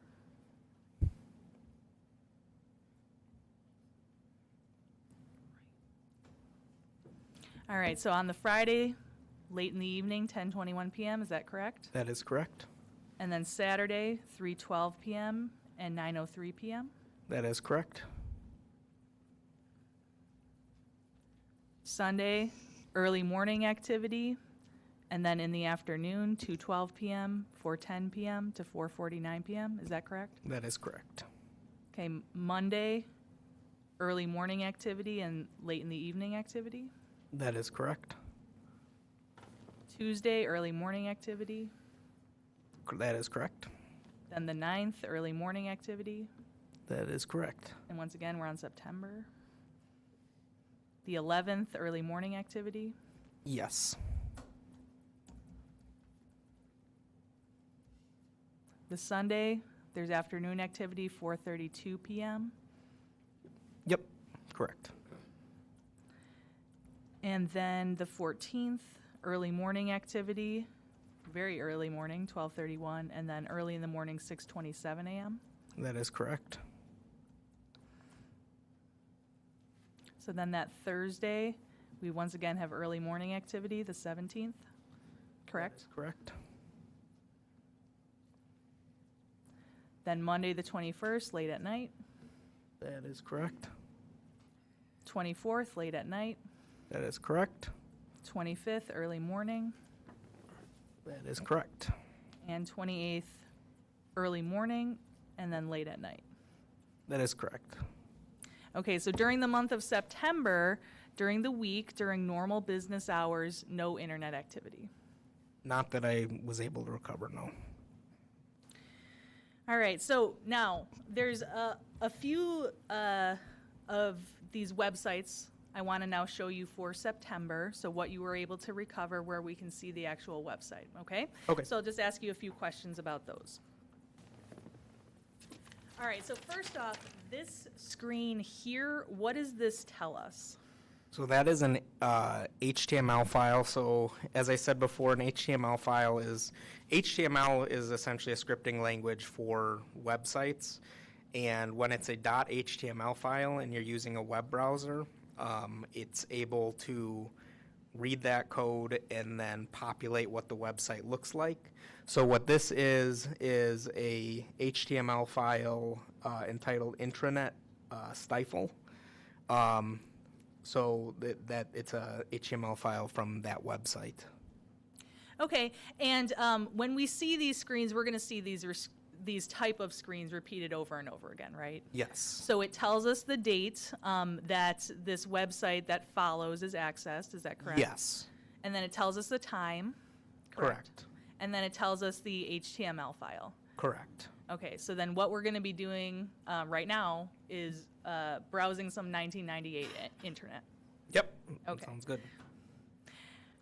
All right, so this is very small. But is this Stiefel intranet, That is correct. the HTML from that? That is correct, yes. And so how would one access an intranet for a company back in 1998? So back in 1998, again, it's different than this. You would obviously go to your web browser, type in your actual, whatever the URL is, which is the website, the long string, the www dot whatever's in the middle.com, and then you'd access it that way. And then for Stifle or Stiefel, you would have to do some sort of login information through my analysis of this. They used, I believe, Exchange, so that would have been Windows, which would have been like an Outlook or a Windows-based email server that they amended so that it had their names on it and everything like that, and that's how you would get into it. Okay, so again, this is the Jensen home computer, Correct. right? And so you saw that on Sunday, September 6th at 1:40 a.m., the user of the computer is accessing the Stiefel intranet. Correct. And in order to do that, you said that you saw they had to enter some kind of Microsoft Exchange password or? Yeah, they username? had to go to the website and then essentially log in. All right, and then same date, just a little after this, do we see the user accessing emails? Correct. And on this home computer, these emails that were accessed appeared to be from someone by the name of Kelly Labonte.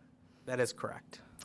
And so in your analysis of this computer, did you see a variety of emails between Kelly Labonte and Mark Jensen? I did. Now, from what you could tell, this is accessed through his work email, right? That is correct, yes. And so, is that the same how people do it today, accessing their work email? Primarily, if people are accessing their work email, I guess it depends on where you're working, but either you would have to have access to your internal system, or I suppose if they're less secure, you could go to a website and just log in. But usually, yeah, most of the time people don't have a personal and a work email. So the user of this computer was accessing Stiefel work email Correct. through dial-up internet. Through dial-up, yep. All right, and then shortly thereafter, this is where you see the actual emails, right? That is correct. And so again, a bunch of these were recovered from this computer, correct? Correct. All right, so now let's go to the times for October of 1998, the times of internet usage. Now, if we look at the very beginning of the month of October 1998, we are not seeing internet activity during that time period, correct? Correct. None that you were able to recover. None that I was able to recover, no. So these 3 days, beginning of October, no internet history. That is correct. Okay, so then going to Sunday the 4th, you were able to recover internet activity in the late evening hours? Yes. Then the 5th, early morning hours? Yes. The 7th, late evening hours? Yes. The 8th, early morning hours? Yes. The 9th, early morning hours? Yes. The 10th, there's some in the afternoon, That is correct. so that's a Saturday, right? Yes. Saturday the 10th, and then evening hours? Yes. Now moving to Sunday the 11th, you see afternoon activity, Correct. and then evening activity. Correct. Okay, so moving to Monday, early morning hours, correct? Correct. And then late evening hours? That is correct. Then moving to the 13th, early morning hours? That is correct. And then late evening with the bottom entry, 11:46 p.m. That is correct. Moving to the 14th, so this is a Wednesday, the 14th, That is early correct. morning hours, Correct. and then 9:17 p.m., That is correct. and then moving to 10 p.m. to 11:57 p.m. Correct. Okay, then Thursday, early morning hours, That is correct. and then later that evening. Yes. Okay, Friday the 16th, early morning hours, Correct. later that evening. Correct. The 17th, early morning hours. That is correct. Okay, then the 18th, early morning hours, Correct. and then 6:51 p.m. to 6:54 p.m., That is correct. and then 9:30 p.m. to 10, I think that's 10:18 p.m. Correct. Okay, then Monday, the 19th, early morning hours again. Correct. So then we see again a gap of days, October 20th through the 24th, with no internet activity, correct? Correct. Then it starts up again, October 25th in the evening, Yes. October 26th in the evening, Yes. later evening. The 28th, early morning, Correct. 29th, early morning. Correct. And now we do have something on the 30th at 11:56 a.m., correct? That is correct. Other than the 30th, during the regular days of the week, during normal work hours, 8 to 5-ish, there's no internet activity, correct? That's correct. And then there's this gap like we talked about at the beginning of the month, and then here in the third week of the month. Yes. Okay, so now if we want to see what was happening on the 30th, at 11:56 a.m. Can we go to our Excel spreadsheet? Yes. Okay.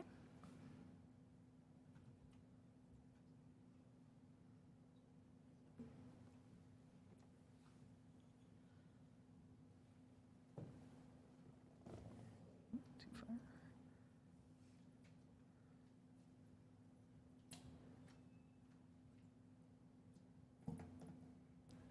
I think when I zoomed in, I lost the date. Let's go to.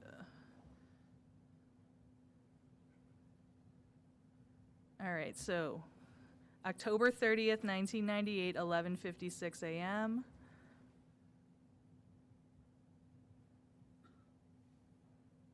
And for some reason, I don't know, maybe it's not large enough, the date disappears. Whoops. Okay, so what is happening at that time? So that specific thing is a cookie that we talked about. Cookies frequently update themselves based on connection to the internet. Okay, so this internet activity that was noted is not a browsing session. No. Okay. And that's the only daytime internet activity during the month of October during the week. Correct.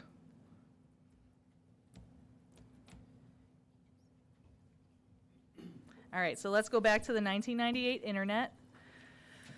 So now, once again, we see one of these screens with the date and the time and the HTML, correct? Correct. Okay. And so on this October 5th, early morning hours, we see some emails being accessed, correct? That is correct. And once again, these are the emails with Kelly Labonte, correct? That is correct. Okay. And shortly after these emails are accessed, what is this page? This is a page, it appears to me to be a like financial page or website of some sort. Okay. And did you see pages that appear to be from this website pretty frequently? Yes. Okay. And then it says on the bottom here, thestreet.com. That is correct, yes. So like Wall Street. Yeah, Wall Street. Okay. Shortly thereafter, more email. Correct. Email. Okay, now moving to October 9th, early morning hours. Email again. Mark Correct. Jensen, Kelly Labonte. Correct.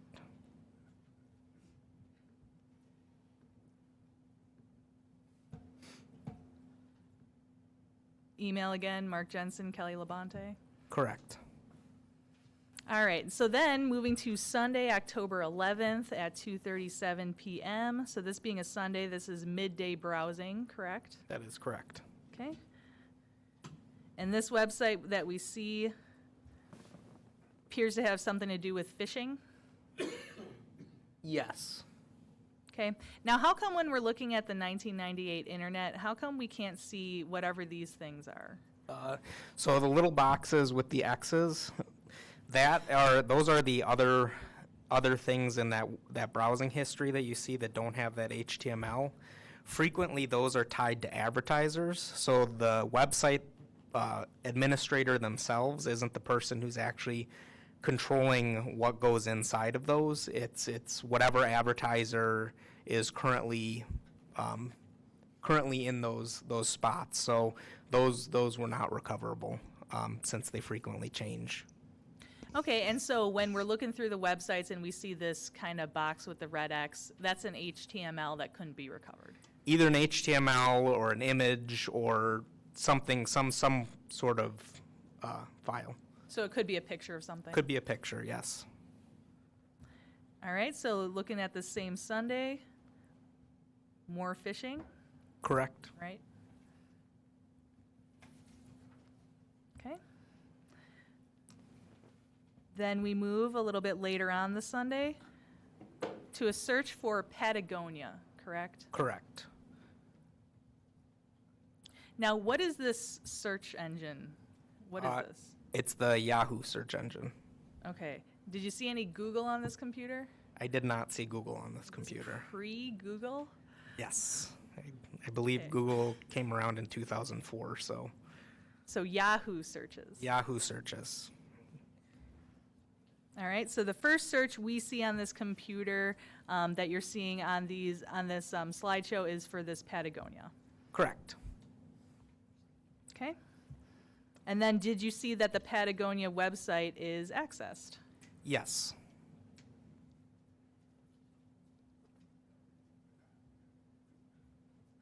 Okay.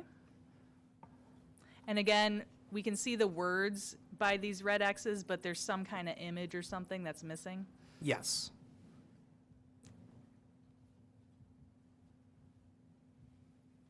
Okay. And so there appears to be some online shopping here, right? That is correct. A fleece furnace. Yes.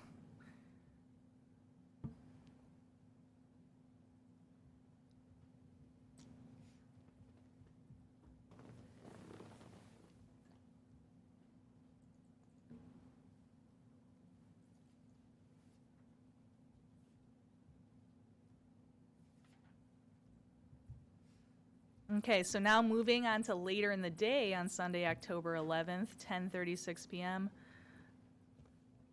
Once again, we're seeing the emails between Mark Jensen and Kelly Labonte, right? That is correct. Does this look like an email that's in the middle of being drafted? Like a Yes. reply? Yes, or it was sitting on the page. Yeah.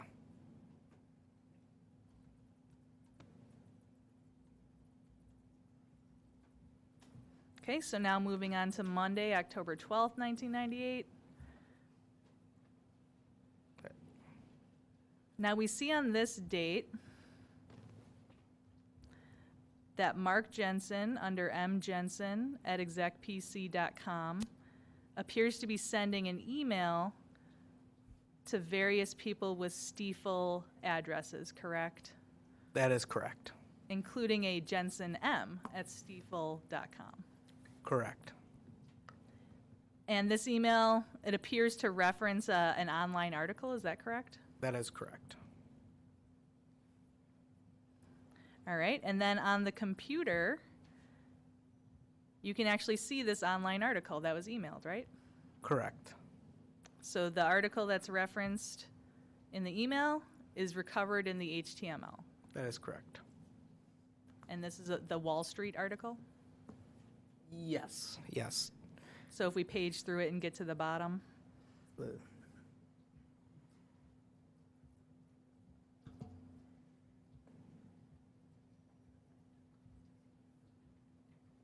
thestreet.com, Yes. okay? And this, once again, was from the early morning hours, Yes. okay? Then we return in the same early morning hours to the emails between Mark Jensen and Kelly Labonte, correct? That is correct.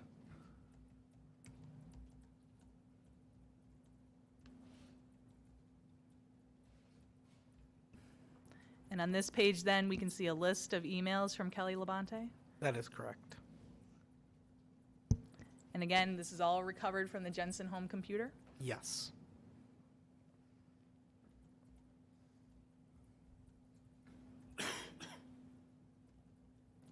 Okay, just more emails between these two individuals? Is that correct? That is correct.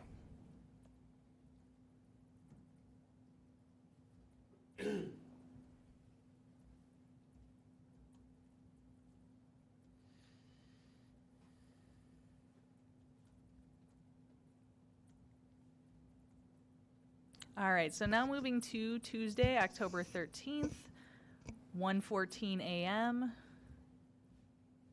We see another search being conducted. Correct. Yes, Correct. that's a And search. this one is for O'Hare Marriott. Yes. Okay.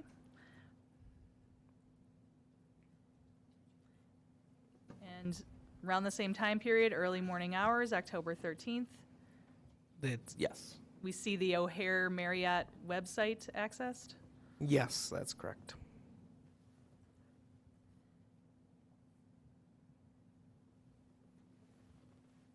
Okay.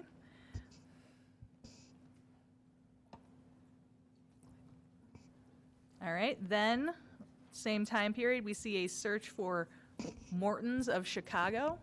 Is that correct? Correct. Okay, and that's right after the Marriott's being searched for, right? That is correct. Okay, so 2:43 a.m. And then Morton's website. Yep, that is correct.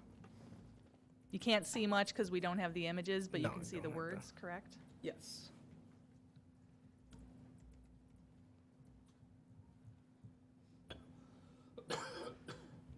Now go into the menu, Yes. directory of locations. For Morton's. Further information on Morton's.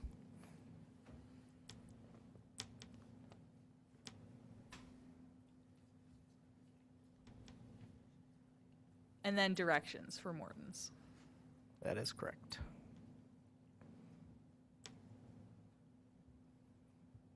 Okay, here's the menu. No prices on this menu. Correct.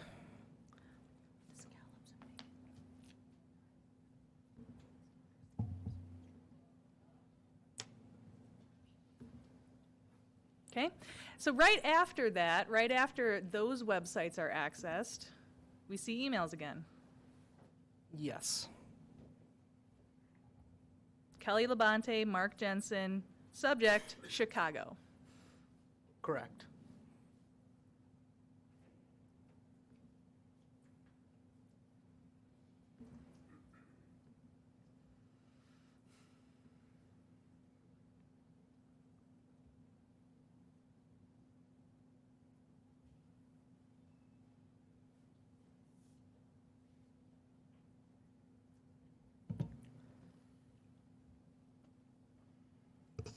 All right, so now moving to Wednesday, October 14th, 11:36 p.m. Did you see this website being accessed for Sprint? I did. So that's phone service? Yes. It's the homepage for Sprint phone service at that time.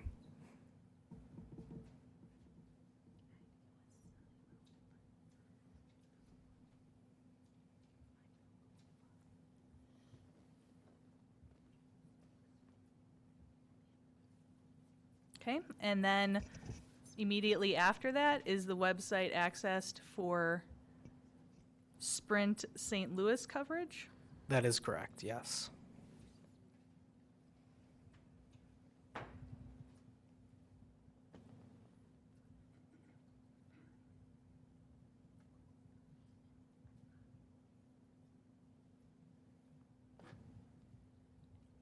And then Sprint Milwaukee coverage? That is correct.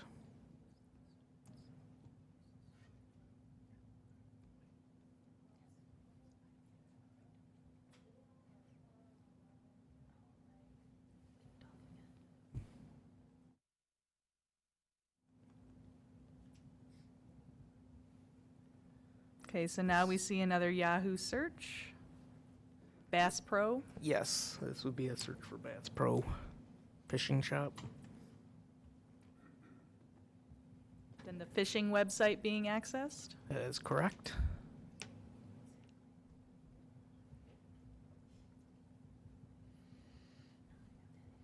Thursday, October 15th, 12:52 a.m., Big Cedar. Correct. This is a website for the Big Cedar Lodge. Yes.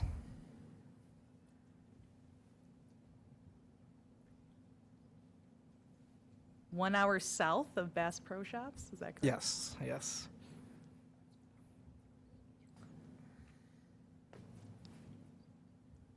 So we can see the Big Cedar related websites that are accessed. Yeah, that would, yes. This would be the price site for it. For instance, the honeymoon cabin in the middle here. Correct. With prices. That is correct.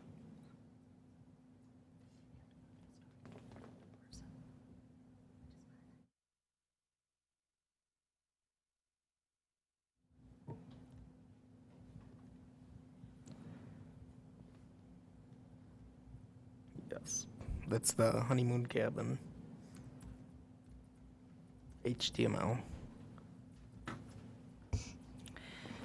All right, so did you ever see, when you were examining this Jensen home computer, did you ever see an email sent by Julie Jensen? Yes, I've saw quite a few emails. No, sent by Julie Jensen? Oh, sent by Julie Jensen? No, I did not.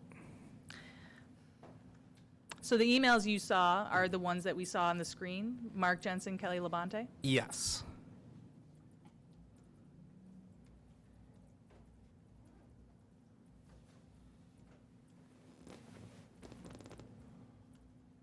Okay, so now we have another Yahoo search here on the bottom. And that one's a little hard to read, but does that say WinStar? Yes, it says WinStar. Okay, so this, the WinStar related searches, October 15th, early morning hours. Is that accurate? Yes, that is accurate. Okay, and was the WinStar website accessed? Yes, it was accessed.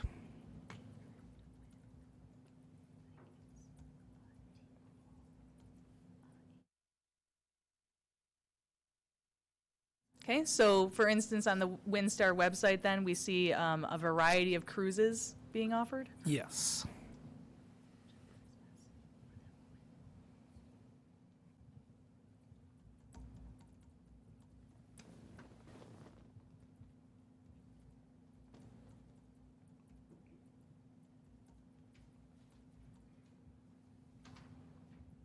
And so just multiple pages of the cruise packages that you were able to recover? That is correct, yes.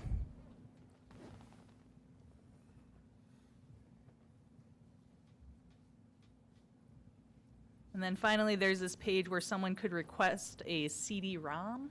Yes, so back in 1998, it was fairly common since web servers were a lot smaller and more robust than they are nowadays to, if you needed more information, they'd just mail you a CD-ROM or a CD. So you essentially request their advertisement? Yes, you're essentially requesting advertisements. And so that particular aspect of WinStar was accessed, correct? Correct.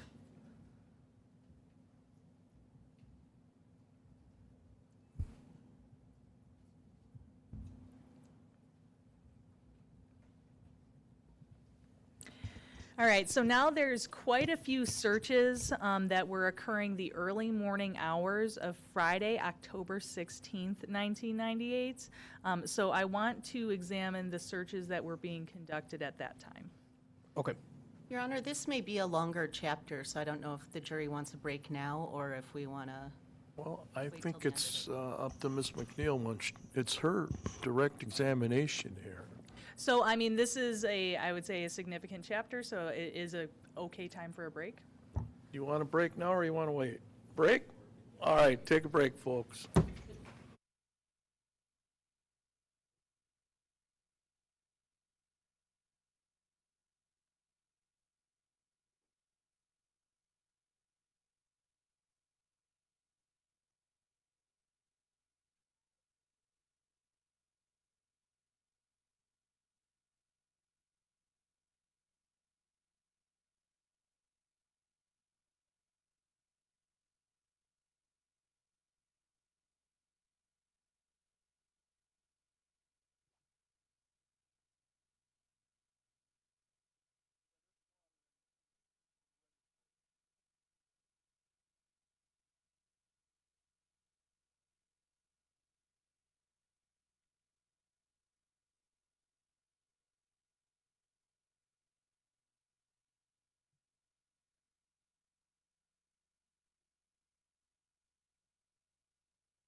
All rise for the jury.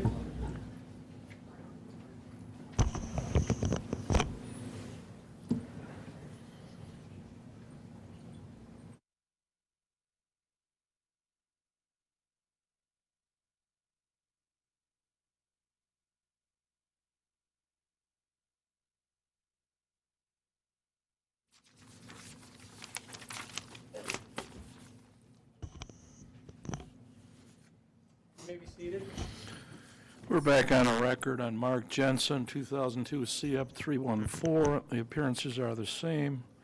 The witness is still under oath, and you can continue your direct testimony, Ms. McNeil.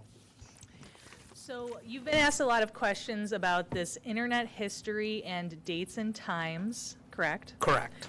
Now, when you examined the internet history on this computer, what's contained in that Excel spreadsheet, what time zone was that all in initially? Initially, it was in Pacific time. And why was it in Pacific time?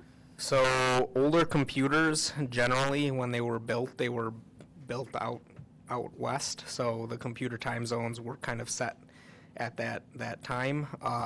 Contrary to newer computers, a lot of the protocols and things that are created to automatically update your computers and phones and things didn't exist at that time. So the computer itself just stayed in that time zone unless somebody manually changed it.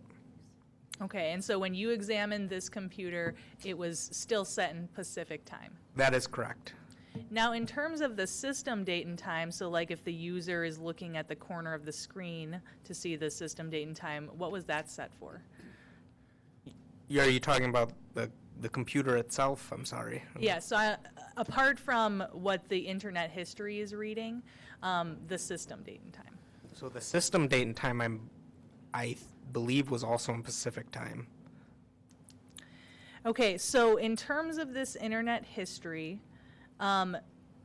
having drawn from it and seeing that it was in Pacific time, these times that we're seeing on the screen, is this in Central time? Yes, I modified them with my forensic tools so that they'd match up with the current times. Okay, so all these dates and times we're seeing are in Central time where this computer was located. Correct. And then one more thing about the dates and times. We've heard about this computer being booted up on December 17th of 1998. Does that cause you to question the accuracy of any of this internet history, date and times that you're seeing in this presentation? It does not. Okay, so that particular issue with the computer being booted does not affect these dates and times. No. And so then, just to be very clear, the date and time we are seeing, you are confident that that is the correct Central Standard date and time that this was occurring? I'm confident of that, yes. Okay, so now looking at what was occurring on Friday, October 16th, 1998 at 1:54 a.m., we start to see a series of searches, correct? That is correct. And so for these Yahoo searches, we actually see the search term at the bottom here, That is correct. correct? So this first of the series of searches is for the word underground. That is correct.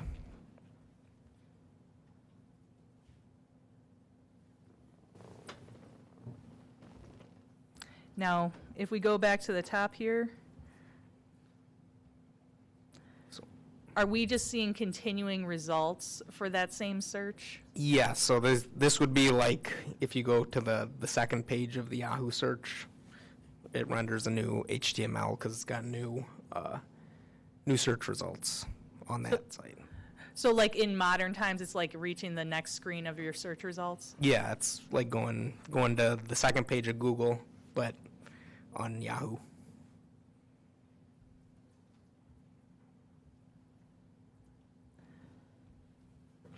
The term is still the same, though. That is correct, yes. Okay, then it appears the user accessed this website. That is correct.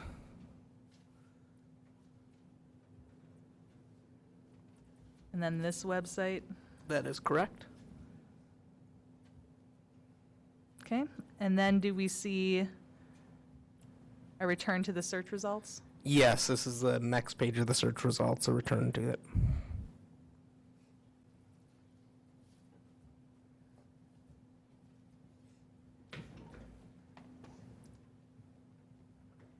Okay.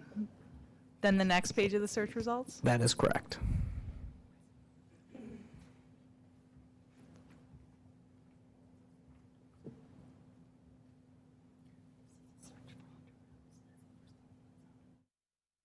The next page of the search results? That is correct.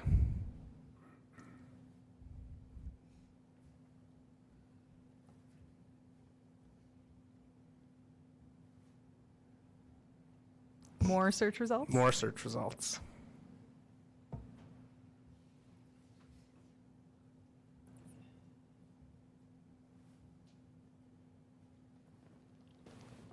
All right, so now we're seeing a different category match. Yes, this would be a new search. And this is a search for drugs. Drugs, that is correct. So someone searched for drugs on the internet? That is correct.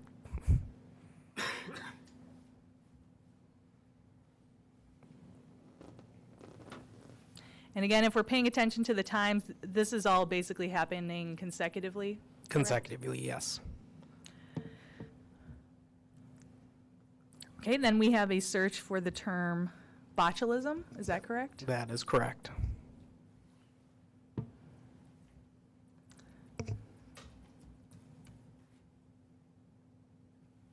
Okay, so then we see our search results for botulism. That is correct.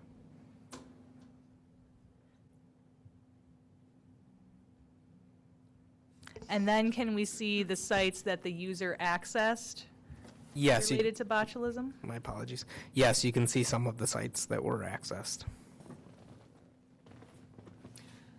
Your Honor, at this point with these slides on, I'm going to ask for an instruction for the jury that these are what was displayed on this, on the screen, but that we cannot verify the accuracy of the websites themselves. Well, this And is the what text. is on the screen. He has been qualified as an expert. He can base an opinion what's on the screen.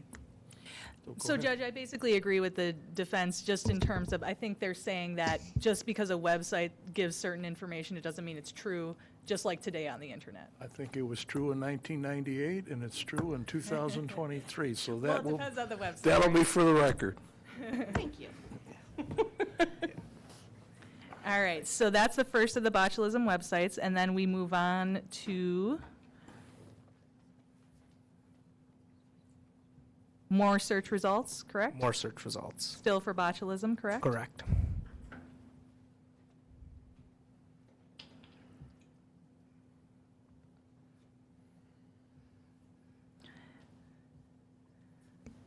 And then here we have another website that is accessed for the botulism site, correct? Correct.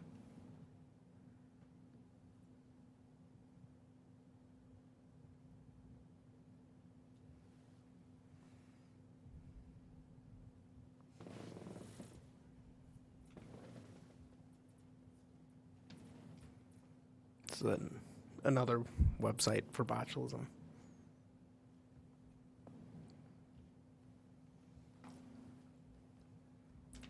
Okay, more search results? Correct.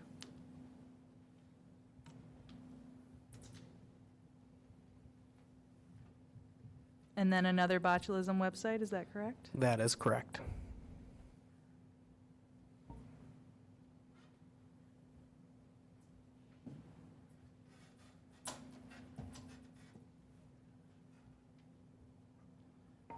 And then this website here, if you look at the words, they don't even really make sense, right? No, they do not. When I, You saw that? yeah, it's, yeah, I'm not really So sure. they are disconnected words just stringing together, That is correct. but the user accessed that site. User accessed, yes.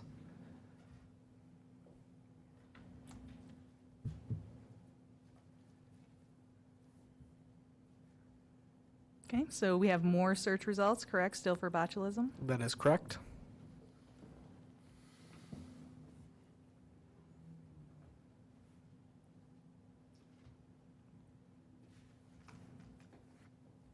So then we have some kind of recipe webpage. That is correct. Okay. Apparently there was Netflix. Yep. Okay. Got DVDs at the time. Isn't that when Netflix only gave you the discs, though, in the mail? Yep. You'd have That's to. when for the record, that's when Netflix only had discs. For the record, that's when Netflix only had the discs, and you had to set your subscription to either monthly. I don't remember exactly, something like that. Yeah. All right, so then, just if we look at the timing here, this is 2:13 a.m. for this website. Correct.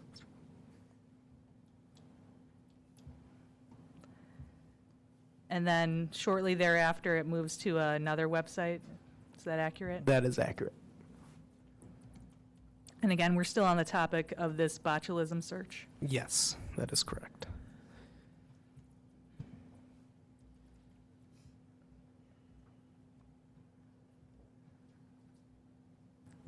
And again, you're just showing us here Cooking. the websites that were accessed as a result of that search. Yes, yeah. It's another website related to botulism or cooking. Okay. More search results, correct? More search results further down.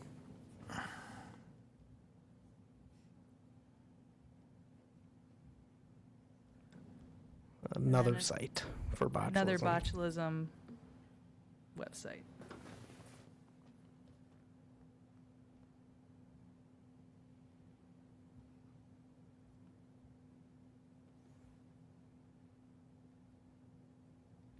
All right, so now going to this particular search that's happening. Is that for poisoning? That is for poisoning. And so we're clear on the time frame. This is at the end of the botulism searches, correct? Correct. October 16th, 1998, That is correct. 2:21 a.m. That is correct. Okay.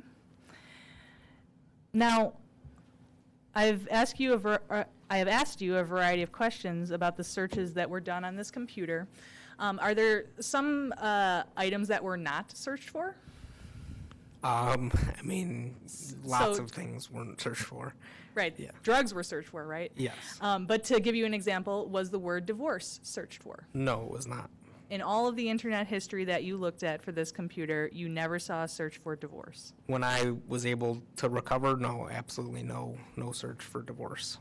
Okay, how about a search for something like child custody?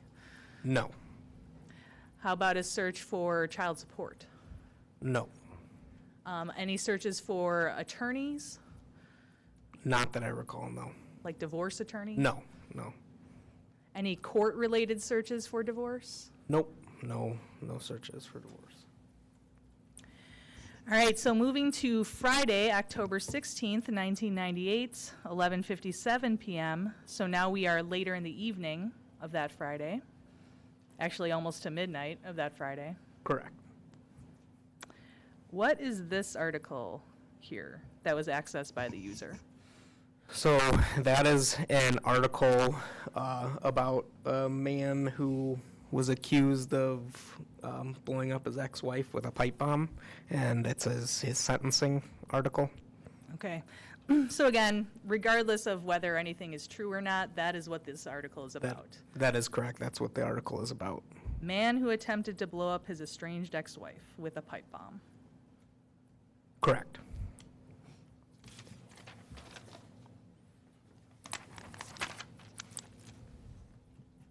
All right, and so now we have moved, that other search was close to midnight, and now in the timing, we've moved to just after midnight on, so now we're on Saturday, October 17th, 1998. Is that correct? That is correct. Okay. And then we see a search, some kind of chemical, mercury fulminate. Yes. Okay, and this website, you see it accesses Jolly Roger. Yes. And what the user would have seen is about mercury fulminate is used as a primary explosive in the fabrication of detonators. That is, yes, that's what's on the website. So again, whether it's true or not, that's what the user would see. Correct. Okay, and then there's a list of items here. You see that? Yes, I do. Includes syringe. Correct.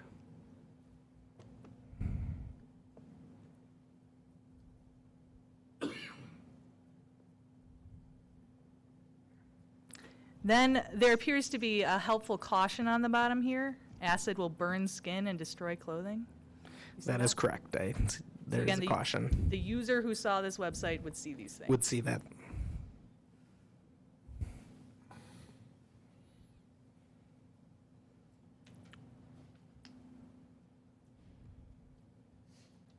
Okay.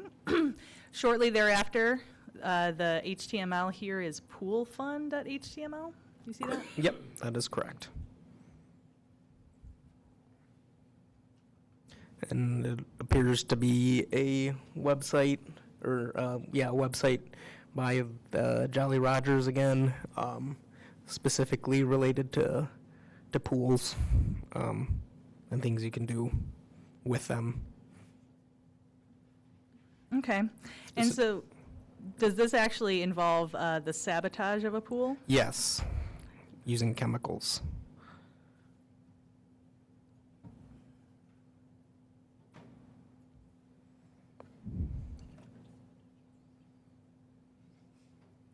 And so some kind of directions about that. Yes.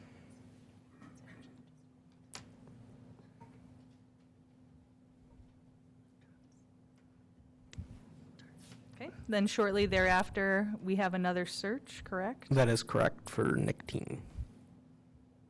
And this search, if we actually get to the search word at the bottom here,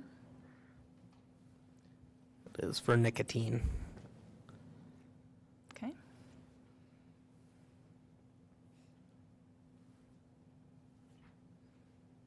Okay, and once again, we're continuing basically along the same browsing session, right? That is correct, yes. Okay, so continuing with the nicotine search, correct? That is correct.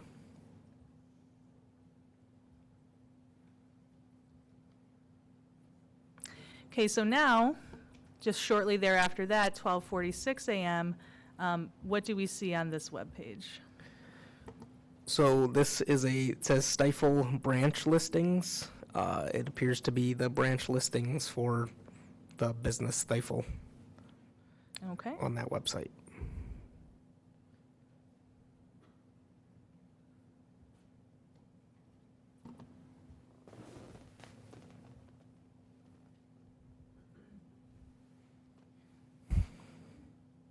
And we see this individual was looked up on the branch listings. Correct.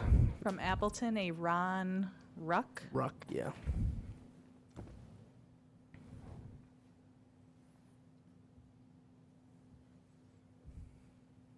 Oh, Internet Explorer cannot explain this webpage. Okay, then do we see another person is looked up in these branch listings? Yes, John Joseph. So John Joseph, branch manager, Colorado Springs, that's what the page displays? That is what it is, yes.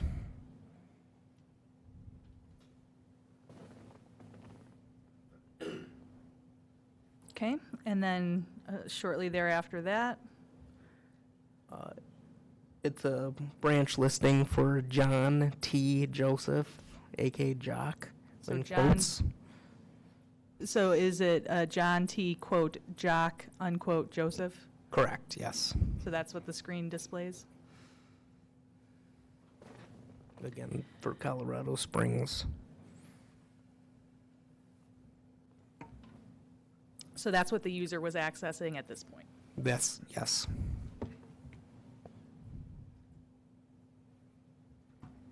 Okay.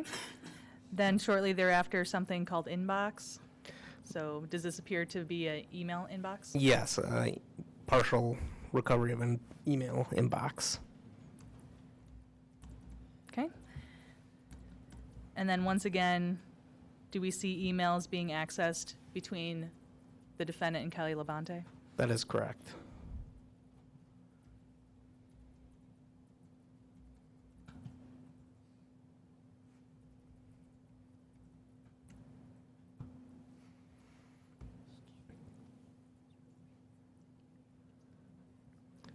And once again, that name appears, the Jock Joseph, Colorado Springs. Correct.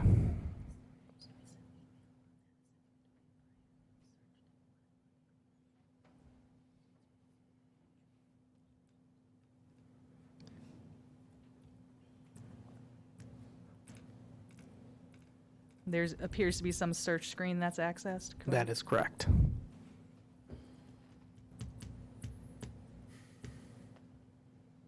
And on the next screen, after the search screen, a variety of Kellys, including Kelly Labonte. That is correct.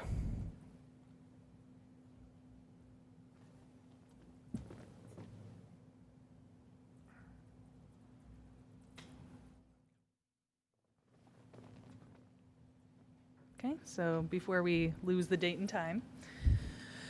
So now we have moved to Monday, October 19th, 1998 at 2:24 a.m. Is that accurate? That is accurate. Okay, and we're seeing more searches now. Correct. This one for pipe bomb.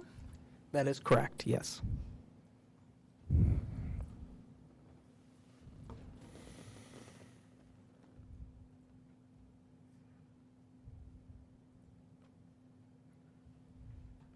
Okay.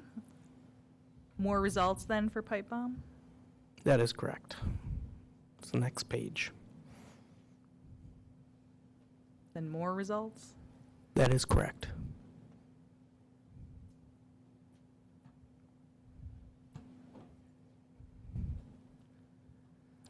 Following that, do we see a new search for the term anarchist? Anarchist, that is correct.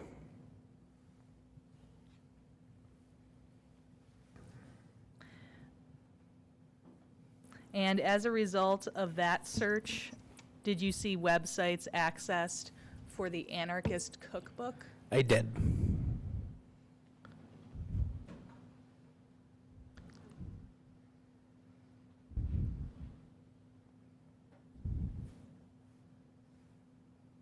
And so this would be what the user accessed at this time?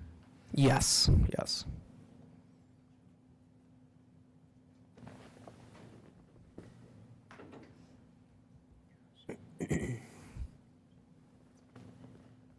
Some website spunk press directory catalog? That is correct.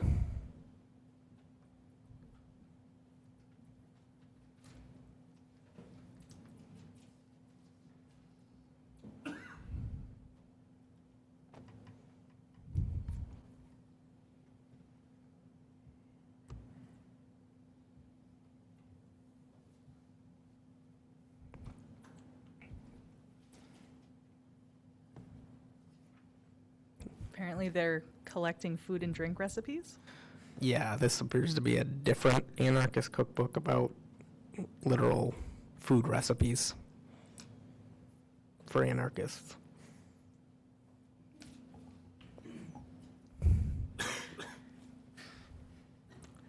Okay, and just so we don't miss the date and time, we're now at 3:14 a.m. on the same day, the 19th, correct? That is correct. Okay.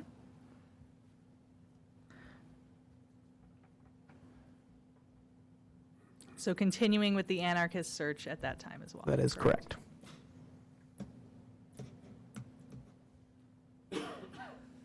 Okay, so now we get to November of 1998, and I'm going to ask you the same questions about the dates and times that the internet is being accessed in November. Okay.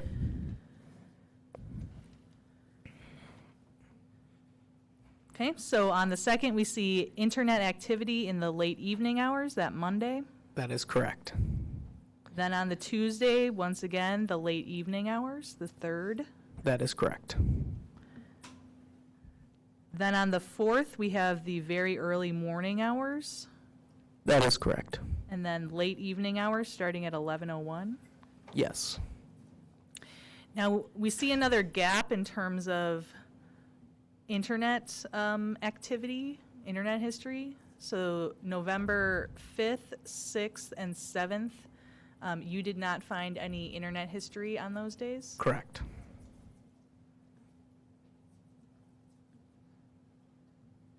Okay, so back to, gotta go to the beginning. Also the 8th is missing. Then the 9th, do you see internet activity in the early morning? I do, yes. Then Tuesday, the 10th, once again, the early morning hours. Yes.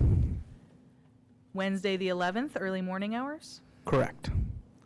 And then another gap of days, 12th, 13th, 14th, That is correct. and then 15th without internet activity. That is correct. Okay, 16th, early morning hours. Correct. 17th, evening, 9:47 p.m. That is correct. Okay. Followed by a series of days, 18th, 19th, 20th, 21st, where you did not see internet activity. That is correct.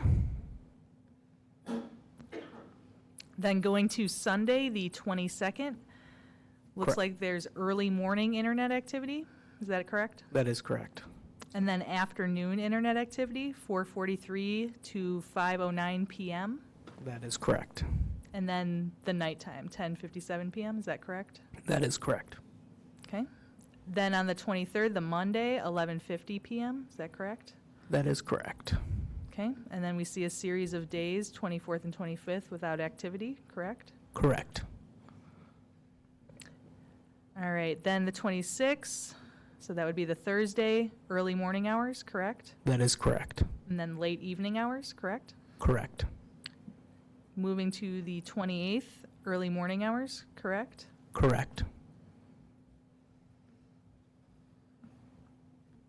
Then end of November, on Sunday, we have very early morning, 4:21 a.m., correct? That is correct. And then Sunday, 5:13 to 5:14 p.m., is that accurate? That is accurate. Okay, so during these times that I've showed you during the month of November of 1998, Monday to Friday, regular business hours, 8 to 5, no internet activity, correct? Correct.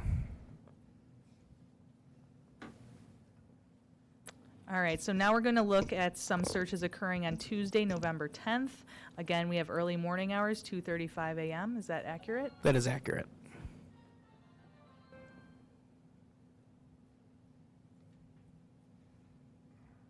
Okay. At this time, the search term is suicide. Yep, suicide.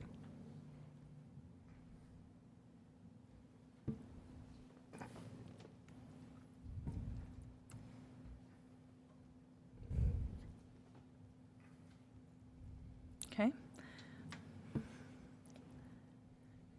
And then do we see, following that, something related to physician-assisted suicide? Yes, we do. Euthanasia? Is that accurate? That is accurate.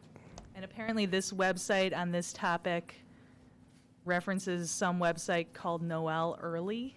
That is correct. And did it appear that the user accessed that website? Yes.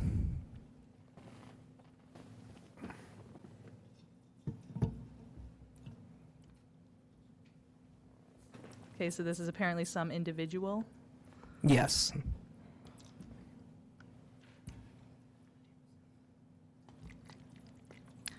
Okay, so then once again, in these early morning hours of November 10th, 1998, 2:55 a.m. Do you see this website that the user would have accessed? I do.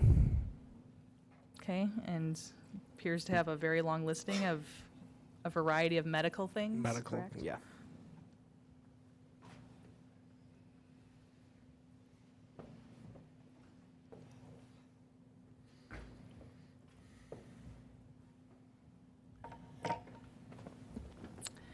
Following that, some kind of toxicology search. Correct.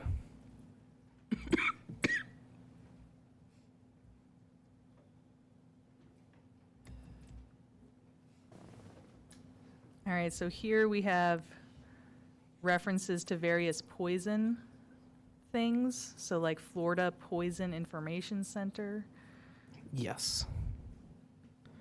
some kind of toxicology resource, internet resources for practitioners, educators, and researchers in medical, clinical, and occupational Correct. toxicology, and providers of poison information. Is that accurate? That is accurate. And then on the bottom here, toxic alcohols, effects of ethanol, isopropyl alcohol, methanol, and ethylene glycol. That is correct. Correct? Yep, that is correct.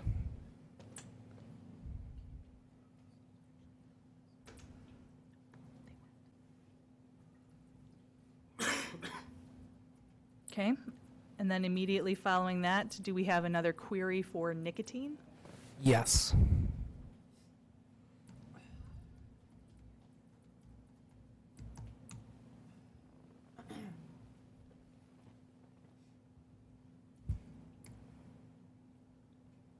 Now, during this time, again, this is the same, same browsing session, as far as you can tell, correct? As far as I can tell, yes. So we see a variety of toxicology type websites accessed, is that correct? That is correct. Okay, so I'll be showing you those.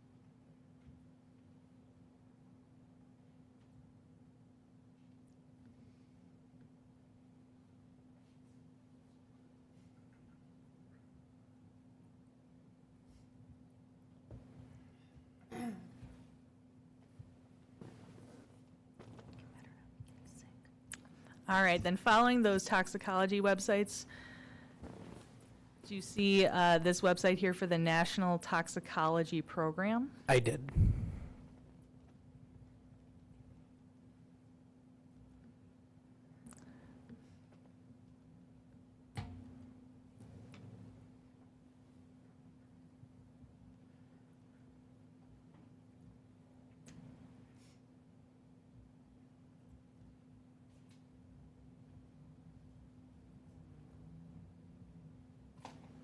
Okay, then following that, it appears some search is conducted, chemistry, health, and safety search. Yes, it's a looks like a website you can search in. Yes, for that.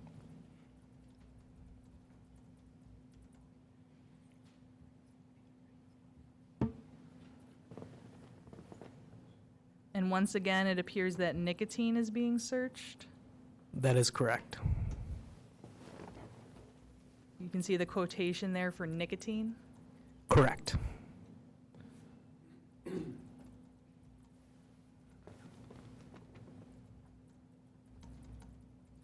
And then following that, some kind of website. Yeah, it appears to be either some lab or scientific website related to the Rating Corporation, and I'm not gonna nitro, so I'm not gonna try Yeah, to that's a pronounce pretty, that. So pretty long word starting with an M. I know it ends in nicotine. yes, Nitrous or nicotine. Okay. So just scrolling through, this is the website that the user would have accessed? that is true. Yes.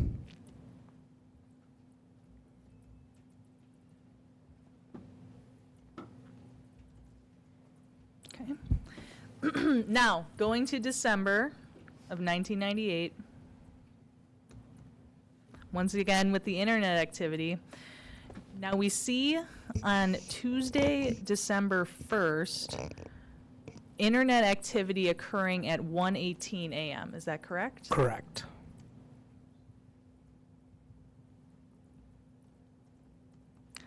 And then on the 2nd, we see the morning internet activity 4:31 a.m. to 4:35 a.m. Is that correct? That is correct. And then later in the morning, 8:14 a.m. to 8:49 a.m., correct? That is correct. Then near lunchtime, 11:45 a.m. to 11:47 a.m. Correct. And then there's this gap until the PM search or internet activity, 9:31 PM to 9:43 PM, is that correct? That is correct. So can't really fit it in one square, but this is not actually on the 9th, correct? Yes, It's a that's on the 2nd. It's a continuation of the 2nd, correct? Correct.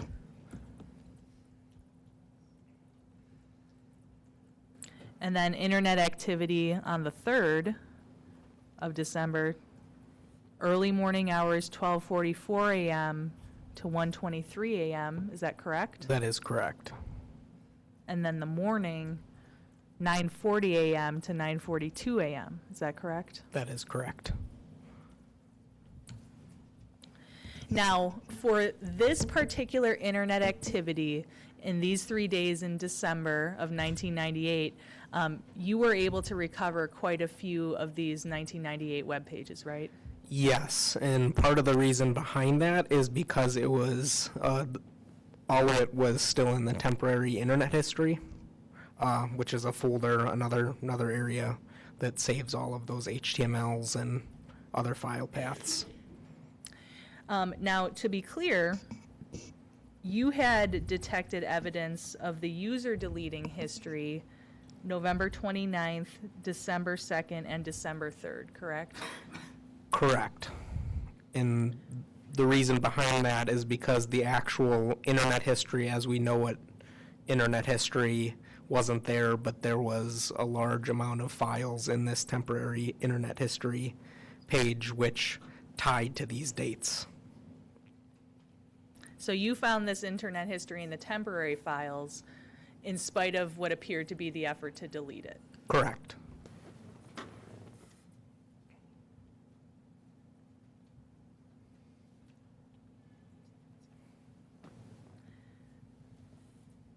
And then to be clear, when you examined this computer, the internet activity stopped after the 3rd, correct? Yes, yes. Except for when the computer was booted on the 17th. Correct. Okay, and so you saw that activity that I showed on the Excel spreadsheet, correct, on the 17th? That is correct, yes. Okay, so now, going to Wednesday, December 2nd, 1998, 4:34 a.m.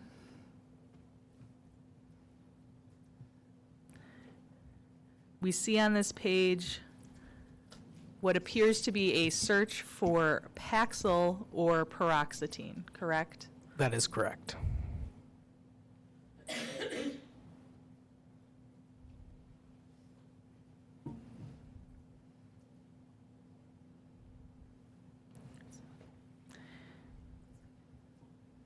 And then following immediately thereafter, so we get the date and time, December 2nd, 4:35 a.m., Correct.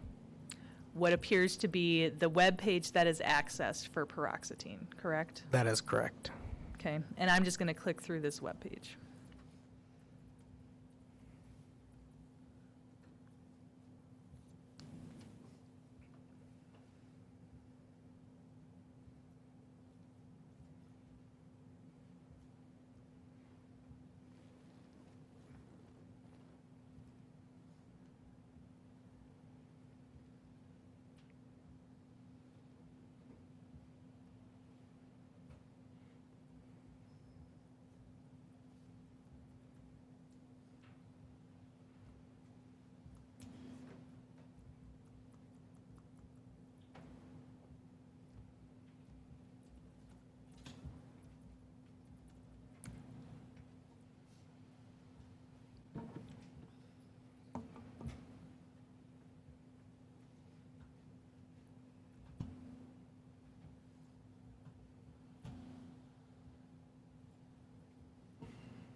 So quite a long web page there addressing, or seems to be about paroxetine or Paxil, correct? That is correct.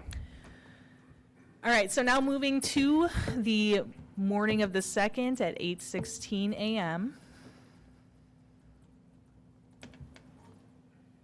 There's a website accessed about ethylene glycol poisoning.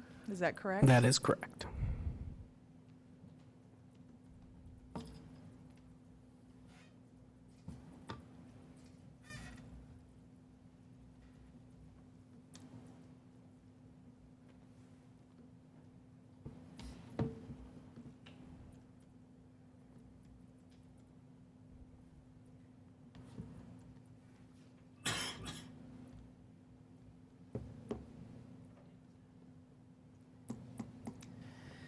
Okay, so immediately following that, there appears to be a website accessed regarding oxalic acid. That is correct. And again, regardless of whether it's true or not, this website says it is a metabolite of ethylene glycol. Correct, that's what it says. So that's what the user would have seen. Yes.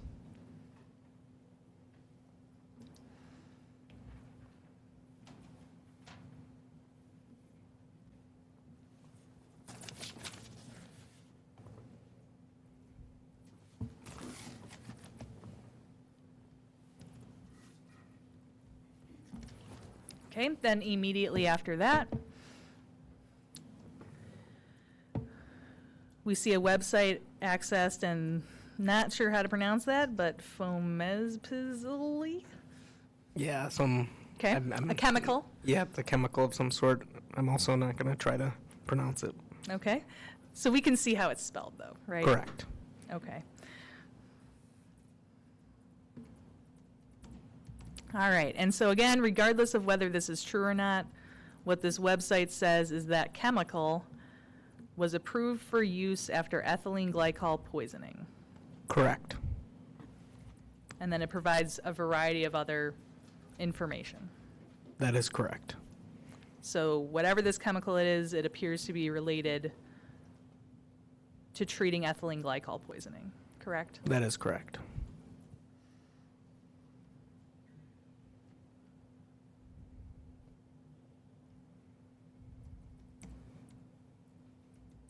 And that's just the bottom of that website, right? That is correct, yes. Okay, immediately after that,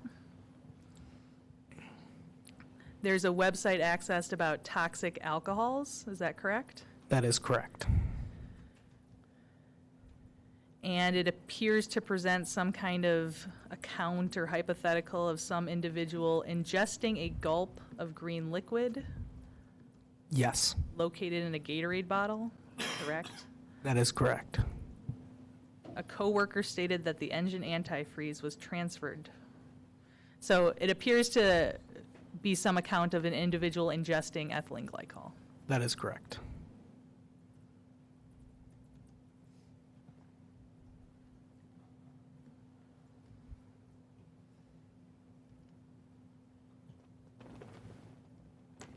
All right, and then below that, the same thing. Correct. Okay, immediately after that,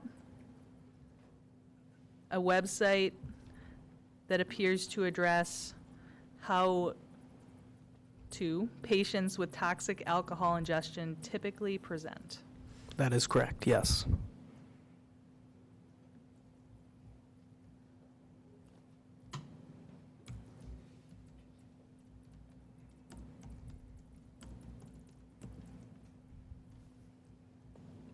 So again, we can see on the bottom here, regardless of whether this is true or not, it appears to be talking about manifestations of methanol and ethylene glycol. That is correct. And basically symptoms. Yes, symptoms.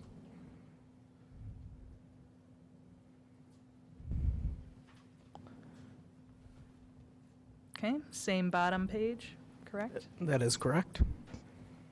All right, and then immediately after that, see another website referencing ethylene glycol, correct? Yes.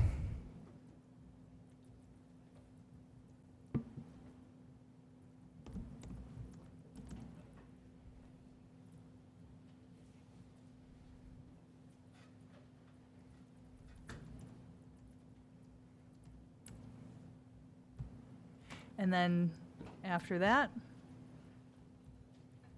some kind of article about dangers associated with ethanol substitutes. That is correct.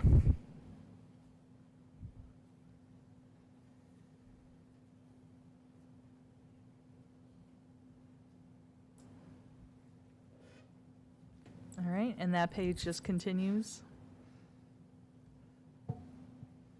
Okay, then immediately after that, another another website on ethylene glycol. That is correct.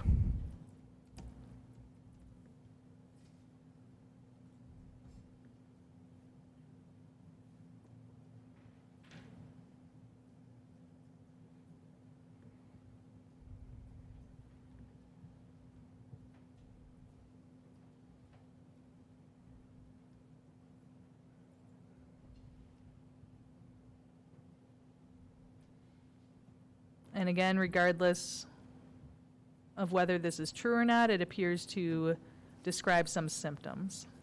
That is correct.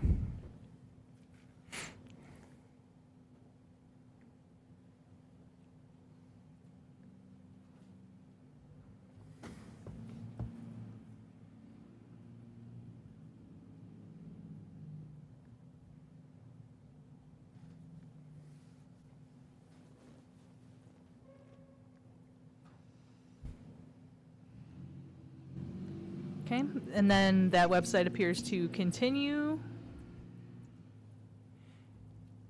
Yes.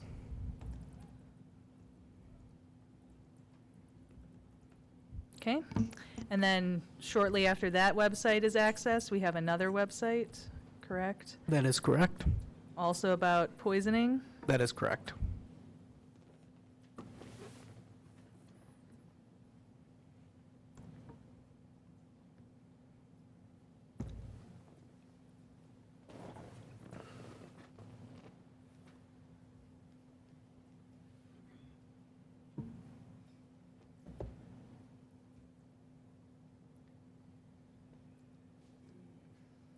And in this list we're seeing in this website, one of the items is ethylene glycol, correct? That is, sorry, that is true.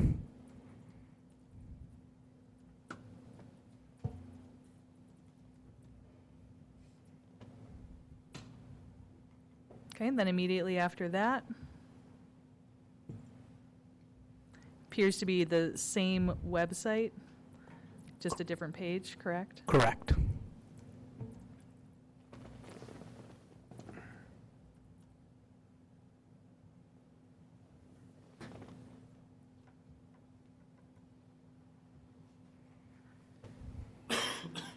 And then immediately after that, by the look of it, same website, but specifically referring to the ethylene glycol. That is correct. And again, regardless of whether this is true or not, this is what the user would have seen. That is correct.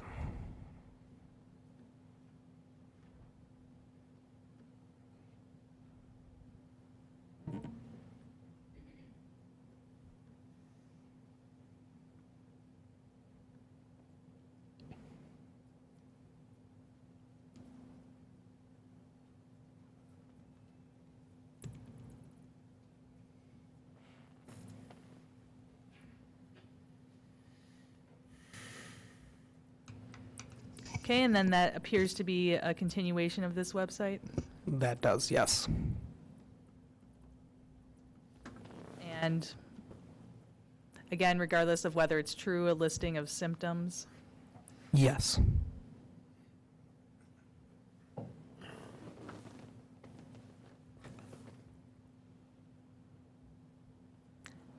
Then a listing of treatment, Correct.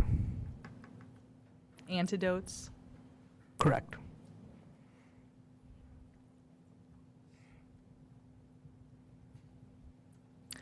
Okay, so now we're in a different time frame. Is that accurate? That is accurate.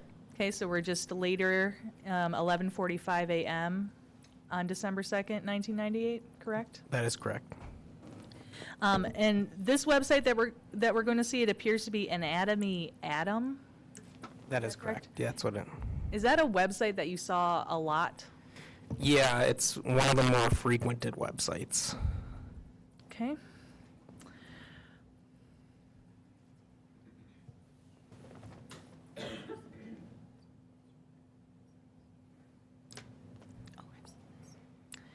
And is this here a continuation of the Anatomy Atom website? Correct.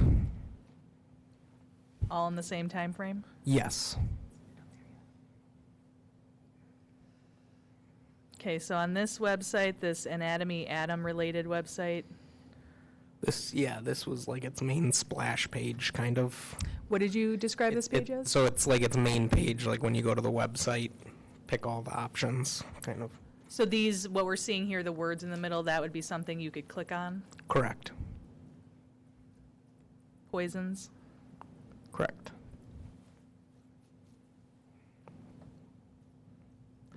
So based on your viewing of this Anatomy Atom website, it appears to be somehow medically related.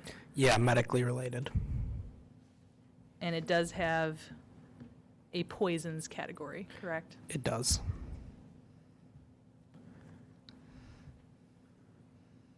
Okay. And then immediately follow that, we see a list of various apparently drugs, including overdose related. That is correct, yes. Okay. And it's alphabetical. Yeah. Okay, so just clicking through the list.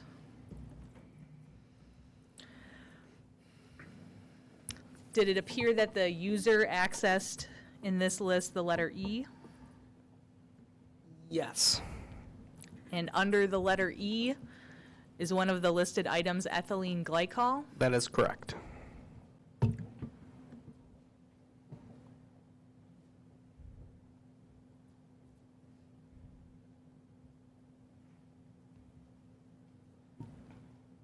And then again, this page is very limited, but from the words we can see, it appears the user accessed the ethylene glycol poison page. That is correct.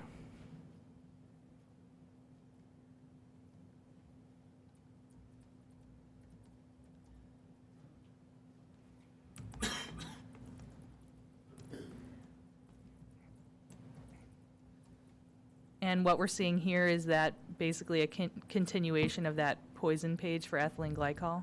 That is correct.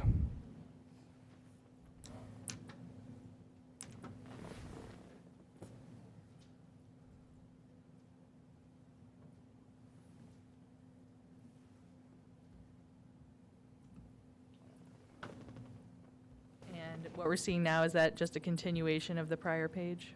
That is correct, yes. And again, regardless of whether it's true, this is what the user would have seen. Yes.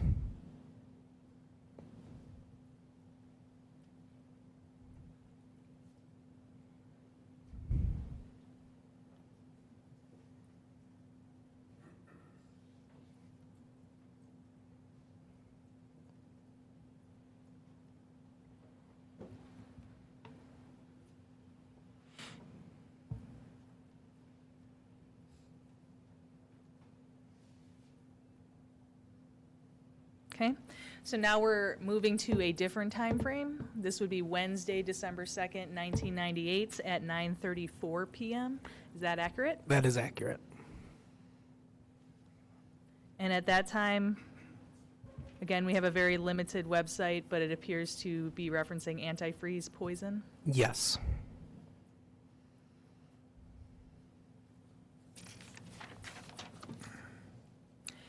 And does this appear to be similar in terms of the look of the website to the one that was accessed hours earlier? Correct. But this one is labeled antifreeze. The prior one was labeled ethylene glycol. Yes.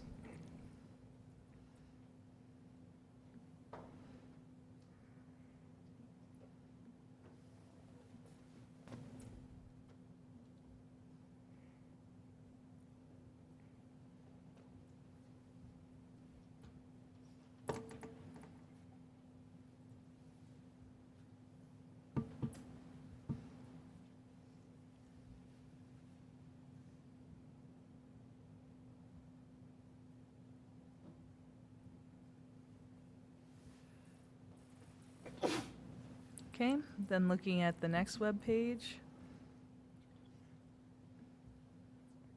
It appears to be describing some medical condition, fast breathing, Yes. respiratory rate rapid breathing. Correct.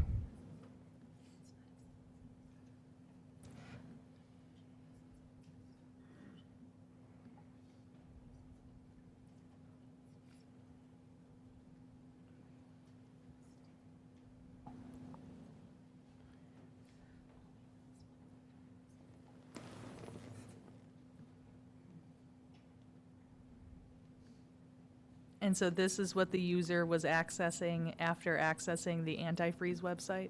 Correct.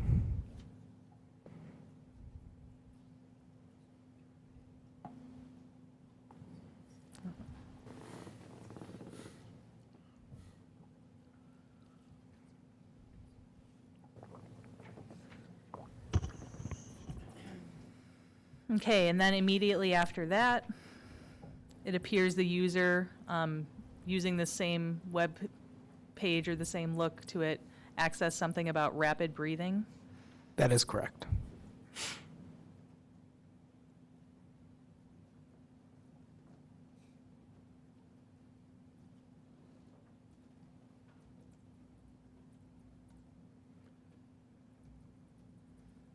And then, again, regardless of whether it's true, it describes things like skin discoloration, lips bluish, Correct. bluish discoloration of the skin. Correct.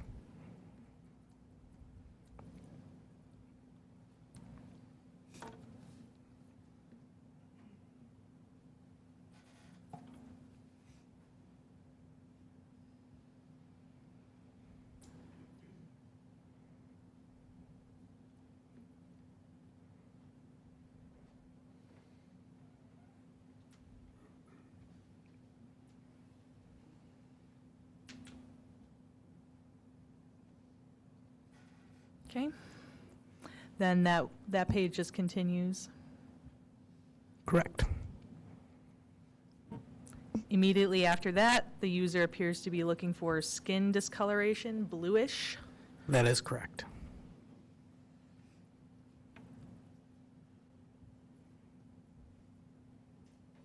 And then immediately after that, blood pressure, low. Correct.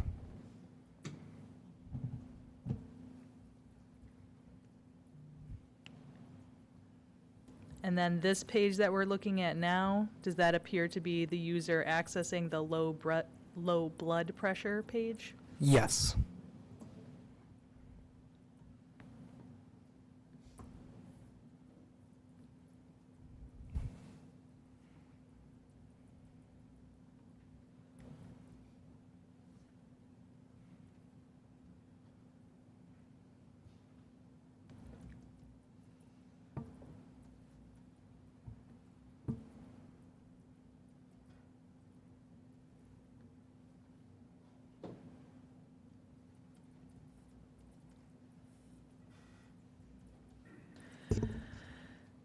All right, then immediately following that,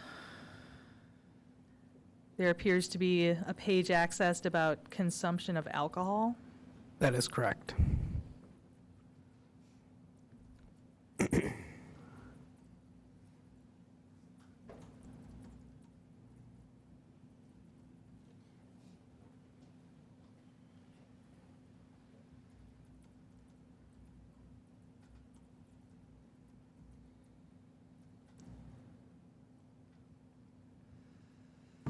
Okay, so now the time frame we're looking at is the very morning hours, just after December 2nd, has turned to December 3rd, 1998, correct? That is correct. So we are at 12:46 a.m.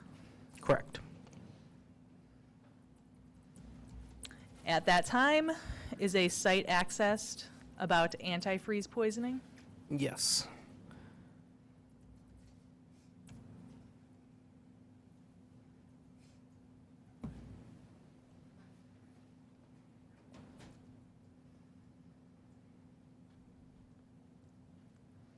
Then shortly thereafter, some website where you can only see the word toxicological emergencies. That is correct.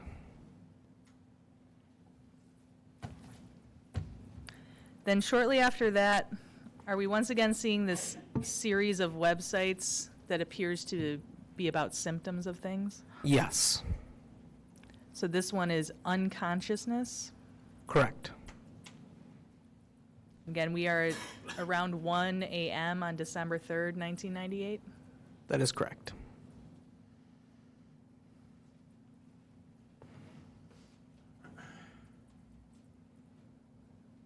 And so the page we're seeing now, does that appear to be the user accessing this unconsciousness page? That is correct, yes.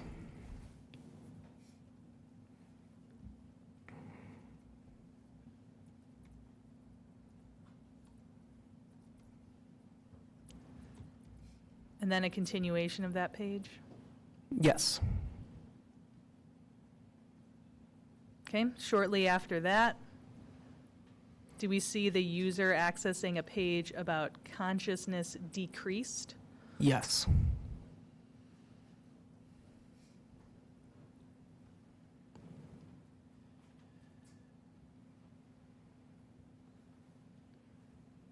And based on the following page, does it appear that the user actually clicked into that page? Correct.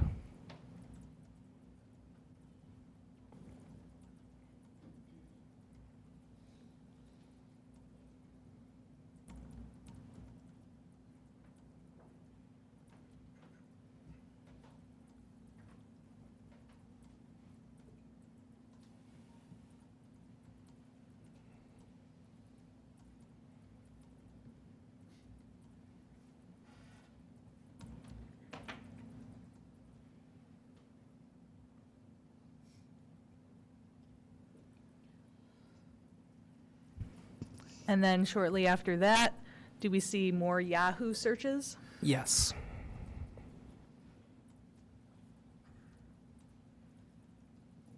Looking at the search term, ethylene glycol poisoning. That is correct.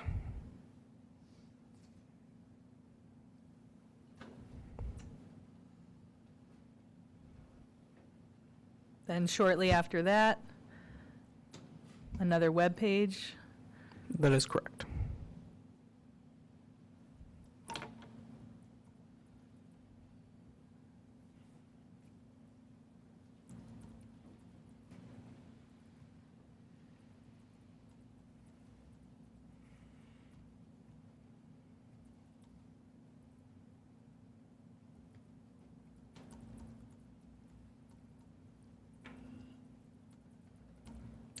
So we saw a listing of the H words in alphabetically on that prior page, correct? Yes, correct. Okay. Then it appears that the user would have clicked on hypertension. Correct. Is that correct?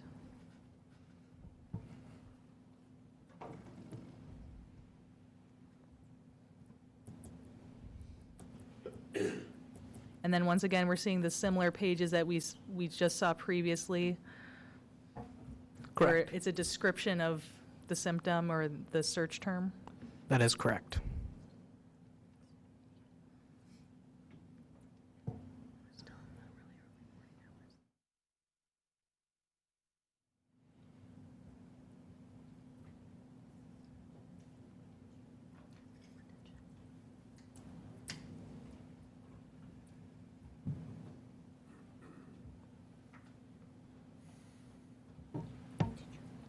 And then shortly after that, do we see another list of, this time we're in the T section? Yes.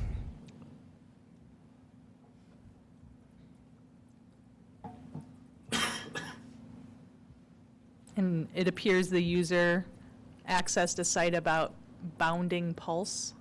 That is correct.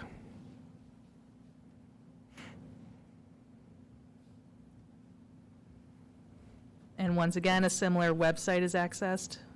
Correct. And one of the terms for that is tachycardia listed in this website. Yes.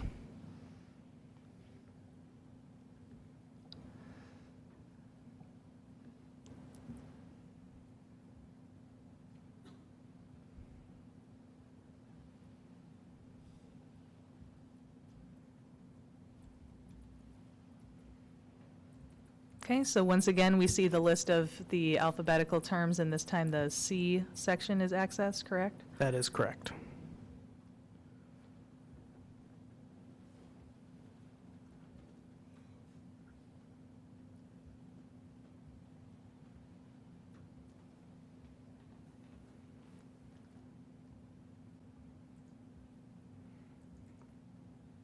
And so immediately after that,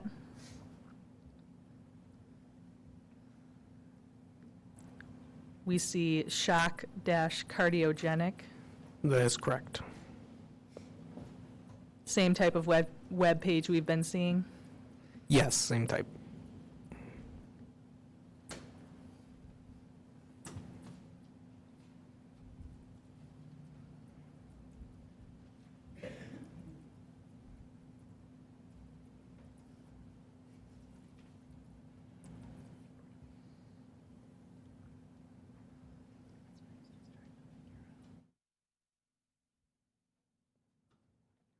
And we can see there again, cardiogenic shock, correct? That is correct. Then immediately after that, a web page about weak or absent pulse is accessed. That is correct.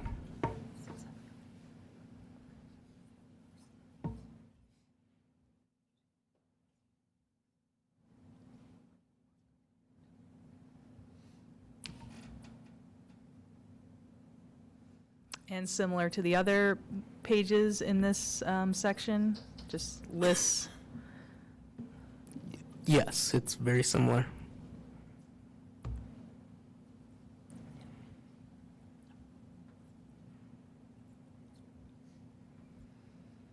Okay, so now we've moved to a different time frame. Yes. Thursday, December 3rd, 1998 at 9:40 a.m. That is correct. Okay. And so was there another Yahoo search that was conducted in this time frame? There was.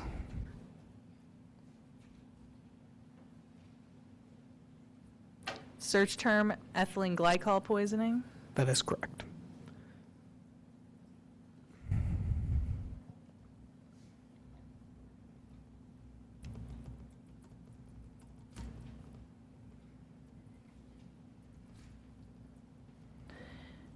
Now, in 1998, is the website like today, where if you've clicked on it, it's purple? Yes, it'll register as purple.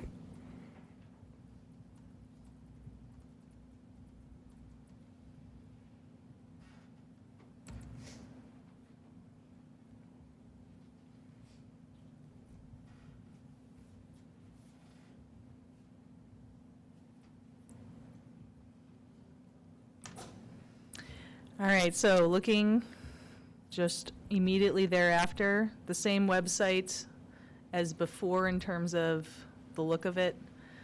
Now the term is diabetic ketoacidosis, is that That is, correct? yes, that is correct.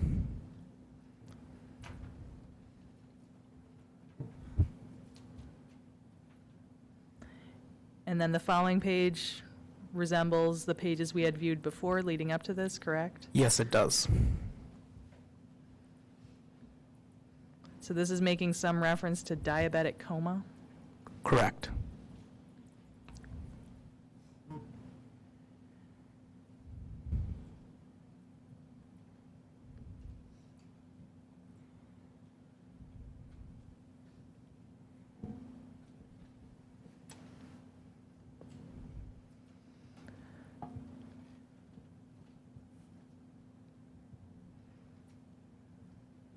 And then immediately after that, we have the Yahoo page again, That is correct. continuing results for the ethylene glycol poisoning. That is correct.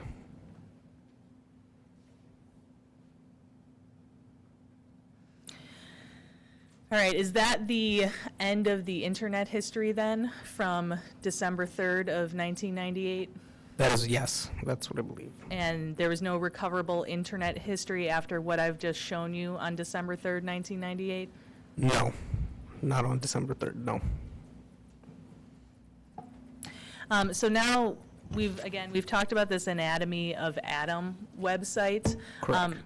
So did you do something to be able to show us what accessing this site would have looked like on the computer? Correct. So in the virtual machine I spoke about earlier, I went into the temporary internet history just to show how it would have rendered on the actual computer itself. So very similar to the screenshots, just more dynamic. So what this video will show is just clicking through that website.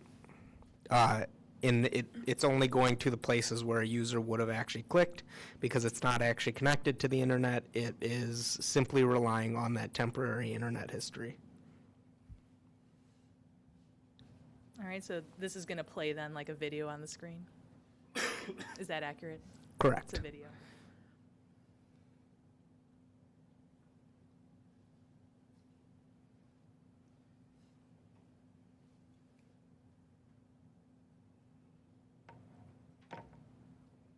Okay, and so we kind of saw with the slideshow previously, this web page, and you can see again the things the user could click on, including the poisons aspect of that. That is correct. And the reason why those images are in there and they weren't in the actual screenshots is because it's populating it as a full website in that temporary internet files section, as opposed to a simple HTML document. It's compiling all of that together. And you're able to show that by use of the virtual machine. Yes. Okay. And then this following page we have here, are you again on the virtual machine? Correct. And then showing us the access to the ethylene glycol related web pages? Yes, it's the same thing. So once again, a video. Yes.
All right, so I have a few additional questions about this home computer that you looked at and you analyzed and that we've been going through. Correct. So again, on the virtual machine, are we actually able to see what this, I don't know what you would call it, a home screen look like on this computer? Yes. Yes. So on this 1998 computer from the Jensen home, the screen, if someone turned on the computer, looked like this, that what we see on the screen right now. Is that correct? Yeah, this would be a fair representation. Yes. Okay, so that's an accurate Yes. representation? Yeah. Okay. So then I have a question about a couple of these icons. We can see the Internet Explorer, right? Correct. And then there's some kind of exec PC icon. That is That's, so if we're looking at the screen, that would be on the left side, the fourth icon down. That is correct. Yes. And then the fifth icon down, is that the Quicken? Yes. Okay, and what is Quicken? From my research, it's like a tax filing. You can do investments and banking, pretty much everything financial. So some kind of financial computer program? Correct. And if we go to the middle column, the very bottom image that's kind of red and white, what is that program? That is another tax website, or not website, application to work on. Is like it a tax trading related? or trading, like a trader finance? I think it's the Trading Stock Pro or something. Okay, so it's a trading stock web? Or Yeah, web like page? stocks and finance stuff. Yeah. Okay, so that's what that program is? Correct. Okay. And so now on this computer, did you explore what was actually in the Quicken program? I did. All right, and you made a video of that? Yeah, this is a visual representation, yes. Okay, so just like the other videos? Just we've like the seen? other videos, yes. Okay.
Okay, so regarding this Quicken program, were you specifically looking for files or something in this program related to the Jensen home finances? Yes, I was looking for any files related to that, yes.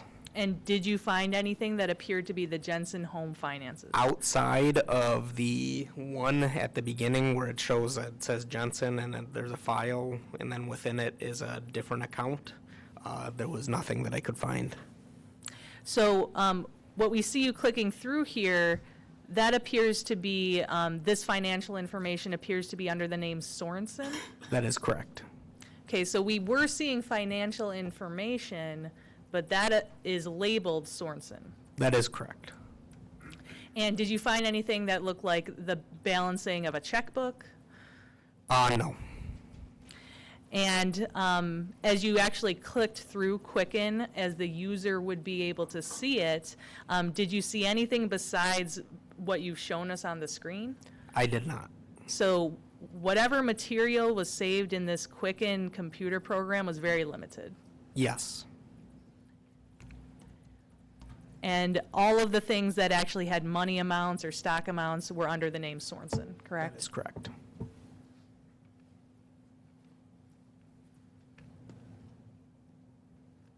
All right, so now before we move off the Jensen home computer, I want to go back to the Excel spreadsheet. Okay.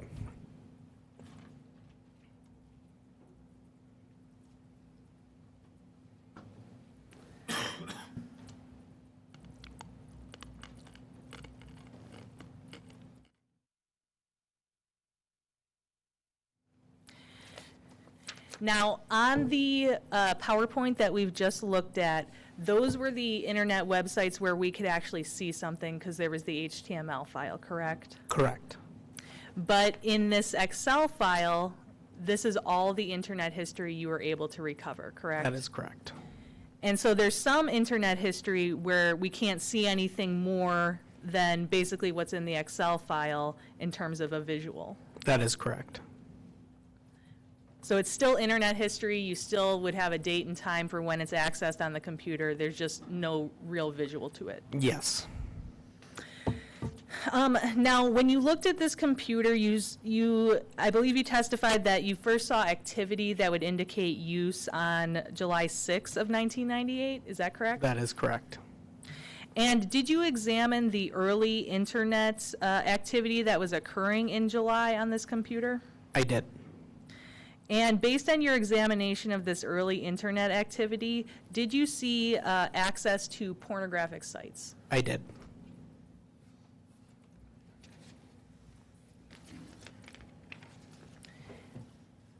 All right, so I'm just going to direct your attention to specific pages in this internet history.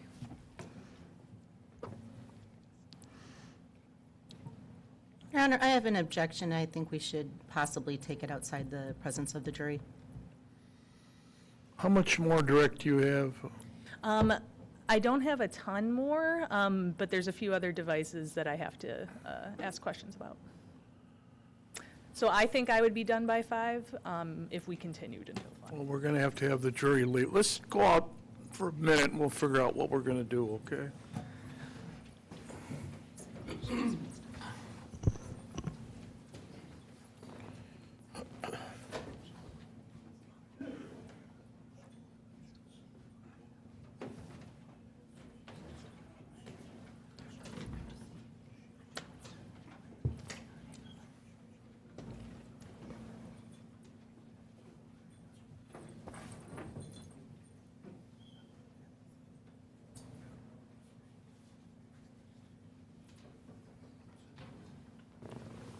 All right, the jury is outside of the courtroom. What are you going to present now so I know how to handle the objection? So this is related to pornographic searches that have to do with the topics that have been discussed so far regarding the pornography. So there's a search for dick size. There's a search, or there's a website that's accessed about oral sex. There's a website that's accessed erect guys. A website that's accessed Blowjob Central. So the particular pornographic sites being accessed, I think, fit in exactly with the other discussions of pornography in this case. You're not going to go into any other categories, just what you mentioned. Right, and I'm just doing a few sites. Certainly there's a lot of history there, but I'm just highlighting the ones that fit into the pattern that we've been discussing. So it sounds like this information's already been presented to the jury, and we're just showing what was in the computer. Correct. That's why I wanted to take this up outside the presence of the jury, because if we are going to be reading every single pornographic internet address, I think it would be But we're not cumulative, going to do that. But we're not doing that. We're going to be specific, exactly what we've already talked about. Yes. Then I can withdraw the objection. All right, the objection is withdrawn. You think we should let the jury go home now? I mean, it's really up to the court and counsel. I think we should. All right, then. These are hard to I watch. agree with you, but I guess my only concern is that, I think if she can get it done by 5, I think it would be great, and then start with cross. I mean, I would love to leave right now. I'm not saying that that's not a good idea. I'm just saying that. I think Jeremy Stop. wants I'm to just leave. saying that, like, I think your co-counsel disagrees with you. I'm just concerned about the length of the trial, so I will leave it to the court. I'm not going to rush this case. No, I know. And it's difficult to look up at screens all the time. I think you're. Humans asking- can't handle that much. We're not robots. That's fine, Judge. I mean, the jury stares at it, and you could tell after a while, they want a break. We all glaze over. You know, it's not like we have a live witness and we ask questions. We constantly stop, and then they got to look at the screen. Defense has no objection to adjourning for the day. So we're going to bring them back and say we have too much to finish today. They come back at 8:30. Okay, bring them back.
All rise for the jury.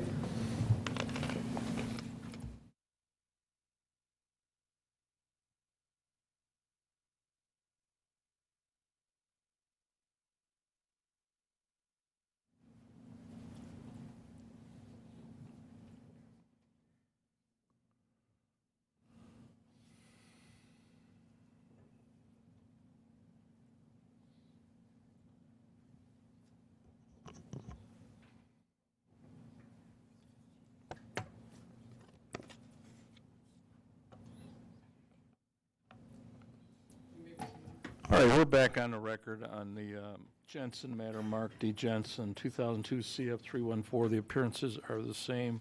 The objection has been withdrawn, folks, so the state's going to be able to ask questions in this area.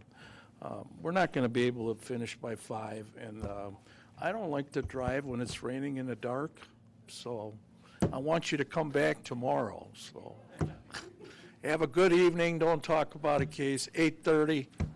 Thank you.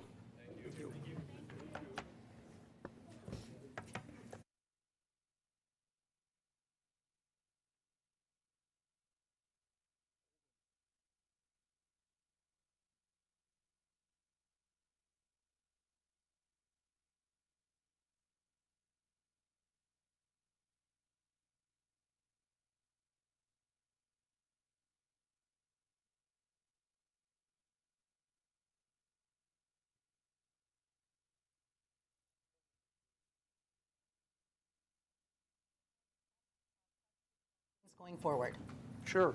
Thank you. I just want to make sure, we do have a number of witnesses who are going to be essentially reputation for untruthfulness witnesses based on the blow-up at the last time that we talked about this It issue. was a blow-up. I think it was just a decision I made. Okay. You didn't like. Well, I didn't like it, feeling like we were getting yelled at, so I just wanted to make sure that that's not going to be an issue. Well, as long as it's not in the order that I signed, we can get into it. Yes. And it's reputation, it's not specific instances. I mean, let's talk about it in the morning, because I was going to bring it up myself. So we'll talk about it in the morning. Okay. And I have another timing issue. We do have witnesses who have to testify tomorrow because they've traveled here. And so, you know, depending on how long things take tomorrow, I might have to ask court and counsel to agree to break with this witness and get in the witnesses who have to go tomorrow. That's possible. They'll be available. It's just, and they're not extremely long witnesses. Tarika Krafasi and Stacy Bauer traveled. Well, needs to be while we're talking. We're good. He can go. We'll go. That's way too many questions before we go home. So just alerting everybody that that's a thing. I understand. Try to talk to each other. You guys have seemed to been working